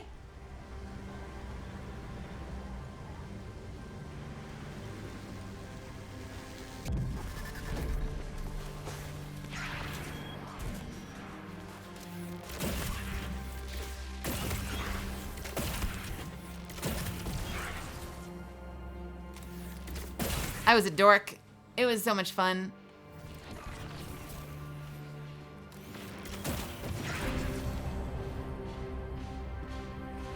I'm in the dark wood, apparently. I actually, you know what? I have been here since year one because they took us through here for,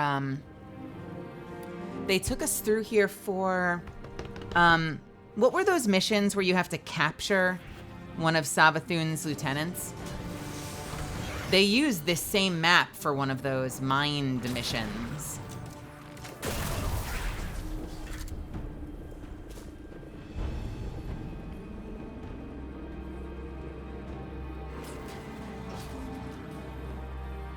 PSYOP, yeah. That's what I was thinking of. So I have been here just in the context of the PSYOP mission.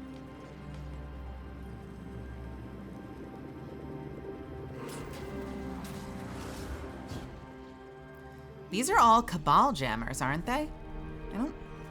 I don't think these are human jammers. I think these are all Cabal. So what are the Cabal fighting? I mean, obviously the Taken, but like, why is it a secret?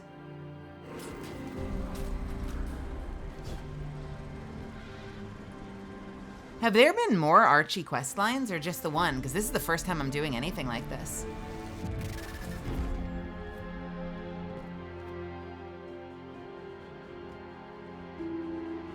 This is the third one? I missed the first two. Oh, that sucks. I hope I don't miss out on something important.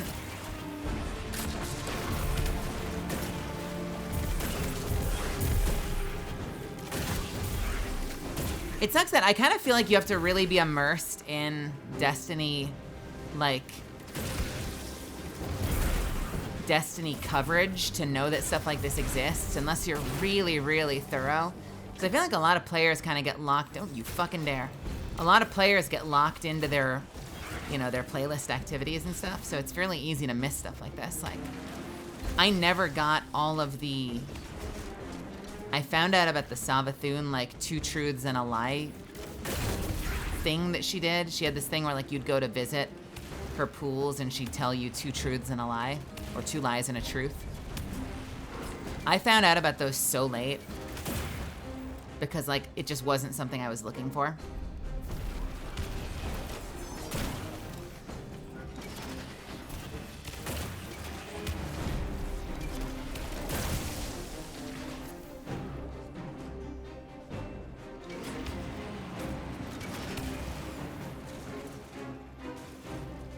You're captured. Wait, why have you been captured? Puppy! Pupper!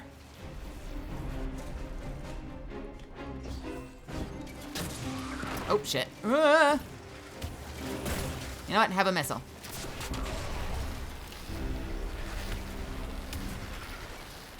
What the fuck are those? What the fuck are those? No, thank you.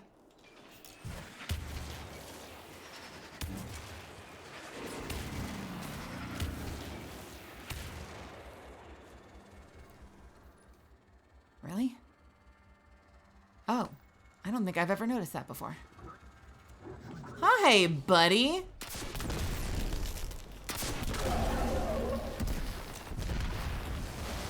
Oh, there's more buddies. Oh, they're gone. Was I not supposed to kill him that quickly? Hello, pupper. Offer positive reinforcement. Oh, baby.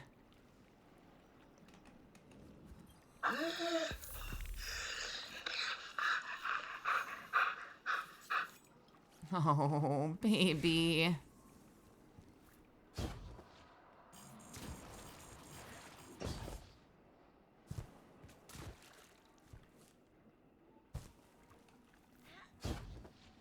A shard of the Traveler. This was where it all started. This is where we got our powers back in the first place after Gaul took them away in the Red War.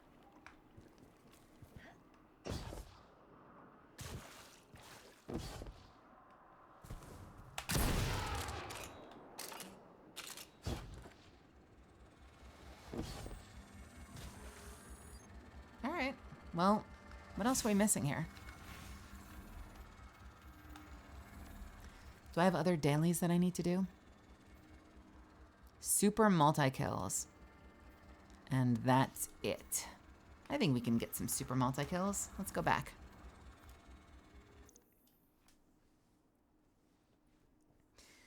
We're just doing real, I know we've got like, what, 4 or 5 weeks? We're doing real casual bounties over the course of the next couple of weeks. I want to be prepared. I would like to do a day 1. I don't have a group that's going super hard.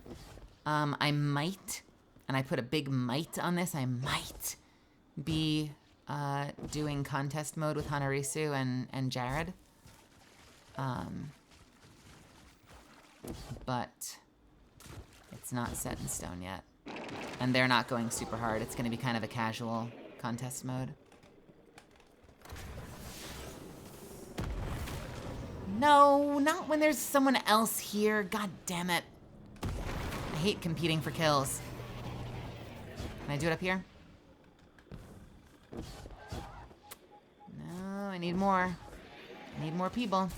If I'm getting multi-kills, I need more than one of you. Maybe I'll go in here.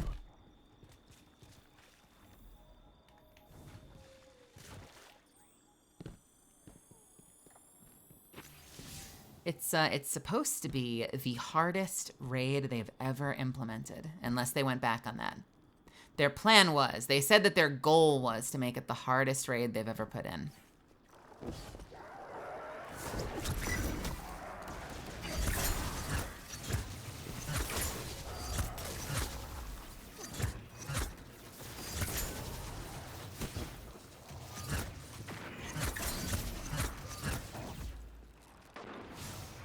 How did that do?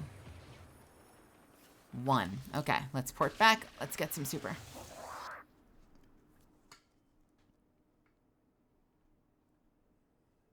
Yeah, I wonder how that's gonna go. I mean, I have for the longest time wanted the major story stuff to be raid blocked. I will say that, like, you know, obviously the contest mode is a lot harder than the regular raid mode. So I think once you get past week 1, it'll be a lot easier to see it and, like, experience the end of the story. It's probably the reason why in the past they've generally done, like, the end of the main big bad in the campaign. And then, you know, you do the raid to fight, like, some, like, leftover lieutenant or something. But I don't know, I've always had mixed feelings about that because, I don't know, it kind of sucks when, like, the major overarching big bad, it's one thing if you pick up a game and you're playing for 50 or 60 hours because it's like a full single player game. They can craft a really nice story. It's another thing when it's like the expansion for Destiny. The whole, like, you know, you meet the big bad and, like, a cool 4 hours later, they're dead. Like, after everything the witness has done, they breach through, we've lost, the witness has breached through into the traveler, and 3 hours later, the witness is dead. Just feels a little anticlimactic.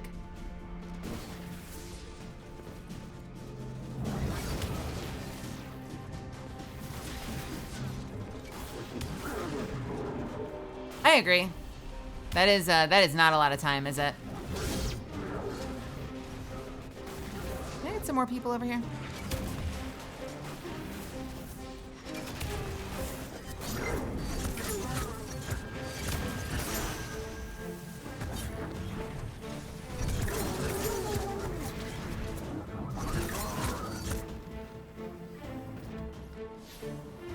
Is that 2? Please be 2. That is still 1. Shit.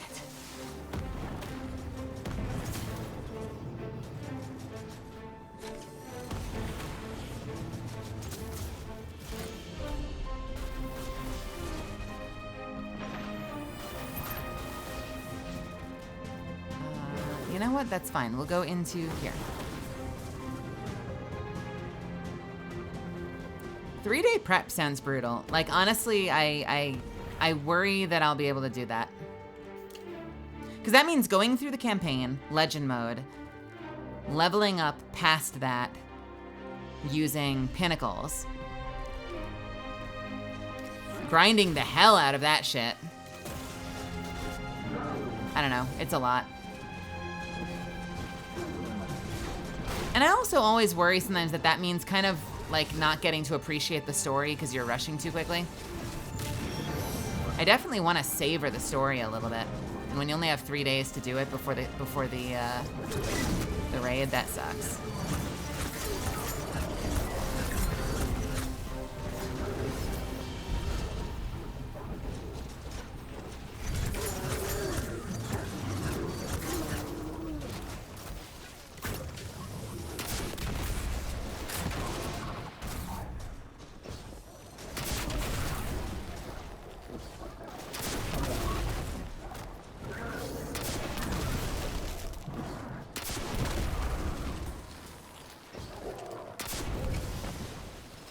And we are up to 14 of 20 rocket launcher kills.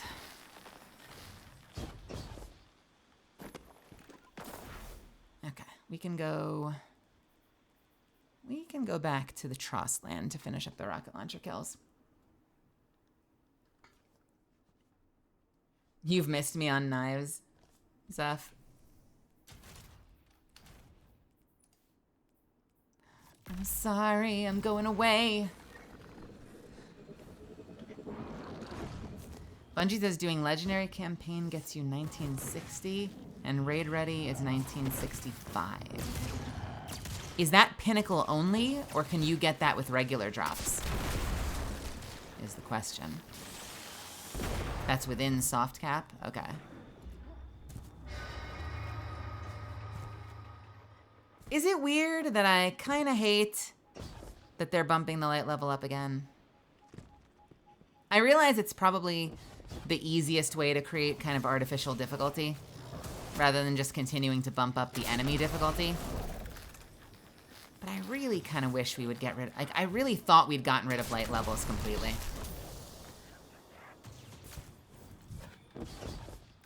Okay. We done with ADVgg? Yes. Let's go to the Cosmodrome.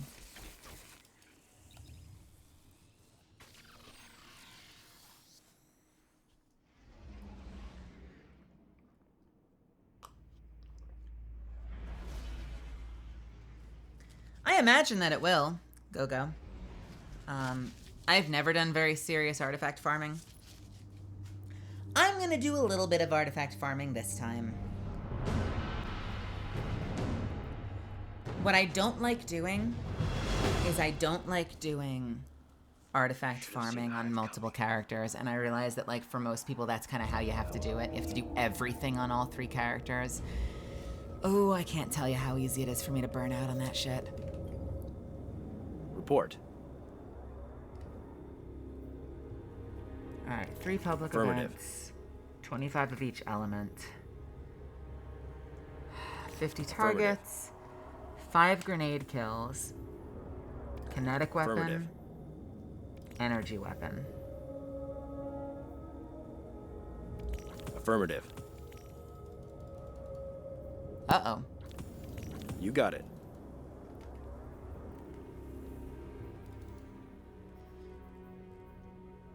Any of these I don't want. Precision, easy. Targets, easy. Using your abilities? I can do it. Melee, damage, precision damage, fallen. No, fuck it, I'm abandoning this one. Give me something that's not supers. Right. Kinetic, got it. Okay. We need kills of every element. Well, let's see. That's probably going to be easiest using...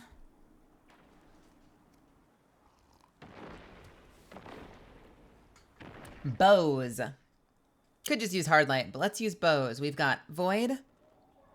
Let's get ourselves Arc. And for solar...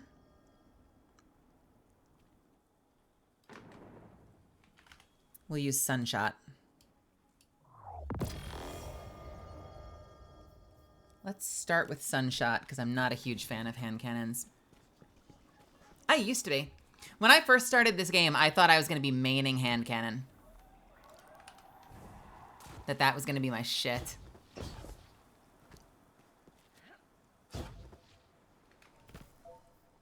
Let's switch back to my grenade launcher.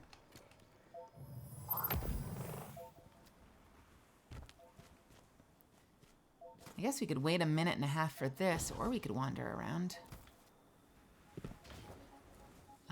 Probably the most enemies if I go underground. So let's head down there. I have been told hand cannons are ridiculously powerful. Everyone tells me to get that one from Neomuna that they added in later. But apparently I need to do there's an exotic quest I need to finish first before I can actually be eligible for it.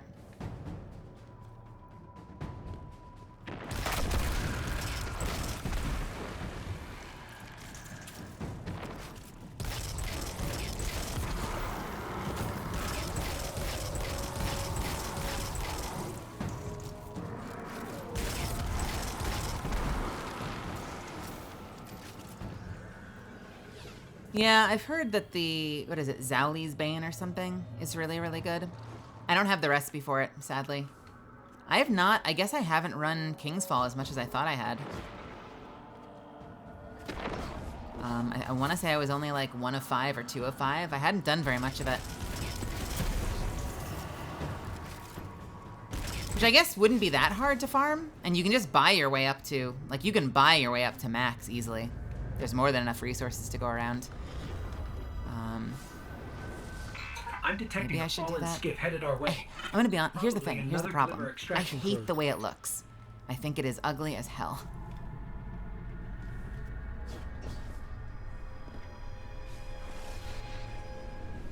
I have not done the raid boss Pantheon yet. I have been too focused on farming regular Onslaught to do the Pantheon. I know all the fights, so at least I've got that going for me.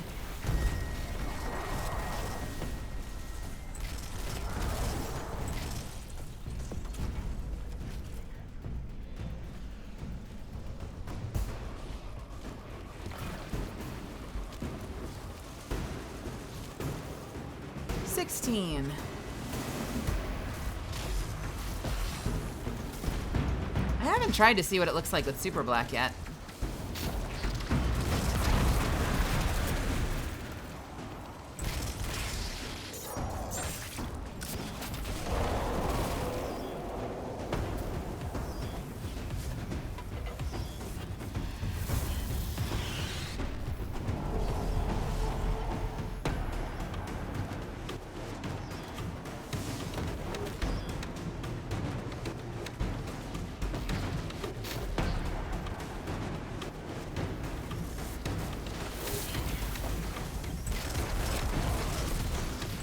Funny you say that. I feel like I tend to looking for group for almost everything.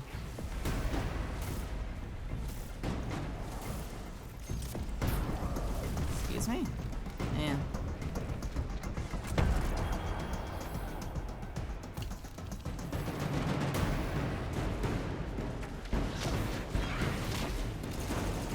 I usually can't coordinate around my clan, so I do a tremendous amount of LFG raiding. I would actually argue most of my raids are LFG.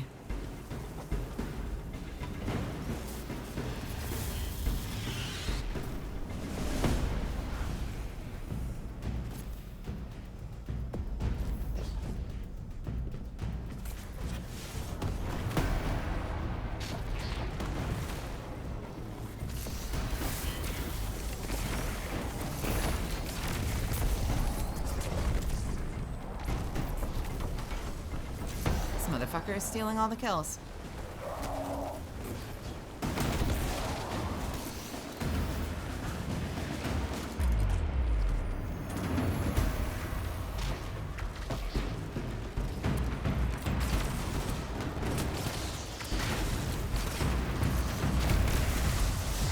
I want to steal all the kills.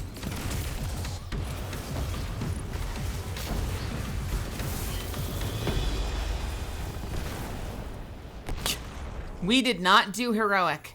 Incredible. Did that count for one? It did. Okay, good.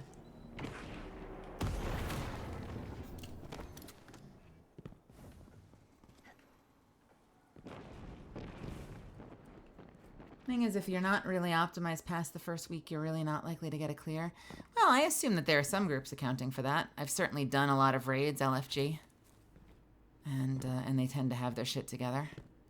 You do have to be a little careful putting together a group, though. I will give you that. I guess the challenge is having to be ready for multiple different raids.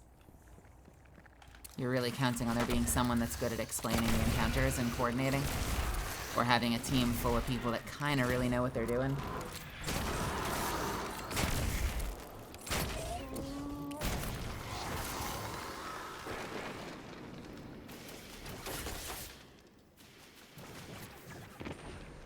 I miss Deepstone Crypt. I love doing that raid. That's one of the few raids that I really like taking on responsibility. I'm very good at doing raid mechanics, but I'm also very good at ad clear. And so oftentimes, even though like I know I can be one of the more capable mechanic people, I just want to do ad clear because I'm frighteningly good at it. But in DSC, I love doing mechanics. I love doing op. I tend to want to do operator, the red one, on just about every encounter in that fight, in that raid.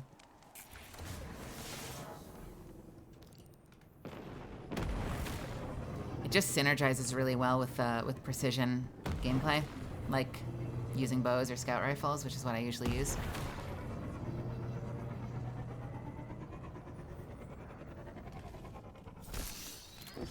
Oh, I loved it. I loved it. I loved it. I was very competitive. Even during contest mode, I was very competitive. And I realize you have an advantage because if you're not doing the mechanic, it's kind of expected that you're gonna, like, of course you're gonna have more kills. Like, because that's your whole job. Like, you're not really competing with anyone else because they're focusing on mechanics. But I was still very, very competitive. Oh my god, I'm terrible. Oh my god. Thank you. Did I clear for contest? I did clear for contest. That is, I'm sure you will not be surprised to hear, the only time I've ever cleared a contest mode. I would like to clear more than one, but that was the only one I've done. I've had kind of bad luck with my contest mode groups. So I don't think I'm incapable of doing a contest mode, but I've had kind of 2 of them in a row. What did I do? Vault of Glass. Vault of Glass and DSC were the only other 2 times that I did contest mode. And both times I had really early dropouts. And then we spent the entire rest of the time, like, in this never-ending cycle of replacing people. And, like, you're never gonna have the same level of dedication that you have for the OG people that are like, I'm gonna be there, I'm gonna give it my entire 24 hours, I'm gonna, like, get it done with you. So every time you bring in someone new, you have to start recruiting from, like, LFG channels. And these are all people that can't get it done. And so, since they can't get it done and they're in LFG, they're hoping for someone that can essentially carry them. Most of these people aren't in there ready to put in a shitload of work. And so, once you start replacing people from LFG, you're almost always getting people with, like, very, very little patience. Like, little to no patience. And so what ends up happening is they'll come in, you immediately have no synergy, so you have to, like, kind of relearn the fight together. And then just as you're starting to kind of iron out the kinks, someone else will drop out. Or that person will drop out because it's not happening quick enough and they were hoping for a carry. And it just keeps happening. And so in both DSC I got stuck on Atrax, and DSC I got stuck on Atrax, and Vault of Glass we got stuck on Atheon, but we never did the second clear. So we got stuck on the first Atheon. And I swear to God, we spent more time trying to recruit than we did actually doing fucking attempts on shit. So, you know, I got Root of Nightmares. I would very much like to see how contest mode goes with a cohesive group in a harder raid where we all actually fucking stick it out for once. That would be kind of cool.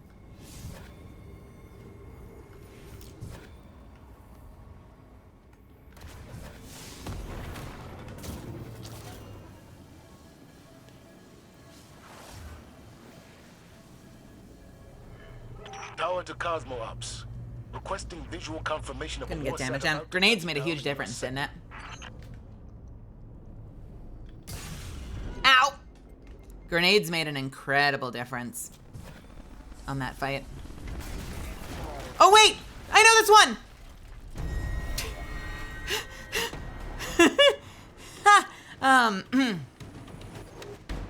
Forgot which public event this was for a second.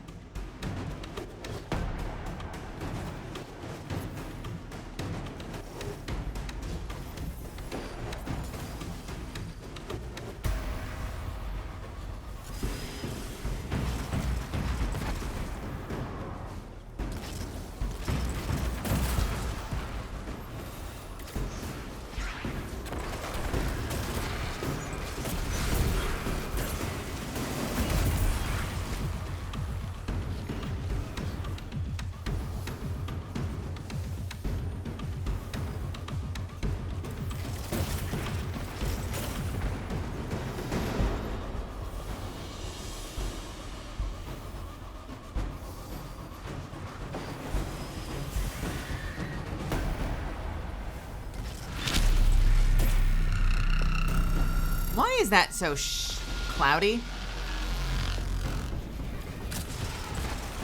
Oh my god, I missed.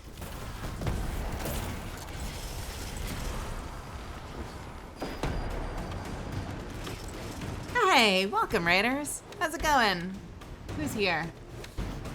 Miami, it's good to see you. Hello, hello. Welcome, Raiders. My name is Melizand. I'm a professional voice actor and pre-debut VTuber. You might know me as Catalyst from Apex Legends. I am playing a little Destiny and getting a little bounties done, slowly but surely. And we're vibing. So if you end up going to bed, I hope you have a wonderful night. But if you stick around, I hope you have fun. We probably won't go too much longer.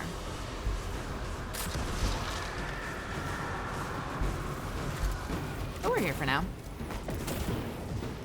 Oh my god, ALGS was incredible. Did you see me on TV?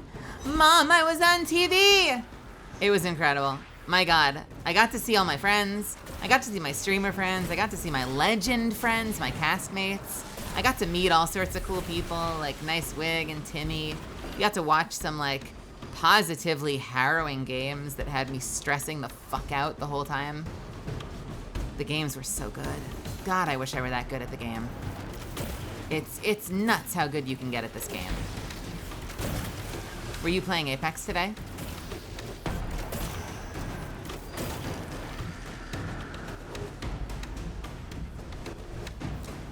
Yeah? You wanna open? Hello? No? Guess not. Okay.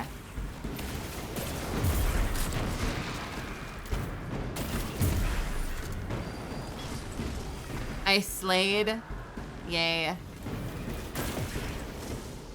I feel like if I can like pat myself on the back for something, I feel like that I would hope that I came across as like connected to the game. You know, because like sometimes you do voice work for games and like you've never actually played it. You don't really know a whole lot about it. Like, I play a side character in Honkai Star Rail. Like a nameless goon that's shown up a couple of times. I've never played the game, so I couldn't talk about the game. So I hope that in the little time that I was on stage, it was evident that that I was a gamer. That's my one hope. I hope I pulled that off. I wanted to be like, I am one of you. I too try and usually fail to be pretty freaking poggers at this game. I mostly get my ass kicked, but I do like watching it.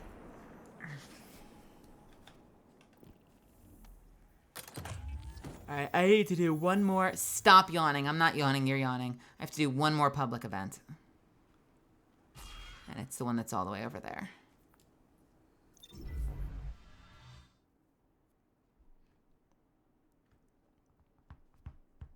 I definitely did. Oh, thank God.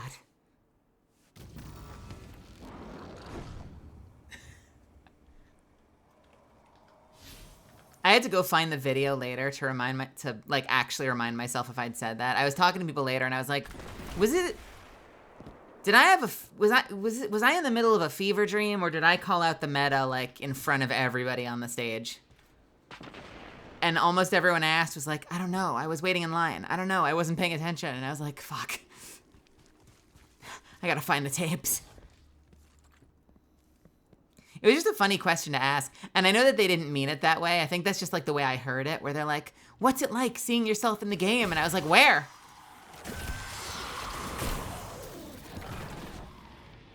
There was one team that played Catalyst briefly, but sadly they didn't last.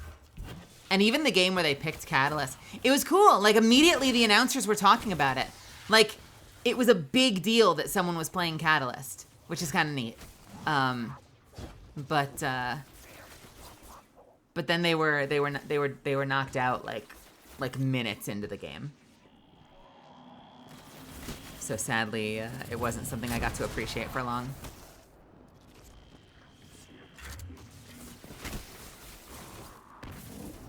Where the fuck am I going? I'm going down here. excited for the Catalyst buffs, though. Do you guys see what they're doing with her? They're doing some pretty cool stuff. I might misquote it right now, but if I remember correctly, they're doing... her spike traps are back to the full throw distance, just normally. And they added... What did they add? They added... the ability to rebuild doors to full strength, plus reinforced, which...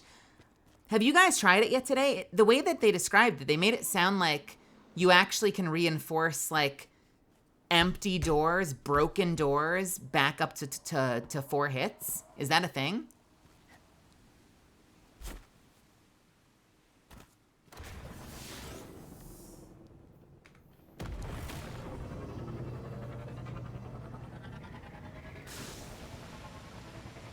Longer wall. Wait, is the longer wall default as well?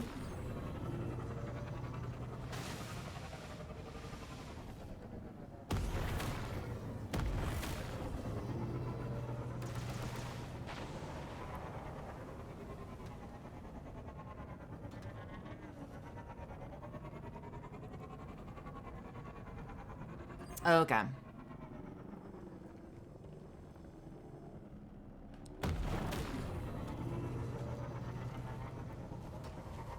I think I might have gotten here too late. The event fucking canceled. Wait a minute. Wait, where am I?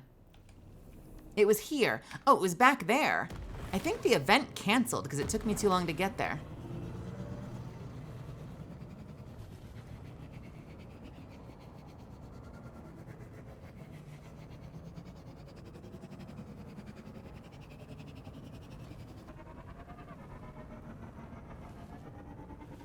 Unless Chompy's doing it. Chompy, are you doing it? Is it over here? Is it happening? Is this it?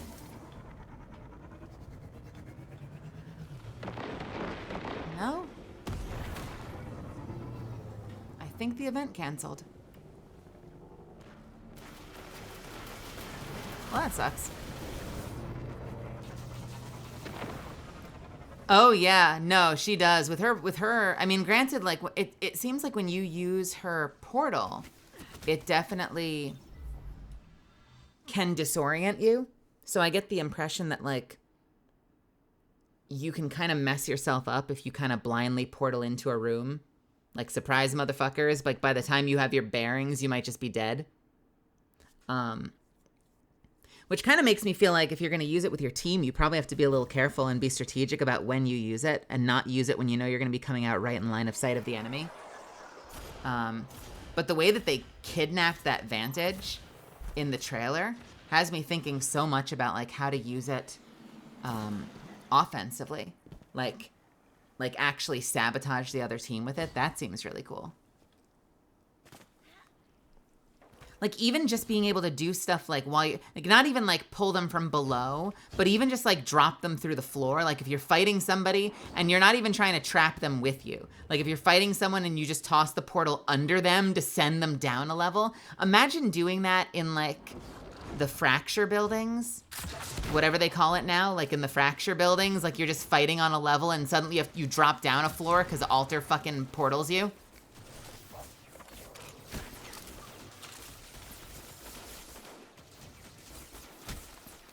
Doesn't Alter have a line that's made for Catalyst, or am I making that up? I thought I heard her say something like, you thought this was locked.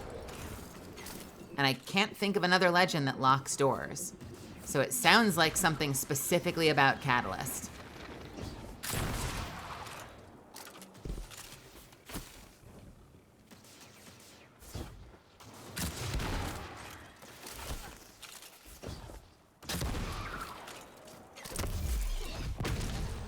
Hey, Demonia. What's happening? Zardonyx, welcome. I need a public event. I need one more. And there is none. So I just have to wait. I do need more kinetic kills. I guess I can do that. Or I'll just get that now. Grenade kills, melee kills. Oh, I got the public events. Oh, I just need grenade kills and melee kills. Easy. Easy. Let's do it.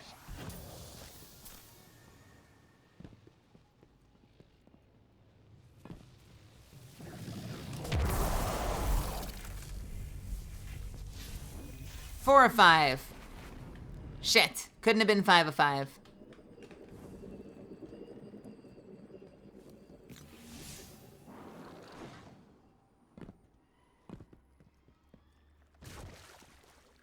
Can I punch you?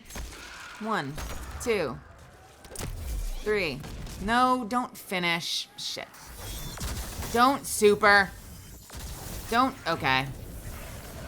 I am pressing the wrong buttons. Don't. Just ignore me.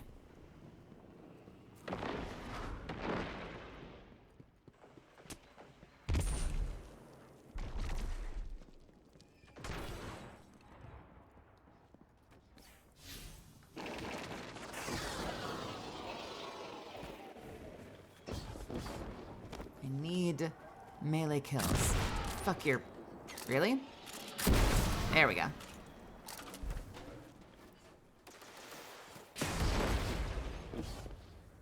Who can I fight where I'm not competing for kills?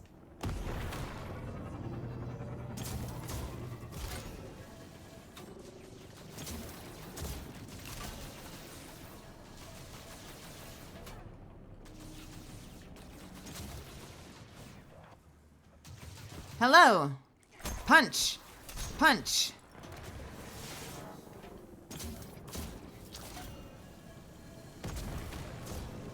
Were we in just chatting for 4 hours? Hello? Can I go? Thank you.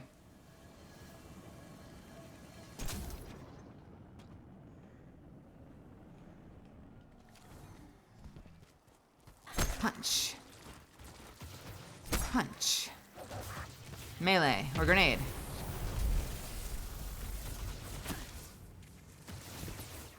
Punch.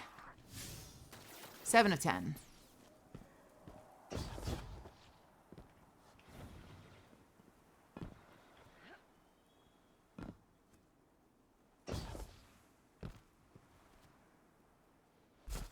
Look, they've locked the door. Yeah. I have to try her. Has it been alters in like every single group today? Like, have you been fighting non-stop alters in every single comp?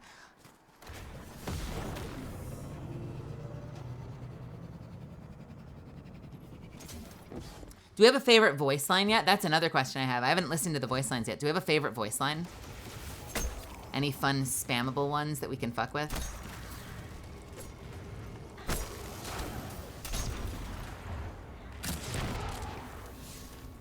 Okay, we're done with the Cosmodrome. Let's go to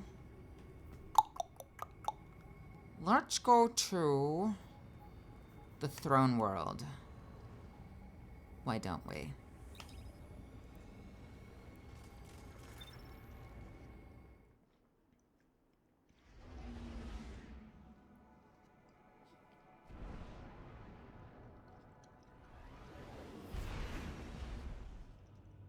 There was also, for those living under a rock, and the game's quit on me. Okay. What? Hello? There was new Catalyst lore.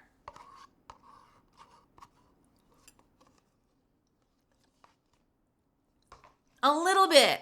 A little delicious taste of new Catalyst lore.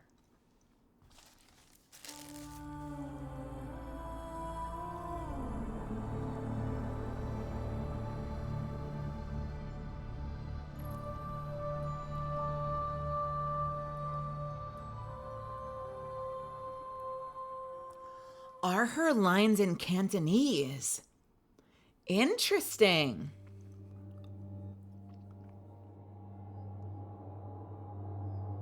Oh, that's super cool.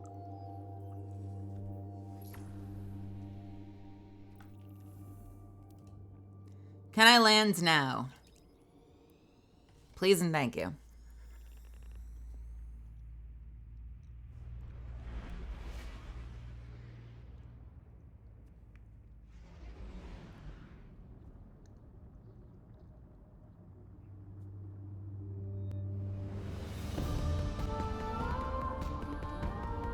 Oh, Gogo, I feel that. I feel that. I don't think I'll be that far behind. But I hope you have a wonderful night.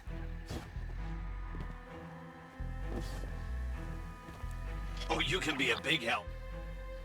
You're gonna need to be prepared if you're gonna tackle rogue scoons. Alright, what do we got? Not enough space. Not enough space. Am I already at the fucking cap? What? Oh, fuck.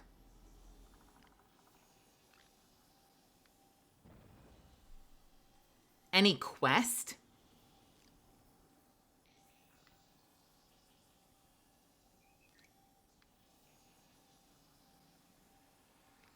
Well, how do I get rid of them?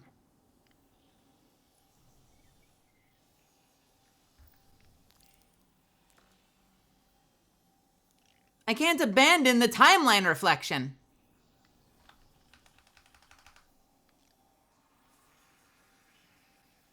I don't want to do that.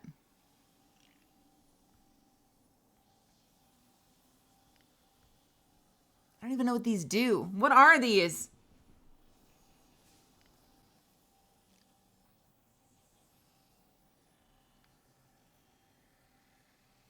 They have progress.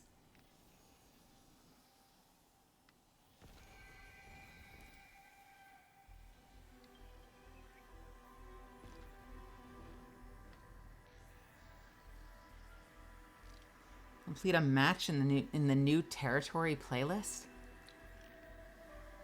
What is new territory?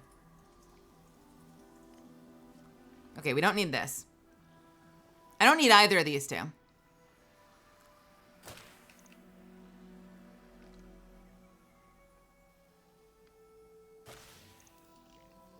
Oh, fuck.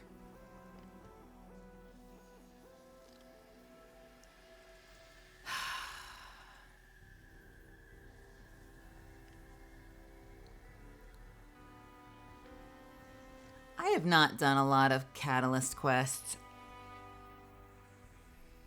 I'm sorry to say. And so many of them are not on the first step. They have progress.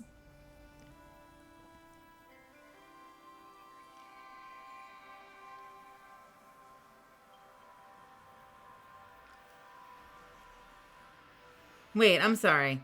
15 to 28 / 31 bounties? What does that mean?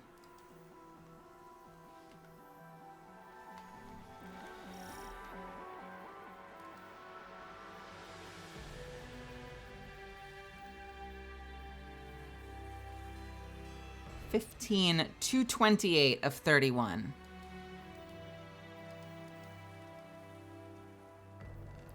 I got miles under me.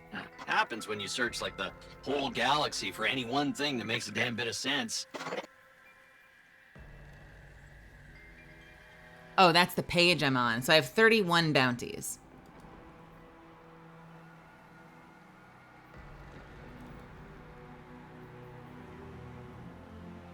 Ugh.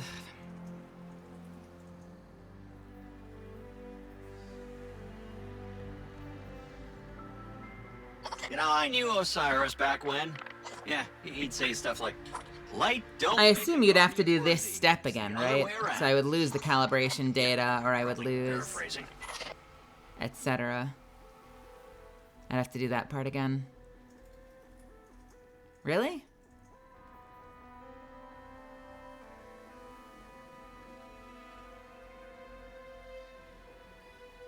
What do I know about Season 21 of Apex? Are you asking for a breakdown, or do you know something that you're wondering if I know? For any one thing that makes a damn bit of sense.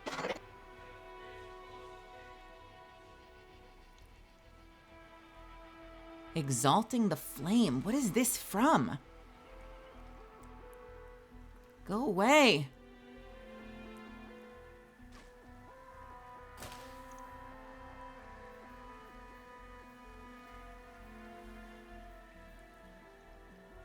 Okay, let's get rid of all these exotics. In history. You gotta admire the planning involved.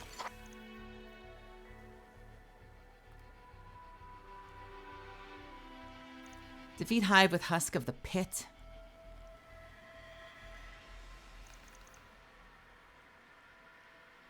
Do I want Necrochasm? I don't know.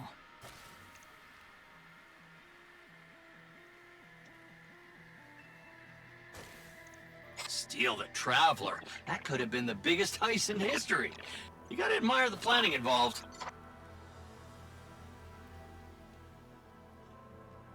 Really?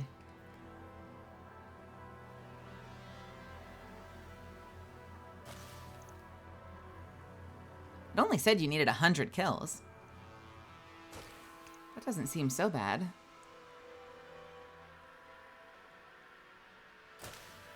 Oh, I see what you mean. So this pyramid weapon scours the light. I don't know that much about Season 21. I've seen the Catalyst skin, which looks wild. What are you most excited about, Show Ninja? Surprises he got. I've seen the Catalyst skin. I've seen some of the weapon skins. I'm not that crazy. I was excited at first when I heard we were getting a 30-30 as the reactive, because that's like my most used weapon in the game. I'm not super thrilled about the color of it. So this pyramid weapon scours the light, but the Hive never. I hope the reactive effect is cool, but like, tells me the Witness never trusted him with it. I don't know. Am I weird for thinking it's kind of just a little weird looking? It's just a little weird looking.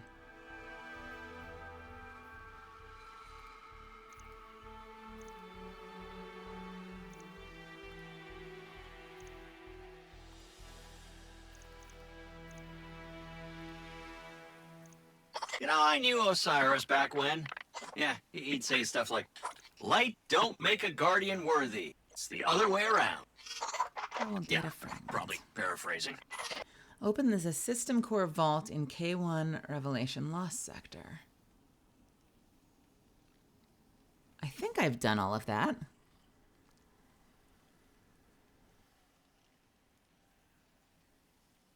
Wait, this is an item. Right? This is an item that will continue to open Osiris back when. Yeah, he'd say stuff like, I don't need this light one. don't make a guardian worthy. It's the other way around. Legacy the Truth. Paraphrasing. Gather insights from Dares of Eternity. At the end of the activity, you'll obtain 1 for every 10,000 points earned. What is this? Gross. So this pyramid weapon scours the light, but the Hive never used one. I want to finish the Europa Helm. What other surprises he got? I never finished the fucking Qualicore. I don't need this. Essence of Greed.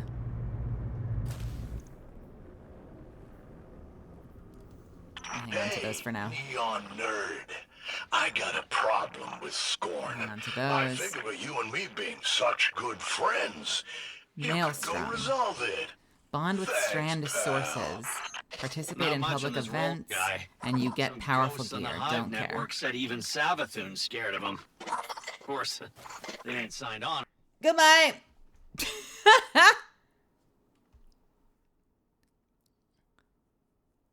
Find and restore the 3 more lost bones of Hefnd. What is this from? Unlock. Oh, this is for the, you know what this is? I know this one. This is from the dungeon. I want to keep this. I want to finish that.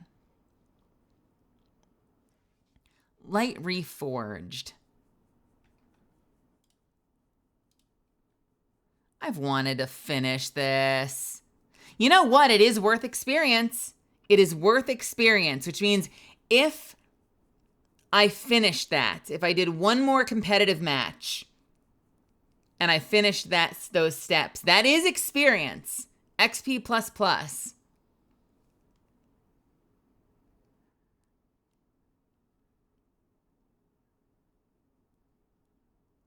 How much is the weekly worth? Plus. Maybe it's worth doing that. I could keep that and pretend it's a bounty. Monte Carlo, I don't care. I can't turn fucking fuck.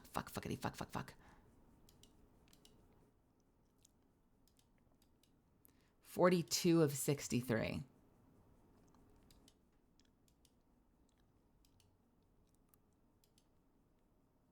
Yeah, my clanmates aren't on.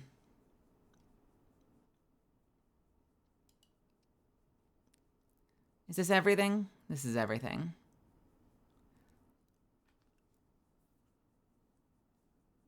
Complete Cade's fate from the timeline.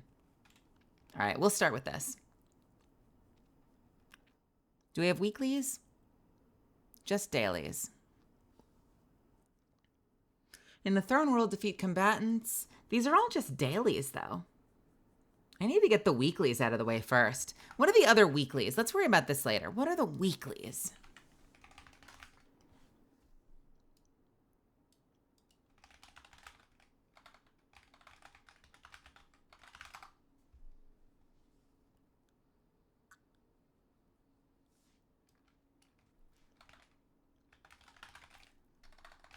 I know where there are weeklies. We have weeklies on... I've not done Neomuna. We also have weeklies on Europa. I know that for a fact. So we can do that.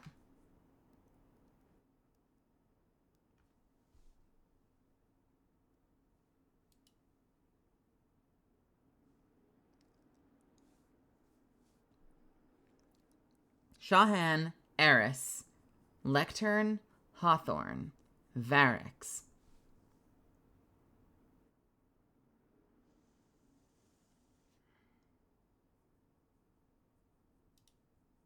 Bum, bum, bum, bum. Bum, bum, bum, bum. Bum, da, da, da, bum. Oh, why am I here? Brian Lloyd, how are you doing? How are you feeling, honey? Misfits, I'm going to have an Oreo. And none of you can stop me. It's fucking Oreo time. Let's go. Except it's... Okay, they're really wedged in there. There we go. I have an Oreo. What are you going to do about it? Ha ha! You wish. Ow.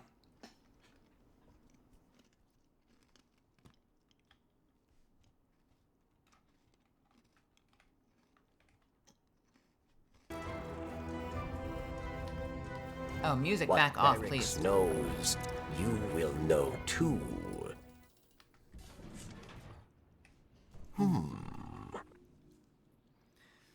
Fallen Empire. Empire hunts. Don't care. Weekly bounties. During the Empire hunt, warrior defeat Phylax and earn points by defeating combatants with precision final blows. Phylax the warrior.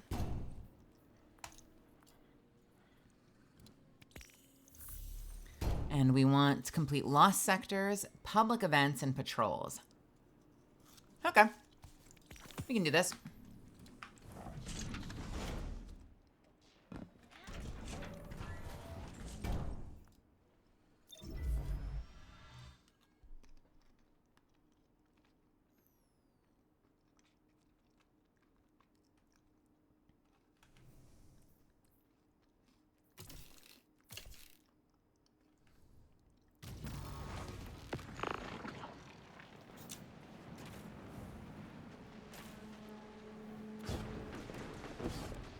Precision kills, huh?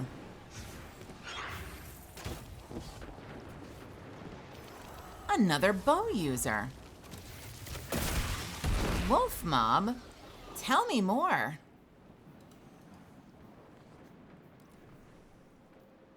A strident whistle with archer's tempo and incandescent. Not bad. Draw time 6:48. What's mine? 5:76. I have a perfect strident whistle.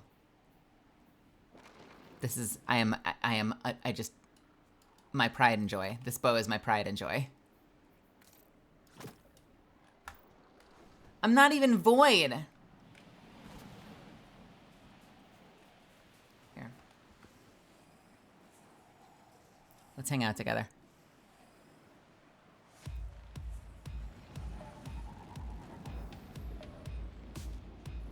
Excuse me?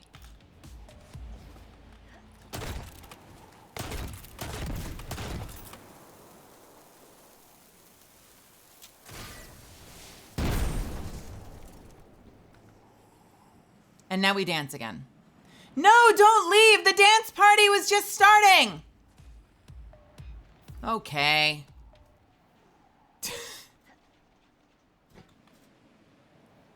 How rude. Okay, what the hell are we doing here?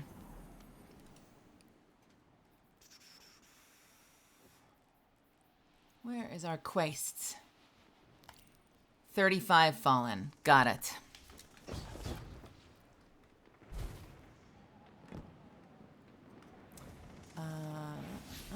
Does it have to be? Can I go down here?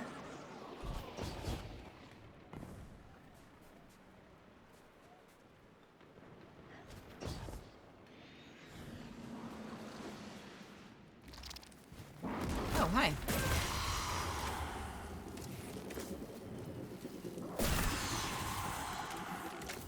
I think I need precision hits. I could be wrong. Yes, I do need precision hits.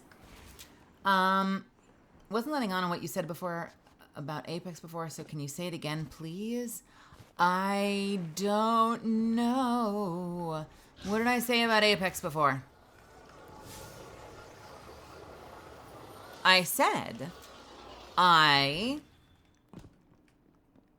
love the new Catalyst skin and some of the weapon skins. I love that we have like this cool little symbiote ferrofluidy skin. I love that.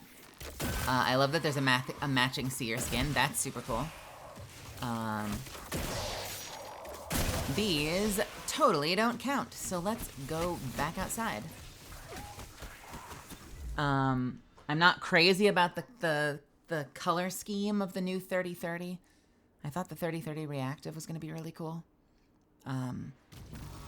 But I'm not crazy about the design, honestly. But we'll see. Maybe it'll grow on me. I'm willing to give it that. Maybe it'll grow on me.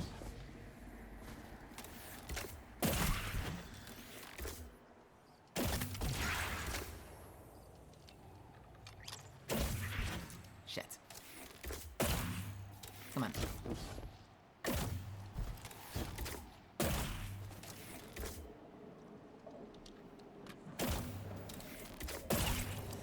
No one saw that.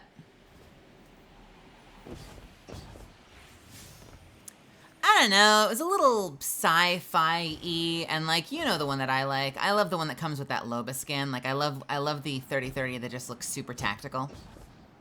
So I don't know. It was just it was a little extra for me. But maybe it'll grow on me. Maybe I'll like it. You know, maybe once I've actually got it, or once I give it another look.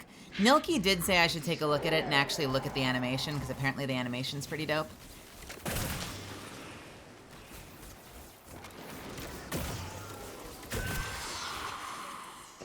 I liked the 100 R99. I didn't get it. I didn't finish my battle pass. It's the first time I haven't finished a battle pass, I think. I could not be bothered. And I wanted that 99 too, the 100 one, the one that was red, I thought was really cool looking. The 110, didn't care.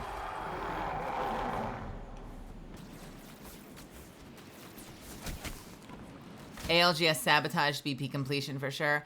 It might have. Usually the last couple of days, I feel like it lights a fire under my ass and suddenly I'm like playing all Apex all the time, but being away for, you know, Thursday through Sunday probably didn't help.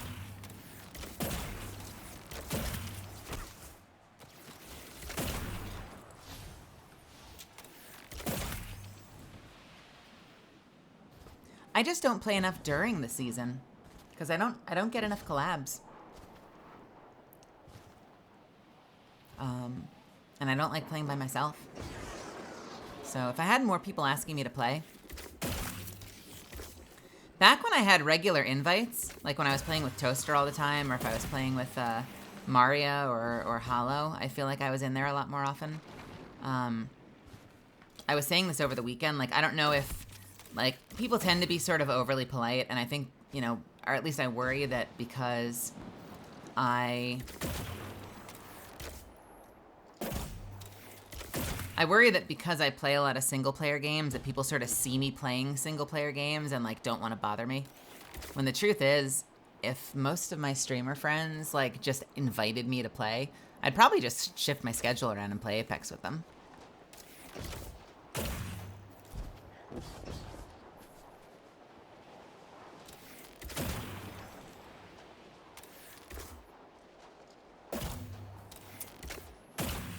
Oh, come on.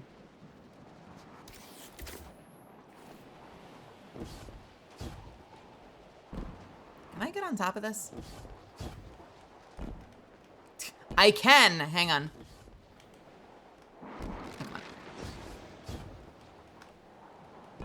Alright, a little bit more. Nice.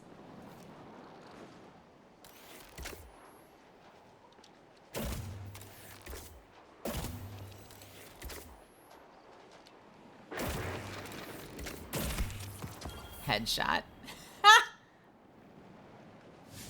Okay. LNX, Salvation Elite defeated. 42%. Why is that flat? Anyone's guess.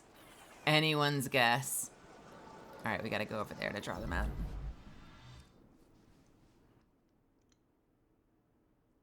Have a good night, Amelia. I think what I'm gonna do is I'm gonna finish this quest chain. And I'm gonna finish the warrior quest, and then we'll probably call it for the night. And I'll probably come back and play more Destiny tomorrow, honestly. Because there's a lot I want to get done. And I completely forgot that I was gonna be spending like 3 hours talking about ALGS today. So I wouldn't mind getting back in there and playing a little bit of, a little bit more Destiny over the course of the stream.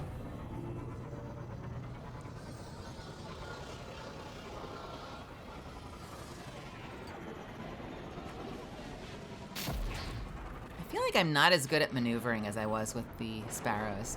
I feel like I'm still not quite... I'm not quite on the level as a hoverboarder.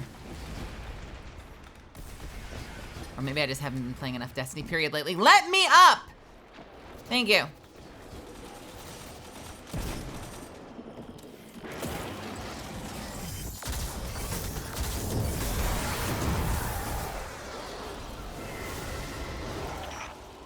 Machine spawn. I admire your thirst for the fight. Come and find me. Empire Hunt. What's the highest difficulty we can do and have it be match made? Location to us. The Looks like lowest. We won ourselves Great. an invitation. Well, sure.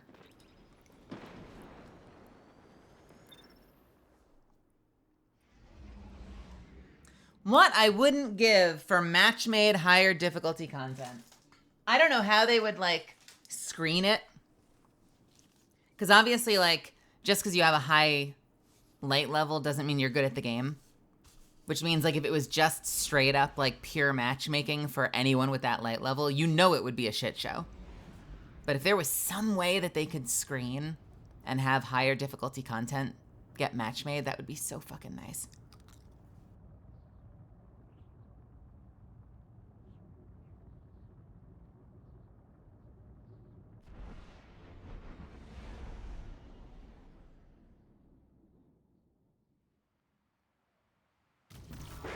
Not that I can't find a group using the Destiny 2 looking like the Destiny 2 LFG. It's just Theme at Twilight Gap.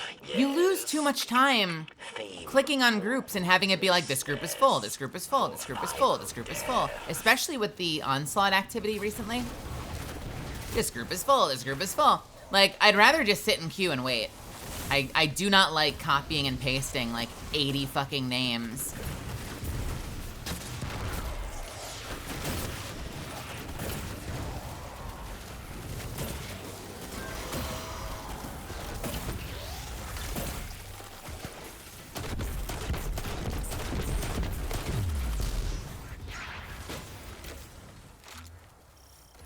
By the way, welcome to my grenade launcher. My grenade launcher is pretty cool. I have the sticky grenades deconstruct grenade launcher, and it is ridiculous. It is actually ridiculous. They say you are a great warrior. And you have challenged Eramiskel once before. Prove you are worth my time.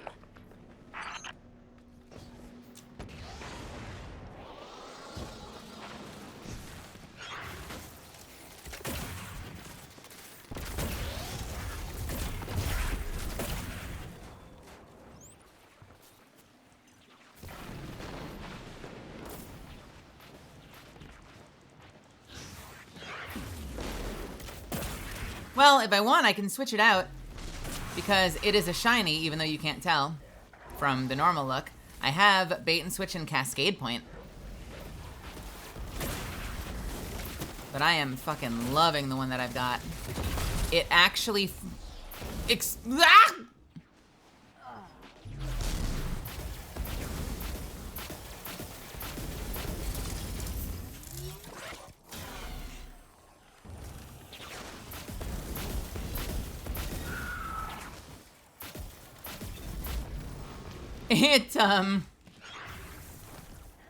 What was I saying? It's really fun. It is really fun. It fires forever.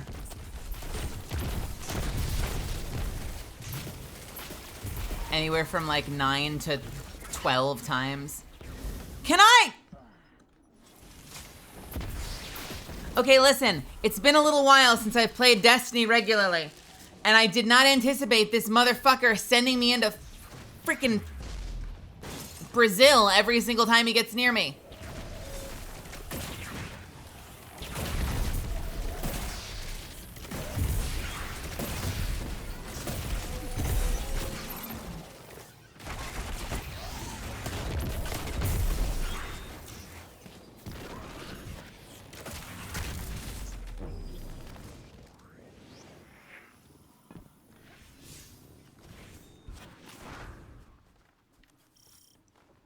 Huntsman Horace, welcome, by the way. Who dares message me?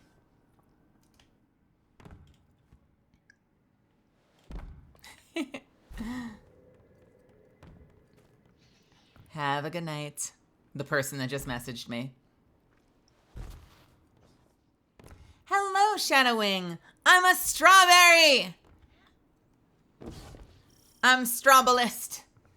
I'm the blood straw. I'm a sweet little berry.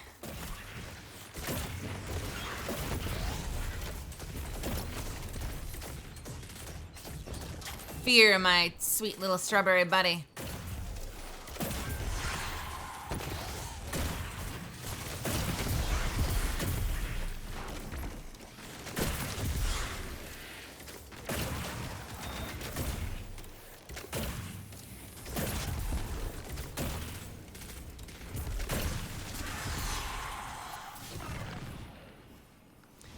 %. I think I'm gonna finish this. Strawberry lemonade.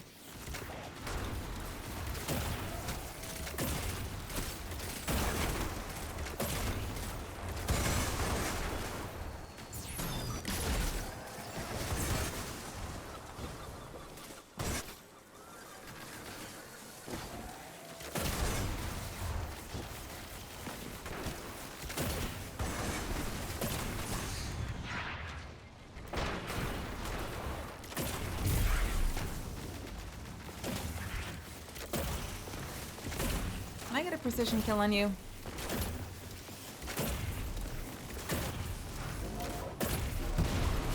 I don't think that counted as a precision kill.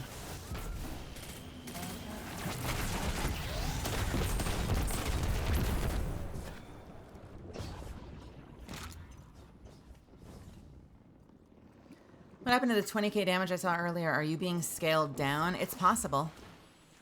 I am doing Europa content, so it's possible that everything is scaled. Ooh, the shadows! That was very, like, Bioshock.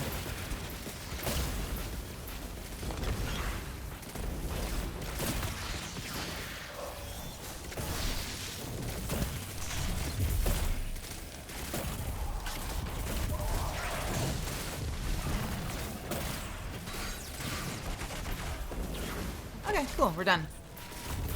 Just need to finish it, and we have the bounty.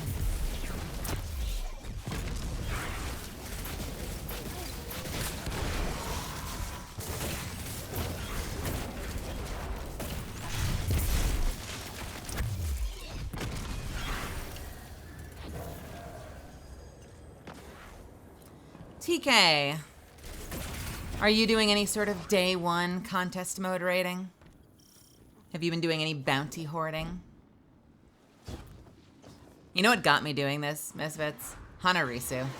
I saw Hanarisu doing it the other night. And I was like, fuck. All right, fine.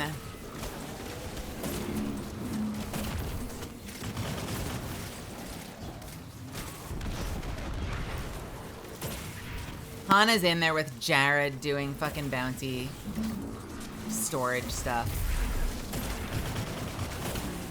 And they're not going that hard, but they're going hard enough that I felt... I just missed. Nice. They're going hard enough that I felt guilty.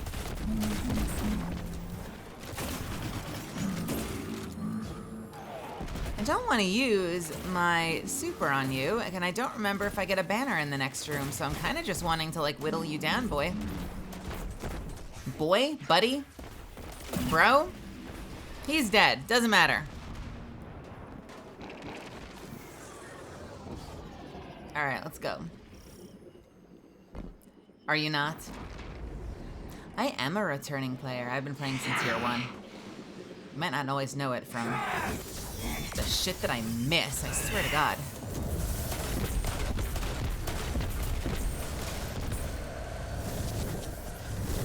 I've been playing Destiny for a long time. I did not play Destiny 1, but I have been playing Destiny 2 since year 1.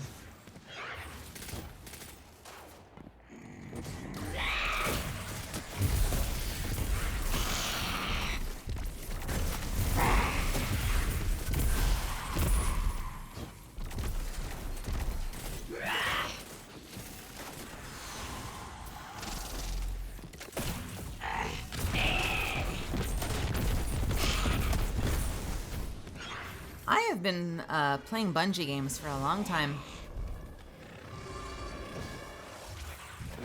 Don't dare Goomba me. I've been playing Bungie games since I was a little kid. I think the only thing that kept me from playing Destiny 1 was that it was on console. And I don't really do consoles. I haven't had consoles since I was also a little kid.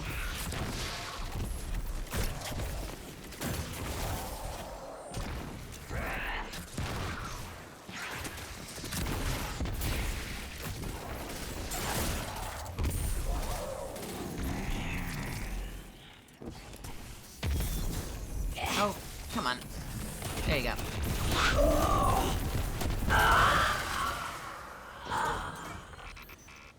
Barracks. Phylax is down. Have I tried Onslaught yet? Well, funny you say that. Are other powerful elixirs Yes, I have. that will stand in your path. Ow.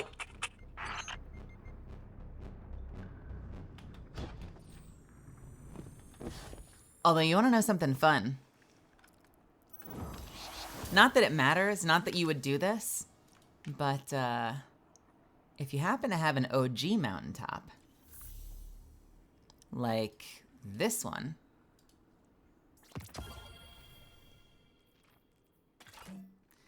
it also works with the OG. So you can play around with it either way, because the whole archetype was changed.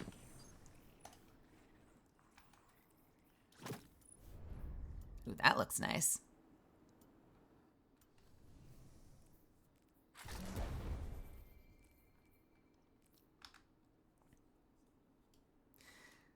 That mountaintop came in so handy against, oh man. What was the name of the boss in the basement of the Leviathan? The one in, when you go back to the Leviathan and it's all fucked up, there was like that big, like, Crown of Sorrow, that like necrotic gladiator. Yeah. Mountaintop worked really well against that boss. Although then again, so did Outbreak. Galran, yes, thank you. Outbreak also worked really well against Galran when it first came out. All right, is that it for those 2 bounties? Oh, I didn't even do the other one. Shit. But that's okay. Because I said I was going to do just the mission, and then I was going to get out of here. So I think that's where I'm going to call it. I'm getting sleepy. I'm starting to slur my words. I think it's about time I close my eyes and wind down. So thank you so much for hanging out with me tonight. Don't forget, Ace Attorney on Friday, more Destiny tomorrow. I have a signing that you can purchase a print from, and I will sign it live on camera, and that is on Saturday. I'm sorry, Bloodhound. I've been going for almost 6 hours. It was time. I'm just getting a little loopy. I'm tired. My voice is tired. And I have a session tomorrow, so I need to rest my voice anyway. If you're here new and you haven't followed me yet, please consider doing so. I would love to have you back here. I stream 5 to 6 days a week usually. I play a lot of single player like Baldur's Gate. But I also play Destiny. I play a little Apex once in a while. And other stuff like Darktide. But I'm always doing something, so you should come back. I also have a Discord if you feel like jumping in there, or you can follow me on Twitter. We've got a really cool fucking community. Again, we'll be back tomorrow night after my session for more Destiny, I think. In the meantime, let's go say hi to Alley-oop. Although Alley-oop is at 10 hours, so maybe not. God, she has got to be fading. What are these hours, Allie? 10.5 hours on stream. Jesus.